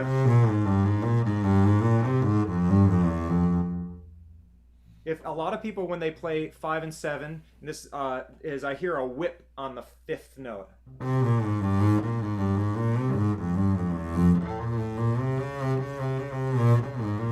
Which is unfortunate. So yeah, I actually I go back and forth. I used to always play 6 and 6, and then later I switched to doing 5 and 7 because I liked drawing the bow a little bit longer on the downbeats. And also, the way I group the notes in my mind is 5 and 7. Because I think those notes, those first 4 notes take me to that A flat in the second beat. And then for me, in my mind, the next B flat carries me to the next bar. So just like you see, it's kind of shown in the first bar with the pickup, you have 7 notes. And now you have the next 5 are part of that. Now from this B flat, this all takes me to into the next bar. That's the way I'm grouping it in my mind. Does that make sense? The second full bar, I definitely do 5 and 7 because that's like much easier. with the string crossing. Yep. Yeah. I think it's ugly to do it in a slur, at least the way I play it. So. Well, they both can work, but I just because the reason I brought all that up was just to bring up the point of the note grouping, because it's so important to have ideas of where notes are headed, because in music, all notes are either going somewhere or they're coming from something. There's always motion, or else it's dead. You know, what I heard someone say recently, like, how do you know something is alive? It's moving. Yeah. So there should be always an element of movement and direction with your phrasing, even with each individual note. Where is that note going? Like I said with Hiroki, the jig, those first 2 notes, the way they go down, and that there's direction, even just in those 2 notes alone, have motion and purpose and intention in them. But yeah, I think a lot of what you did was very good. I think that's, plenty of food for thought. I don't know if we have time for anything else. I got a 5-minute warning a while ago. I think that we're probably going to have to wrap up now. Okay, all right. Well, thank you so much. Thank you so much, Pat. Great playing. And Scott, it was great to meet you. I hope we can meet in person sometime. Yeah, definitely. But thank you so much for doing this. My pleasure. Really appreciate it. Thank you. Thank you. And thank you to everybody in the audience. We will see you again at 8 p.m. Eastern Time for the final presentation of the day, a performance by our featured recitalist, Lauren Pierce. Thank you.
This is a conversation with Nick Lloyd of Nick Lloyd Basses about his latest bass. It is a copy of Edgar Meyer's famous bass that he's played throughout his career. Here's my conversation with Nick about this exciting project. This whole time I've been focused on building this instrument. Back in September, with mask and gloves on, I spent a good amount of time with the original bass, with Edgar Meyer's Batista, and got all the information I needed to get. And I've been just pretty much, showing up at the bench every day and building this. It's a real dream come true.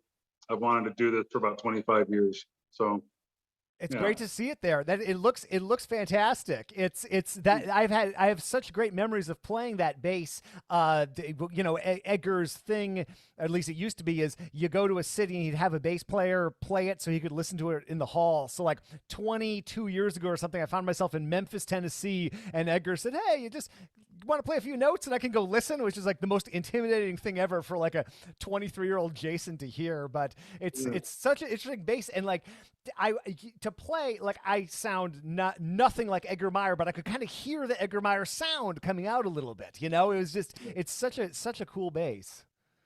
Yeah, and I should correct myself. I said Batista. Batista's the middle name. It's Giovanni Battista Gabrielli. Gabrielli's the last name. So okay. Anyway, the sound is you hear it on recordings, but then to copy it and get this sound out of this instrument.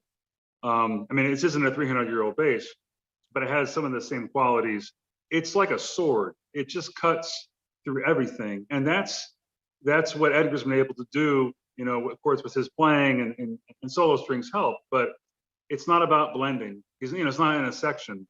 It's about cutting through tabla and banjo and mandolin.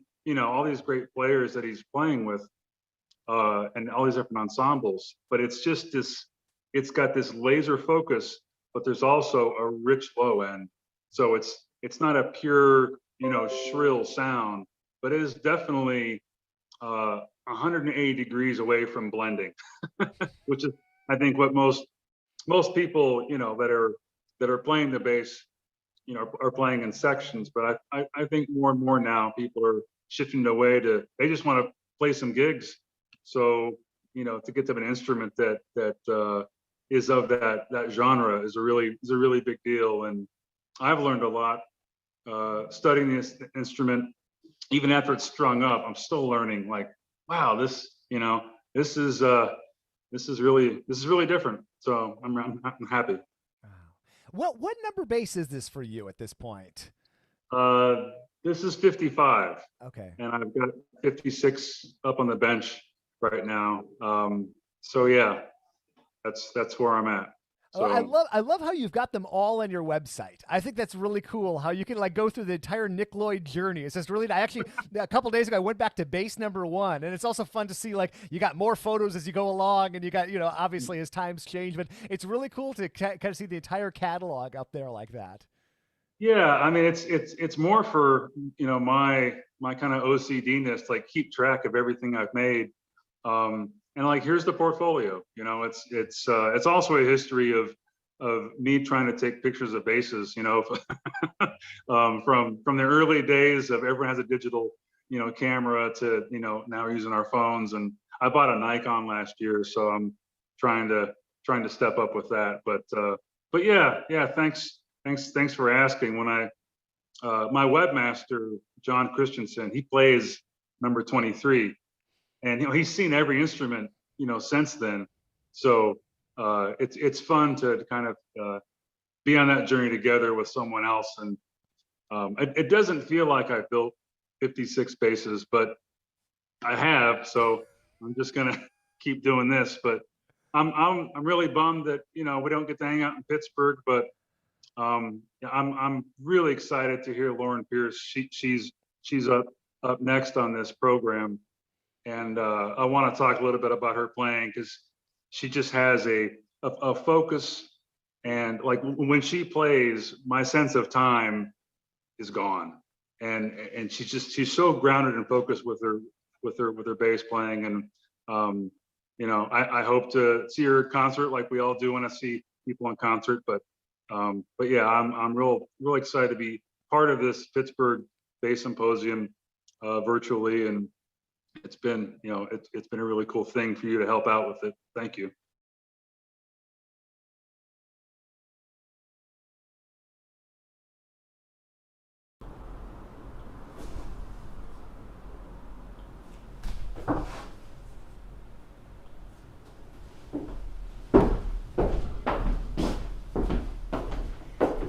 Thank you to Jason Heath for all the interviews he conducted throughout the day, and thank you to all of our sponsors, the Cincinnati Bass Cellar, Bob's House of Basses, Discover Double Bass, Shank Strings, Heartland String Bass Shop, Nick Lloyd Basses, Upton Bass, and Ottawa Imports. Without their support, this would not be possible.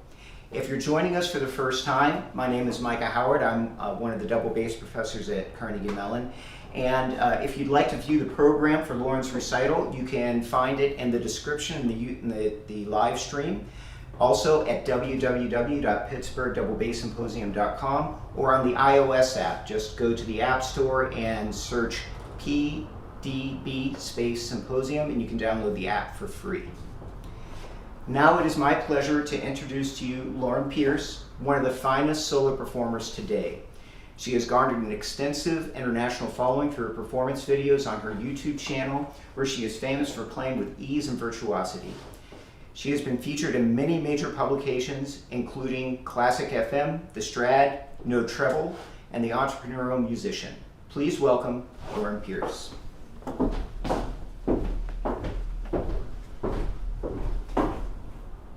Hi, thank you so much for having us here. This is my friend Lindsay Surter, beautiful pianist, and we are so happy to be able to perform for you tonight. This is going to be a really beautiful program, and this is the first time that I have performed in over a year. The last public, I guess it was performance, the last public masterclass, which I consider a performance, was actually the Pittsburgh Bass Symposium.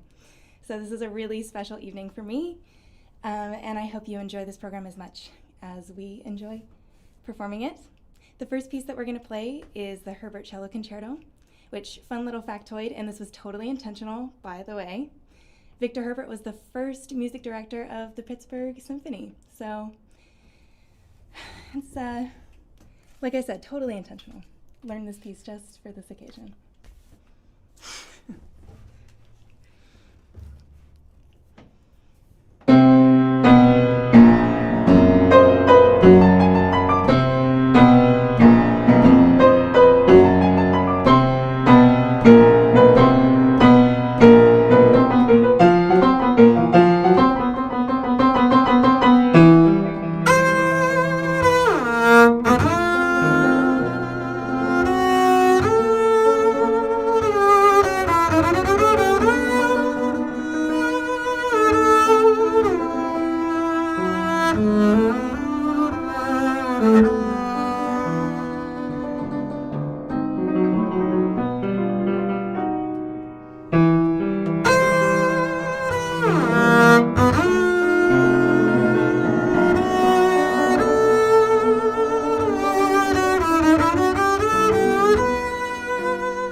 This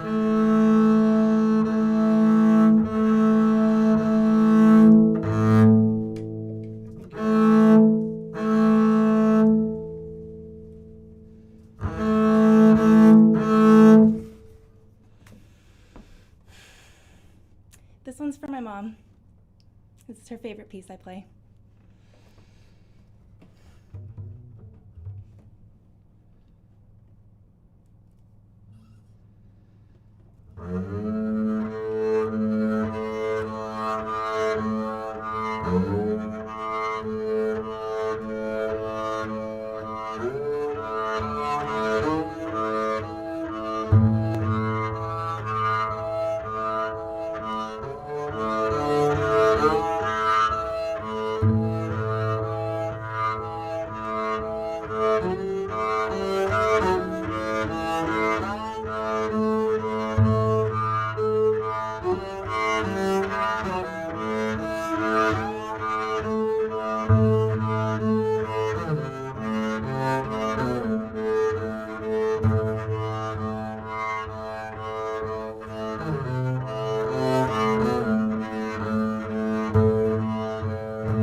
Los Pujadas by Francois Rabat, one of my absolute favorites.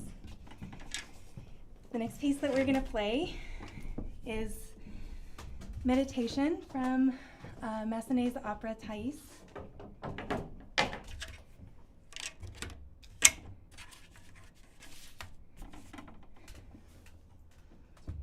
No, take your time.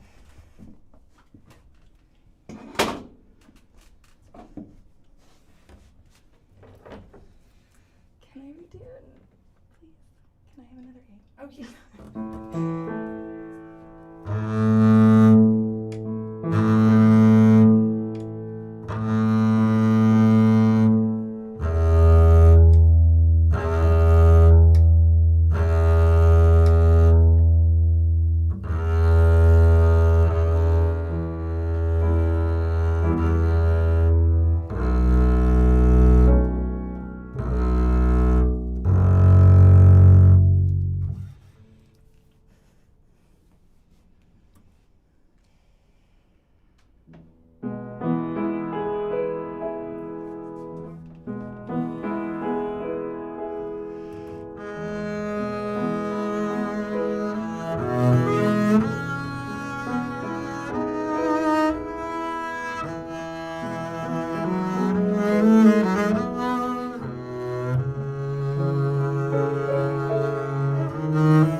Okay. The next piece we'll play, a favorite of mine. Well, they're all favorites, I guess. Chartist. I can get my pages together. I failed to get into the 21st century like everyone else. So I am on paper. Forgive me. All right. There we go.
one last piece to play for all of you once I return.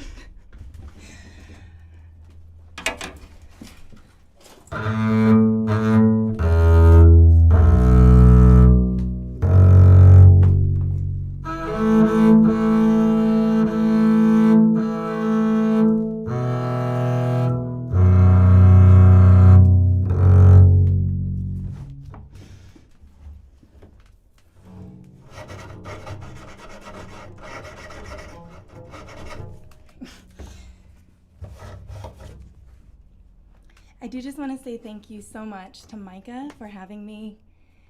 This is such an honor to be a part of this. I actually cannot believe that I am the featured soloist for the Pittsburgh Bass Symposium.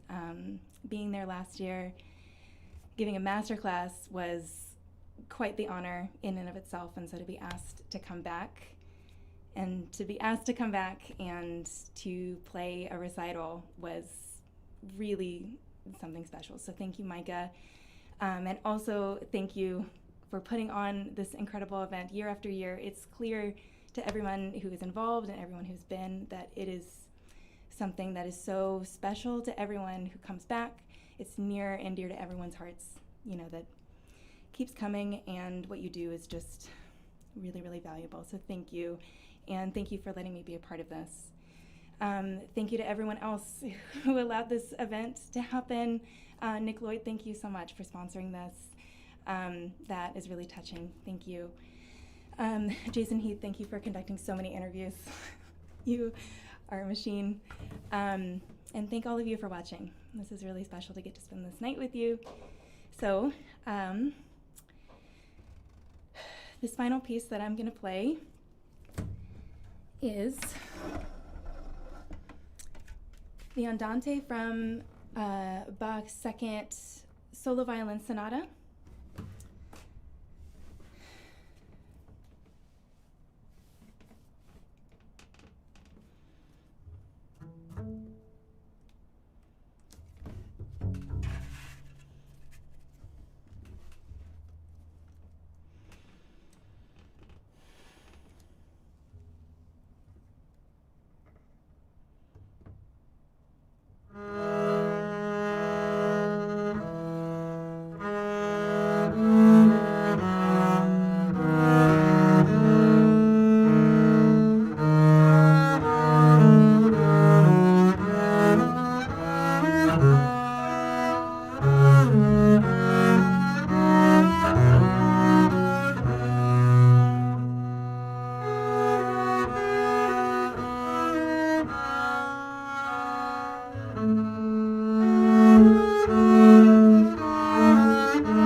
so much again.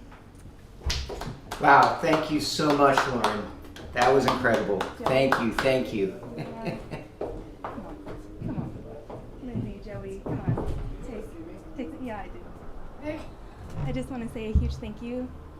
Lindsay, a beautiful pianist, thank you so much for playing the Herbert. And also Joey. This is the man behind all the videos you guys have seen. He's the reason that it sounds so good. Thank you so much. No, she's the reason that it sounds so good. Fantastic job, everybody. Thank you so much. This is really special. Thank you. And a big thank you to all the presenters and performers today: Max Demoff, Scott Pingle, Nina DeCesar, Jeff Turner, the members of the Pittsburgh Double Bass section, John Moore, Jeff Grubbs, Peter Guile, Aaron White, and Brandon McLean. I want to thank all of my students at CMU who played so well and made me so proud throughout the day. Thank you to the staff and my student assistants who, without them, this would not have been able to flow the way it did. And a final thank you to all of our sponsors: Cincinnati Bass Cellar, Bob's House of Basses, Discover Double Bass, Shank String, Heartland Bass Shop, Nick Lloyd Basses, Upton Bass, and Ottawa Imports. Without their support, this wouldn't be possible. We hope to see you all again next year at the Pittsburgh Double Bass Symposium, hopefully in person. And thank you again, and have a great night. Thank you again, Lauren.